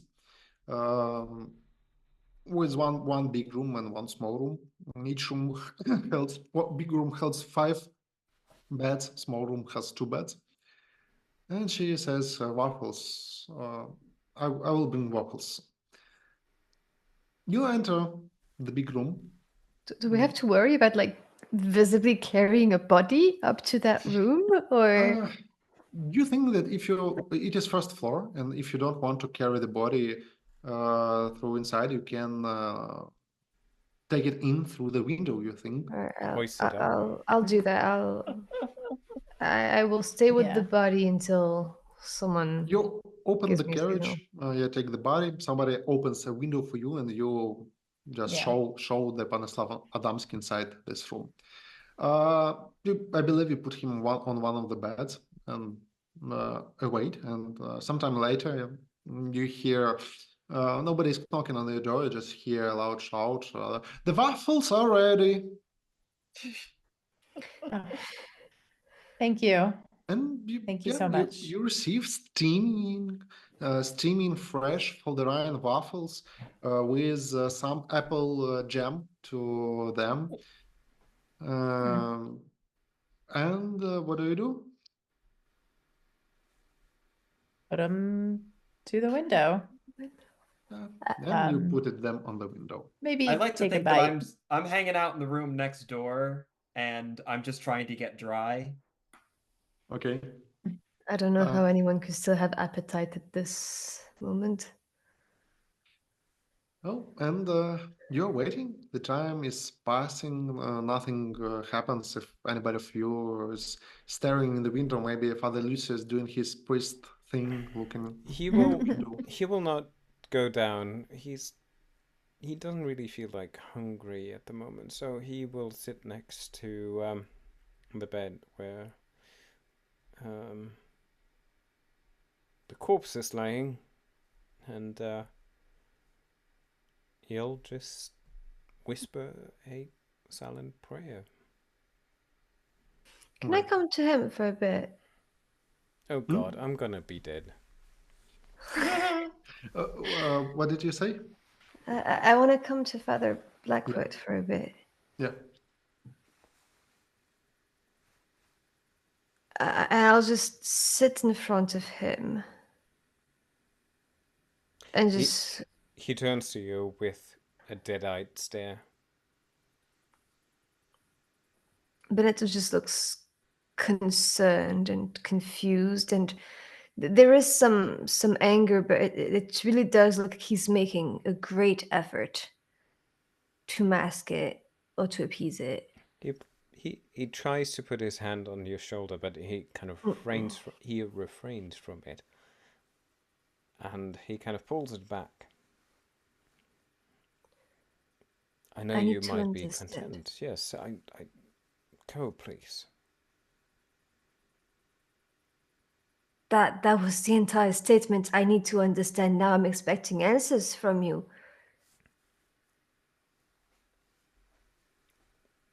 There might be answers. Answers beyond comprehension, answers beyond anything that might be reasonable. And I hate to refrain from this, but there are bigger pictures here that are moving across the world. And I'm sorry to disappoint you, my dear Benedetto. I thought I could have dealt with this more clearly, more leisurely, more in any way that this might help you answer questions, but I can't. You knew already what was behind that door, what they were doing. He looks at you, not saying anything.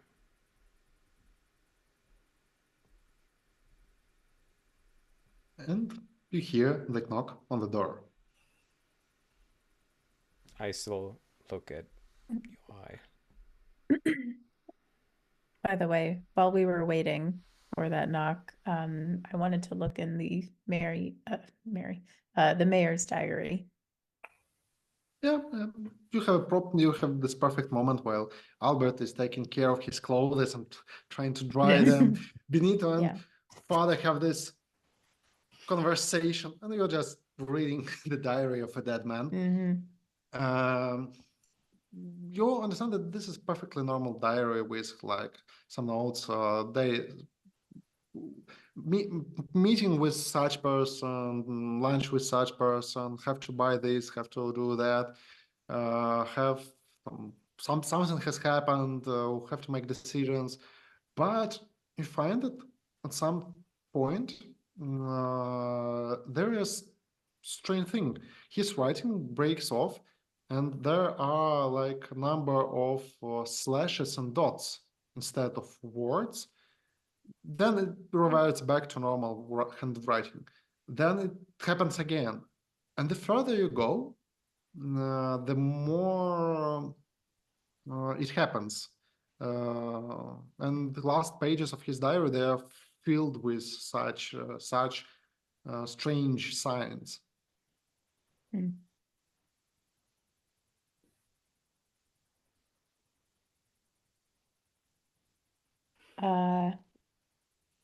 perhaps secret knowledge to Try to analyze it. Please give me Yeah. challenging 8+ test. Nope, that's a 5. You're not sure. This can be anything. You're not sure how to decipher it. Okay. Meanwhile, you hear a knock on the doors. Albert, you hear it also. You can Yeah, Right. upon hearing the knock, I would like to move over into the other room to at least. Yeah. Yeah.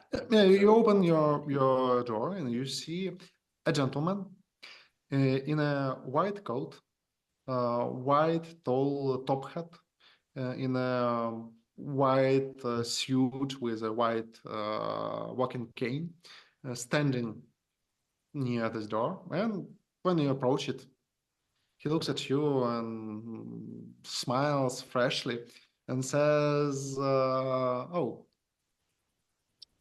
or I am too tired for my journeys, or the stars are not what they seem today."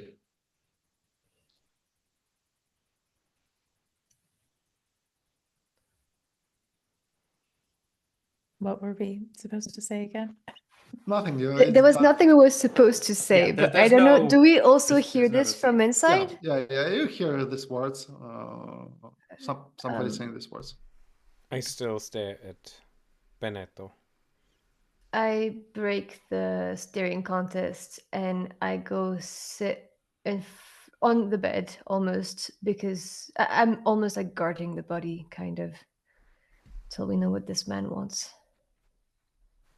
Well, if no one else will, assuming that I'm sort of coming in from the other door, I'll assume that this is our man. Ah, good evening, sir. How are you?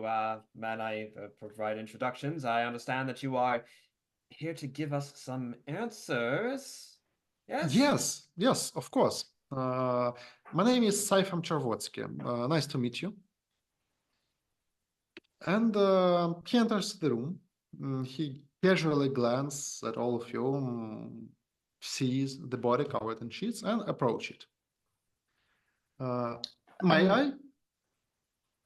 Before we talk, then you approach it. Him.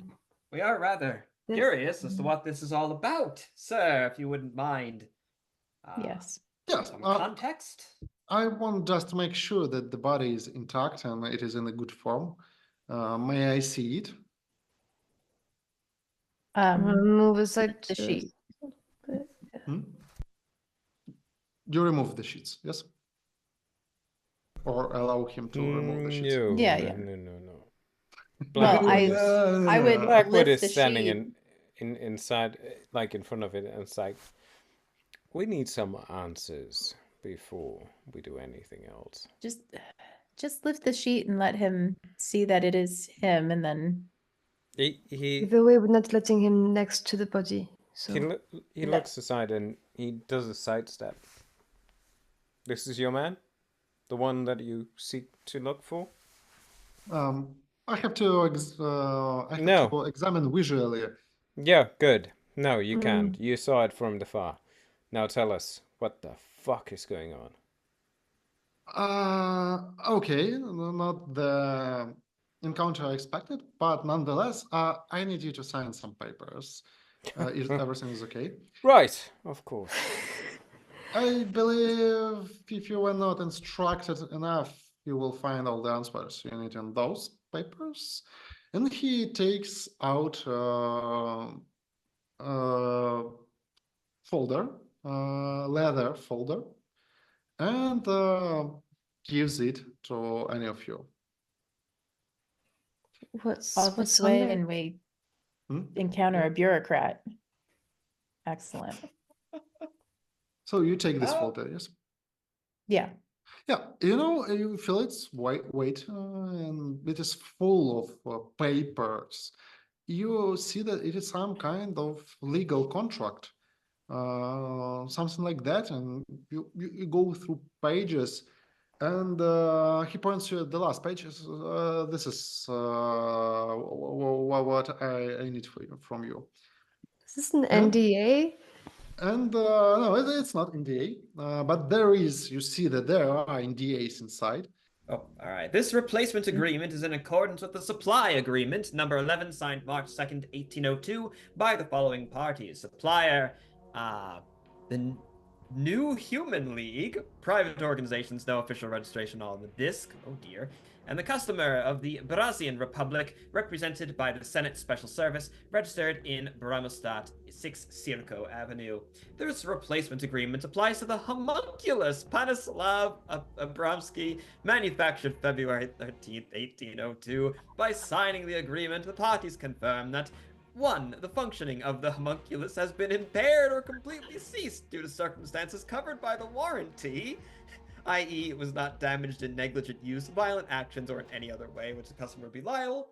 And 2. The supplier shall issue the replacement homunculus, Panyslav Adamski, manufactured on April 14th, 1808, to the customer. The replacement homunculus meets all original specifications issued by the supply agreement. The obligations of the supplier stated in the warranty are renewed for 8 disc years, beginning on the day signing this agreement. God damn it. Can I take a look on the body? I have to be sure it is not damaged. So then we cannot sign the warranty agreement. Okay. Can I come a bit close to Melody and just say, okay, you need to tell me if I'm completely losing my mind, but this is, does this mean what's in your bag? The worm. The worm? Can I see the worm at least? So, how about we go for a chat outside while we process the papers? You want to take him for a chat, or you Yeah, want him yeah, just I to want leave to you? take him for a chat outside while the others can read the papers and discuss. What the hell do you mean by chat, Father? Talk, a negotiation, a discussion, a camaraderie between two Seems people. Like rather You leave your straightforward. Like the dagger camaraderie in you had here. earlier? It's He pulls out the dagger, which is clean as a wizard's blood now, puts it on the table. Yeah, Syphon is confused. He says, gentlemen, lady, I believe we had a fruitful partnership, and in the name of the league, I say that we are deeply sorry for any inconvenience that you may face. Deeply sorry, yes. Yes. We're going to elaborate on that a bit further. Please come with me. Yeah. No, whatever you want to say, you can say it in front of everybody. You're not taking Father. anyone out in the back door. That's not No. happening. You're explaining, we don't know what's going on, sir. I believe have you no are idea. representatives of Russian Republic. Am I correct? Of course we are. What Oh, else would we great. be? So we are Yes. ready for warranty Oh, replacement. however, if I may, well, No, you look, may not. Mr. So, So, you could elaborate a bit further on the details on this agreement that we are signing upon right now. Yeah, you can see everything on paper, and really, you look through the papers. You see that there's more like 100 pages of legal contract, and not only legal contract. You see specifications, like you see the drawings of Panyslav Adamski face. His sideburns, they're measured, like they have to be this long, this thick. There is a big, like many pages dedicated. He has to know this. He has to be fluent in this. He has to approach political situations. Like his first priority, it's the growth of Republic. Second priority, safety of Republic. Third priority, his own safety and success. And you understand that this is very detailed, his order for a perfect public what servant. exactly might have been the cause of death then, based on your specification of this homunculus, if I read this correctly. Yes, homunculus. It's artificial person. It is one of our first. It is our first exemplar that went into service, and anything could go wrong. We foresee such event could occur, and we prepared a spare one in our warehouse. We kept him updated up to the things. He can be like 2 weeks. There can be 2 weeks gap in his knowledge of current affairs, but I believe you can get him up to date quickly. And if the cause of his dysfunction is internal, we will take him for investigation. And you mentioned a worm. What kind of worm? Blackwood just like raises his hand and just like, and he goes over to the window and just like stares out of it. Like And this just is slumps fuck? sitting down. I think Melody is probably a little numb now. And so I just go to my bag and take out the bottle. Of cocaine. Oh, I was told this came out of his mouth after. that's really unfortunate. He says he looks at this bottle and says, "Yeah, we thought that we get rid of these parasites, but it seems that somehow they made back to him and they flourished in his body. I think we have to change a little bit our procedure. Yeah, thank you. This knowledge is Yes. valuable. We will. You have my word that our next products will not be defected in such way, and no parasites will be found in their bodies. By products, you mean our friend the mayor? We By products, he await- means that they will create human beings trying to represent us, replace us. Yes. He Very turns. fine art indeed. But, well, look, I do apologize. I've missed your name, sir. Saifem Chervotsky. Yes, Mr. Siphon, yes, of course. Well, look, we do greatly appreciate, of course, the warranty being fulfilled, but you must understand, you've given the great republic, our dear mayor, our dear town, a flawed product. And yes, we appreciate the offer of restoring us to, of course, for our former state. But come now, sir, 2 weeks of missing knowledge, education, the cover-up process, agents of the state have been involved, great expense has been taken here, sir.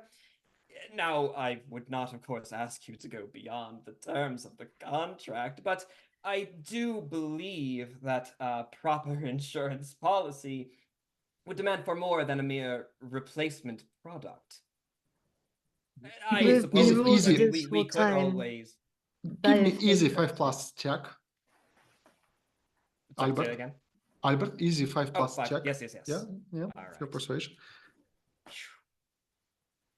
That is an 8. Says, Some just of course, minor remuneration for everyone's time he and says, effort. of course, you're right. In what form would you like to receive additional compensations, funding, or further consultations? Well, or sir, if any you're simply favors? able to cut us a simple Blackwood would you- approach you Take from for our behind and time. put his hand on your shoulder, giving you a good, firm very grab. tight grip. Maybe Yeah. any of your companions need additional organs or organs replacement, anything in such fashion. Well, I suppose Where we could do you source those speak. organs? Do you make them? In which case, are they fake organs? And is this a fake person? Has our mayor been a fake person this entire time?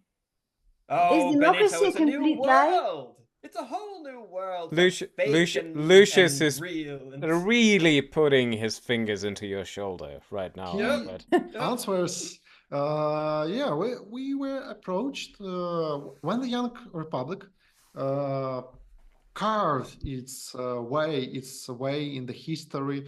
Our company approached its leaders. We understood that there is a problem of reliable and honorable public servants that could serve the republic. There was really a big lack of prepared professionals, and they ordered some, and I believe we have received reports that this 6 years they were pretty fruitful, and we believe in the further cooperation with Russian Republic and with maybe other clients. All right, so with the understanding that I'm like practically down like this at this point, I'm trying to slowly advance away and like still like I'm trying to ignore it. It's not going very well. There's a pain look on my face. I'm trying to smile through it. Can I just like take a calling card and try to give it to this guy? But like we can discuss precise details at a later point. Takes calling card. He gives his own card.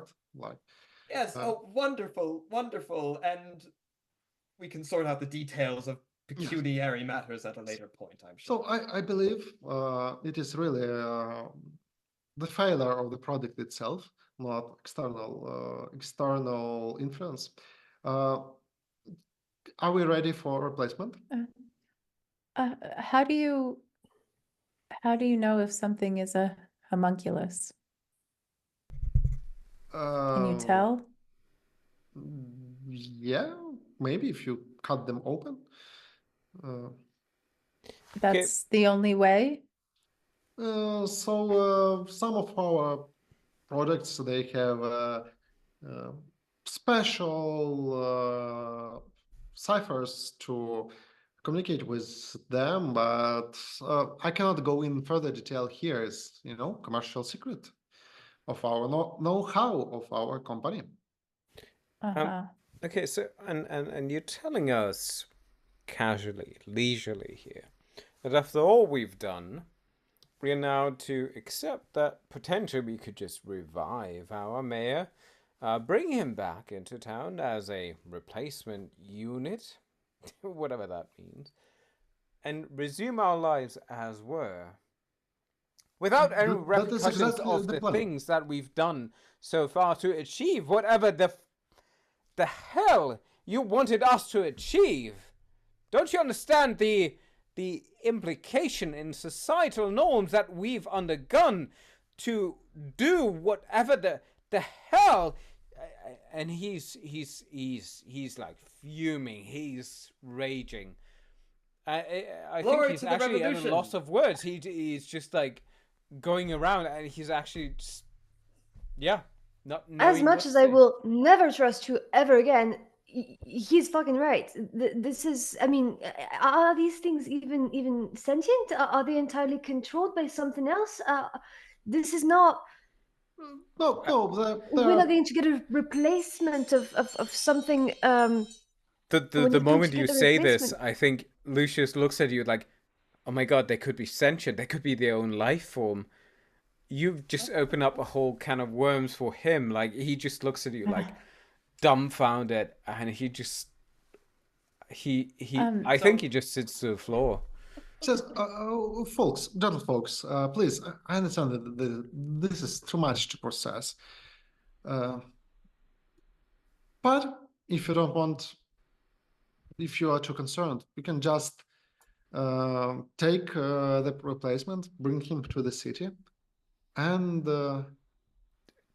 all your troubles will go away. Too concerned. He's asking if we're too concerned. This is so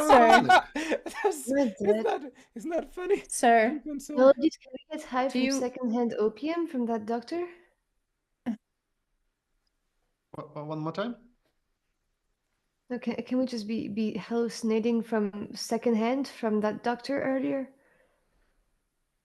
That is a good question to ask yourself. If you take just let's finish our agreement, and I have somewhere else to be. Do you have a pen? Look, everyone. Yeah. Thank you. Yes. Gives Wait, you- Melody, are you signing this? Yes. I need the If signature you of any prefer, I could be the representative. one to sign. No, no, we're not replacing a fake I person. ruling Want all my time. friend back. He's not fake. He's I'm artificial. signing it. Yes. He's naturally grown. Homunculus, he's our friend. I think he's rocking back and forth on the ground, and he's completely lost in his mind. Can Do we you have a talk to pen? him? Yeah, he gives you a pen. What Okay. were you asking, Benito? Can we talk to him? Yes, of course. After we sign the agreement, he will be in your possession. You can do whatever you want with him. You can lock him in your wardrobe or in your ceiling or in your basement, study him, cut him out. No, Is no he need for such things. I think sentient? just taking him right back to the Yeah, town hall is yeah, nice and secret, and we can begin the process anew. Yeah, yeah, they're of course they're sentient, or otherwise they would not be efficient as public servants. We strive for the best quality of our services, and we understand that a growing republic is in need of effective and hardworking servants. And a fine service you offer, sir. Accepting, of course, this Thank you. hiccup of the... But so long as the warranty is maintained, and again, proper pecuniary... We'll cover the details later. No, here, may I help... May I have Benito help you with the body of the old model? No. Blackwood Come in the on, back Benito. in the background he calls like, worry about I've killed for this. I've committed sacrilege for this. Oh. And he's rocking back and forth. No, don't worry about him. He gets like this. You know how He's men of the metaphorically flock can be, hey? committed Yes. They're sacrilege. not so ready for the necessary sacrifices of glorious revolution. He knocks with his walking cane on the window. Window opens, and you see very dirty, beardy, pair of men. They look like they were living in the woods for years, and they're just standing outside of the window, and they just put their hands on this body and slowly take it away. Wonderful. And he says, the royal placement is already in your carriage. And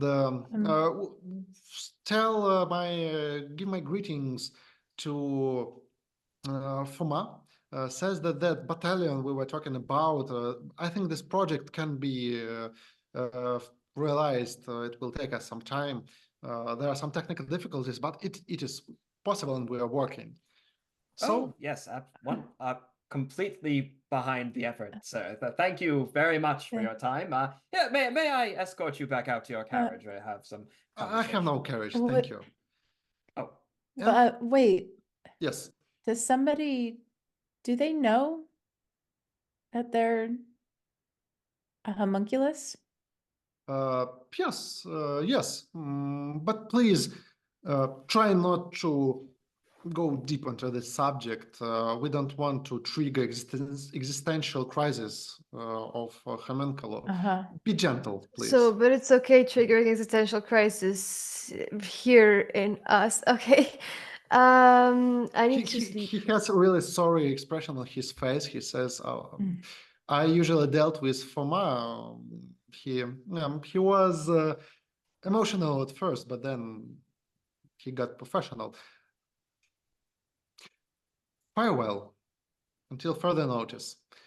And he marched out, and we see through window he just marches toward the dark woods with those beardy men, and they just disappear in the wood. And if somebody that just stares there for some time, nothing happens, and you just see like fate gleaming somewhere in the stars. Oh, No carriage indeed. Strange fellow. Hey, everyone. Uh-huh. Blackwood just I- gets up, looks around the room, and leaves. Oh, I leave too. I run to the carriage. You are outrun Father Blackwood. No. Blackwood walks very calmly, slowly, Mm. and he just walks back to his parish. He just walks All the way. all the way. I Melody? will Maybe even escort Miss further. Steele to the carriage. I'd like to see it through. Yeah. You reach your Um, carriage. I'm gonna come to the carriage as well, but I'm gonna stay from afar because for now I don't know if this is Yeah. gonna be my friend or not. And you see that there is somebody sitting inside the carriage. He is wearing familiar clothes, but he has something like a chest or cage on his head, like, and you see that there is handle to open it. Melody, you proceed. Yes. Yes, I You do. open, and you see a perfect mustache, perfect beard, and perfect sideburns of Panyslav Adamski. He is enthusiastically smiling to you and says, "Oh, Melody, long time no seen. How are you doing?" Panyslav. Great. Just great. I'm happy to hear it. I think it's late hour and we should get back to the city. We have a lot of work to do tomorrow. Oh, yes. Yeah, Much work to be we done do. indeed. And do take the carriage and drive back to the city. Yeah. And we don't pick up the father on the way. No, he would not get on. He just walks. He's just done. He just walks. Mm-hmm. You arrive to the Tsaplyny. Panyslav, he just casually says goodbye and walks to the city hall. And the next day, if you visit him, he's working in his office like nothing happened. There were these strange rumors about Mayor being dead, but there was no official like support for these rumors. And soon the people saw that and the mayor he is fine, everything is okay. The only thing that the judge has disappeared without no trace, and there were some rumors about some strange evening meet up in the university, but nobody knows what has happened, and those who knows they just keep their mouths shut. And it takes a few days. Life gets back into normal direction. You feel that those strange encounters of that night, the face of Siphon Chervotsky, it all starts to drift away in your mind, like pieces of long forgotten dream. Do you try to keep it in your mind to keep those memories intact, or you leave them drift away? I have an insurance claim to make, absolutely. So Albert, I you stick to them. Oh, yeah. Melody? I write everything that happened to the best of my ability down in a journal. And yeah, I remember. Benita? Benetto does something similar. In the first like few days, he still hasn't decided if he wants to allow this to happen. He feels like someone needs to tell people, but if he were to tell them right now, they wouldn't believe him. So he writes it down and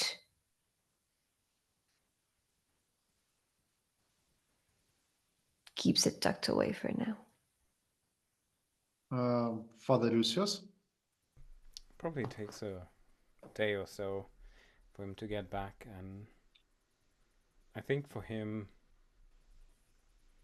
as a final scene, I see him opening the church doors, breathing in the fresh air, straightening up, hear the church bells ringing behind him, and smiling as he sees his congregation moving to the church. Do you Back- keep the back- memories? Well, back there he tries to, but then he doesn't. He lets himself slip back into the routine. Yes, he lets himself slip.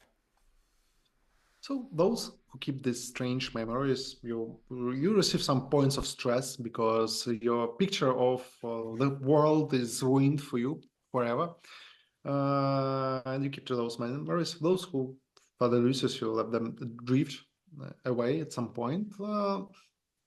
You remember that something interesting happened to your friend Panyslav Adamski, like he was ill, then you had the long journey. You're not sure what exactly has happened. Does he remember killing someone? It's like a bad dream. He's not sure. He's not sure. He has this feeling inside, but he's not sure where it is from. I mean, yes, that just disappeared, but would a priest kill someone? You're ridiculous. No priest would do any such thing. Well, but time passes. Everything returns to its own roots, and you hear good news that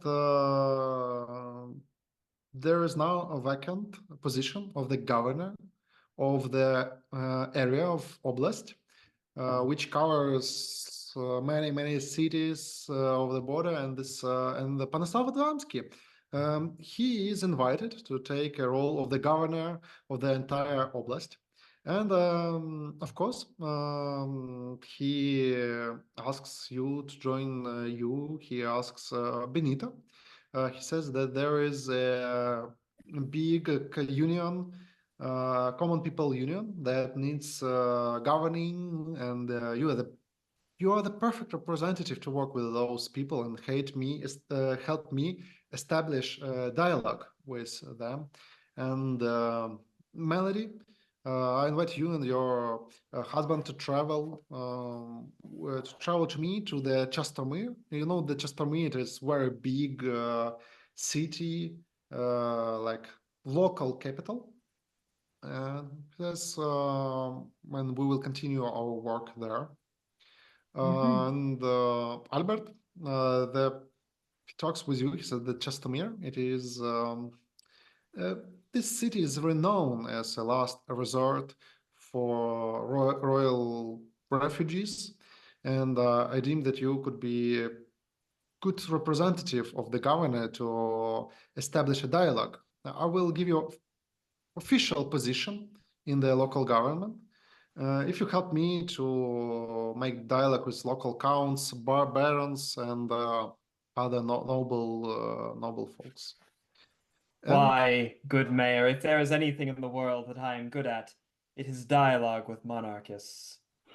Yeah. And Father Lucius, suddenly you receive a very strong promotion. You understand that one of the biggest cathedrals in Chastomir, it suddenly becomes vacant, and you also are invited to take lead of this really big, beautiful cathedral,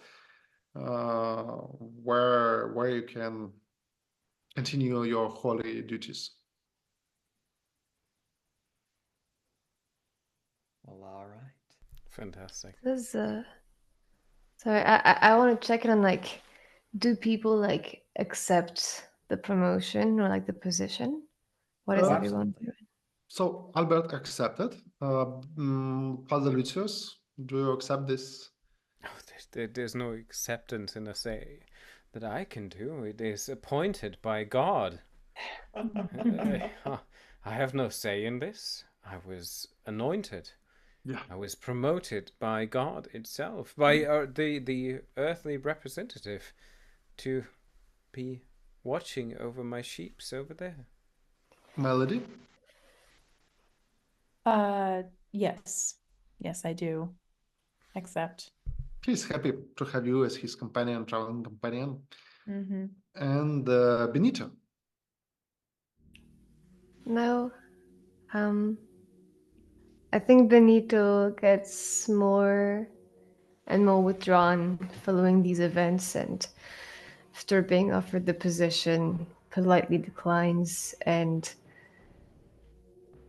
decides to just return to Father Blackwood into the church. But at this point, Father Blackwood no longer is there, has moved already. You know that there is a vacant position of local mayor. You can run for mayor. Oh my, I'm gonna fucking do that. I'm gonna run for mayor. I'm gonna do terrible at it, but I'm gonna run for mayor. You know, there But were you two will main... get my support too. There Not were two main knowingly, candidates. but you will get my support. There were two main candidates. Like there was Panyslav Adamski and there was Sviatoslav Grigorko, and both of them like are absent. Like you can take the seat of the mayor. The beauty of democracy. Yeah. And, Hey, it's either me or the homunculus, right? Yeah. and you know, the only thing that from Melnichev, he gone missing. He never returned to you, and he never contacted any of you.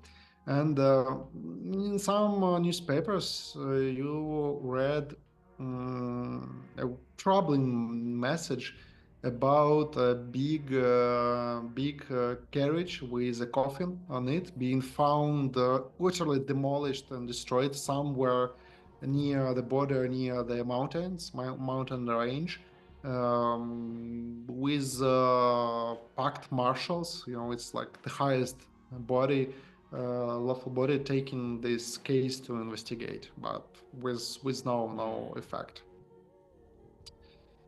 And so your life moved on, and you were successful in restoring the order, returning the nationally elected, like lawfully elected mayor back to his position and participating in following events. Thank you for playing the good mayor. And I hope you like it. Thank you. Thank you very much.